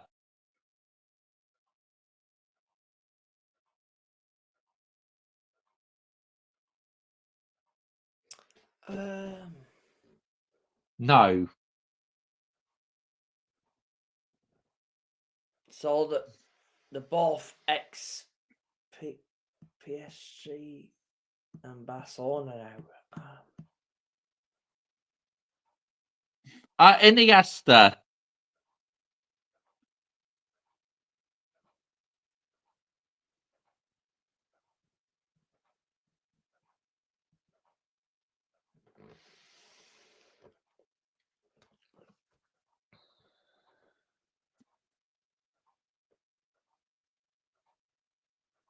Oh, fuck's sakes. Oh. Fucking heck, man.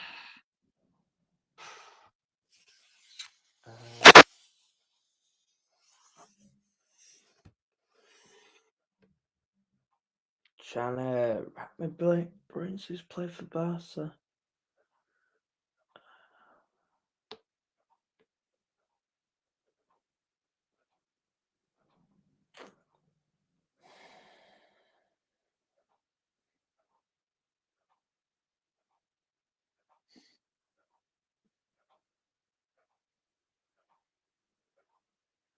Can't do plays.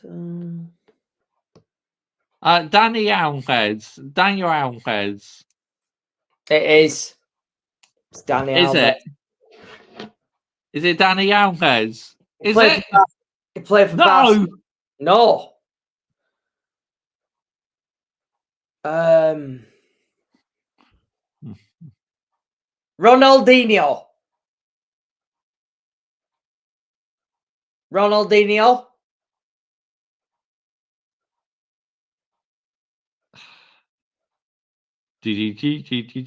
No.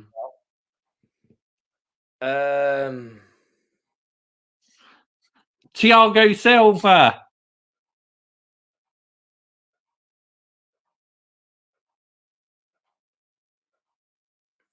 He played for PSG, but I don't think Thiago Silva played for Barcelona. David Villa. David Villa I'm going to go for, because he used to play for Barcelona.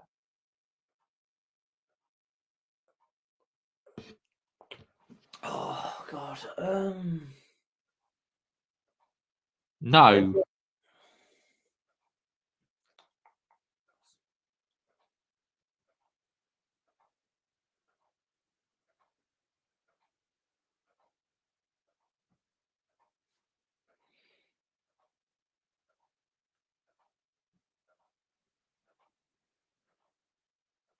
So they're an ex-player, so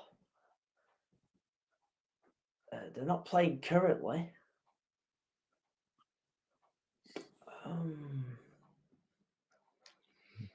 We need to know what position it is, because that would narrow it down.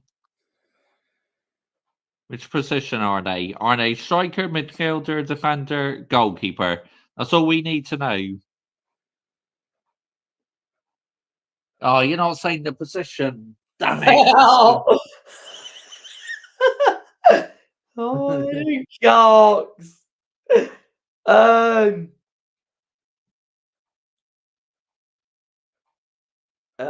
they still play, but not just for Barca or PSG. So,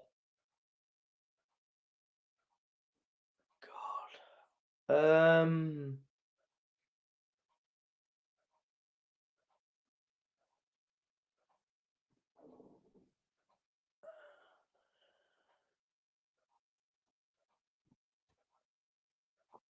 Ousmane Dembele. He was ex-Barcelona, but I think he's PSG now, isn't he? Ousmane Dembele? No.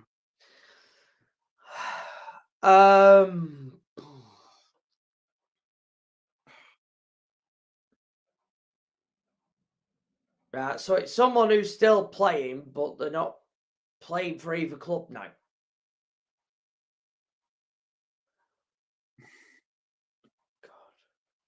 The only one I can think of is Neymar, but it's not. It's not Neymar.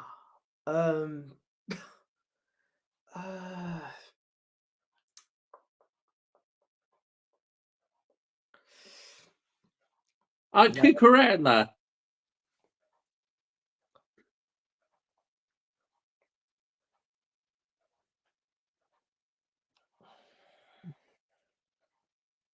David Luiz.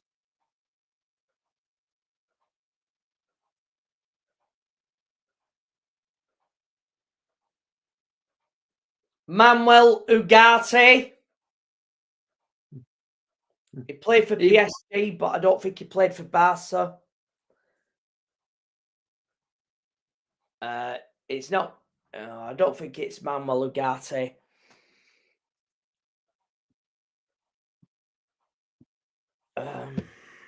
He's played for both teams.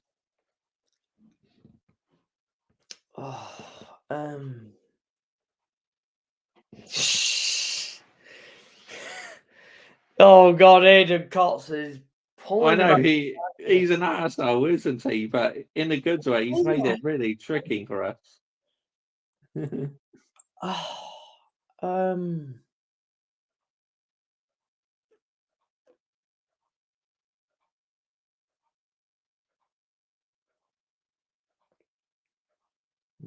Davinson Sanchez. God. Yeah, I mean it's easy when you're not on the tie-break question. Oh God.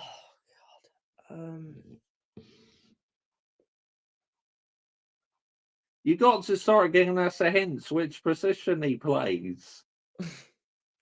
Come on, you've had your fun now. There you go.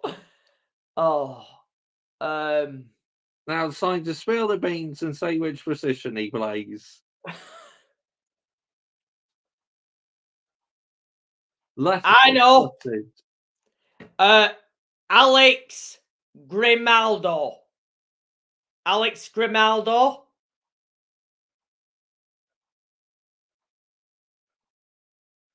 I know he played for Barcelona. No. No, it's not.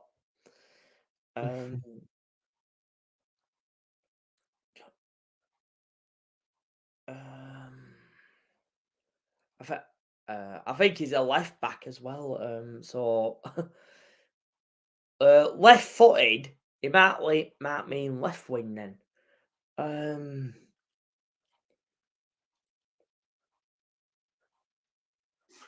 N'Golo Kante.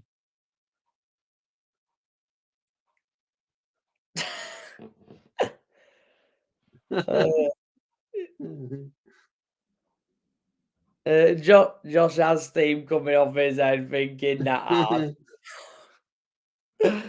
Oh, God.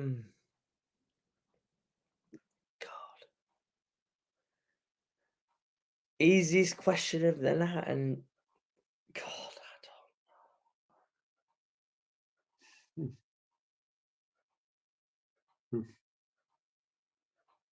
Huge hint coming soon.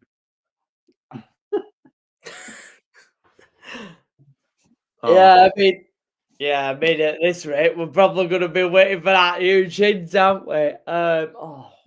Yeah. This is mental.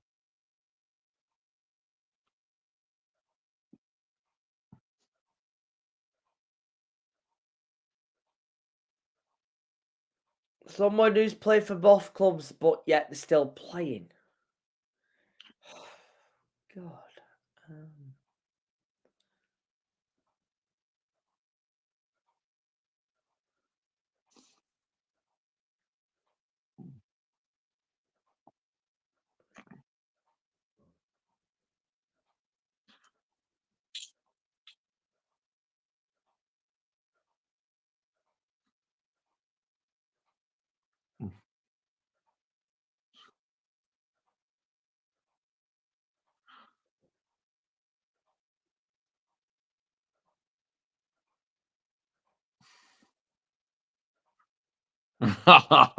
One minute. Nah, fucking say now. Oh, God.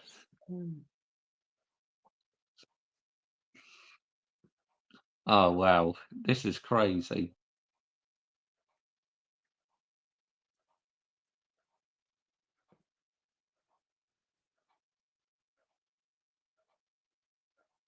It's got to be someone who.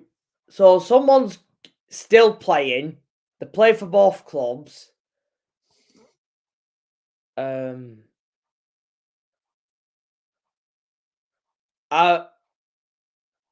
gonna have a huge guess here. Lucas Digne. I think he plays for Villa, doesn't he? I think Everton or Villa. He plays for one of them. Yes, you got it right. Digne. Oh my God! I can't. Oh, joking. Ha ha. Oh, he's Oh. joking. Ah. Made his Barca debut in 2004. Iniesta. I think I said that one already, didn't I?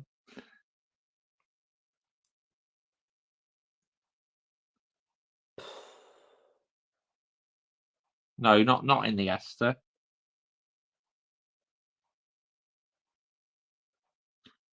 Carvalho. Ricardo Carvalho. Made his Barca debut in 2004. Ah, huge hint coming in 1 minute. Oh, fuck's sake.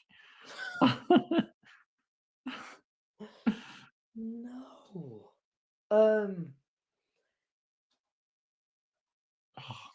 Sake, 2004. My God, he's got to be experienced then. He's got to be an experienced player then.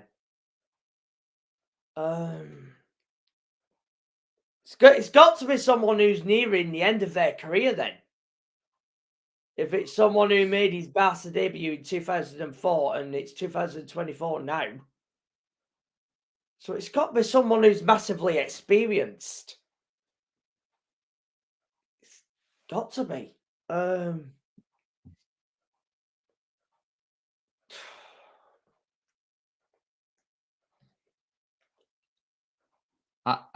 the end of his career, but still good. Right. Still good.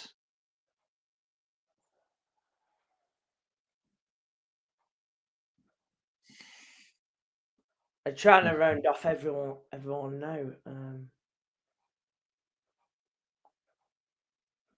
Falcao.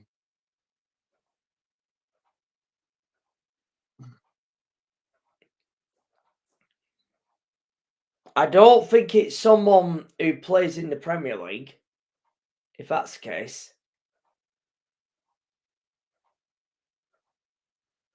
Adored by Pep. Messi. Yeah, Messi. Lil Messi. It's got to be.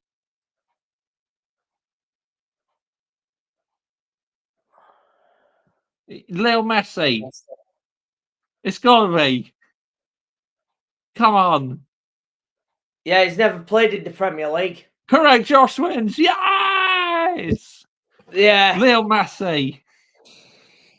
Flipping that, Caden Cox. You made that fucking difficult. Wow. Unbelievable.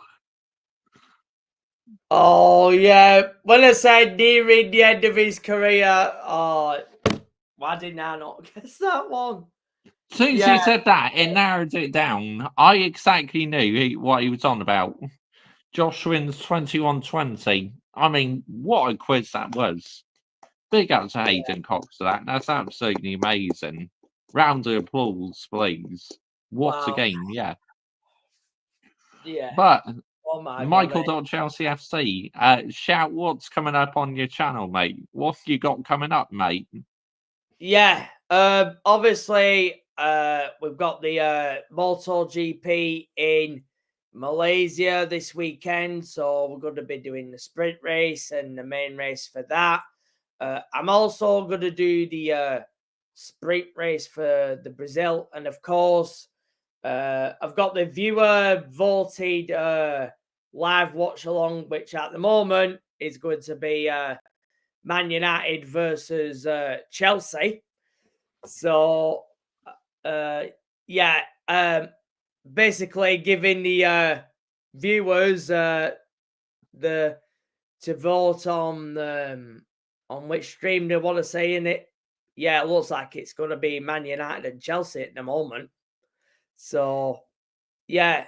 And if that's the case, of course, Chelsea's women are playing Everton's women after that in the WSL as well. So, yeah, I mean, if we're doing that, I'll do a live watch along to that as well. So, yeah, it's going to be a busy old weekend on my channel. So, yeah.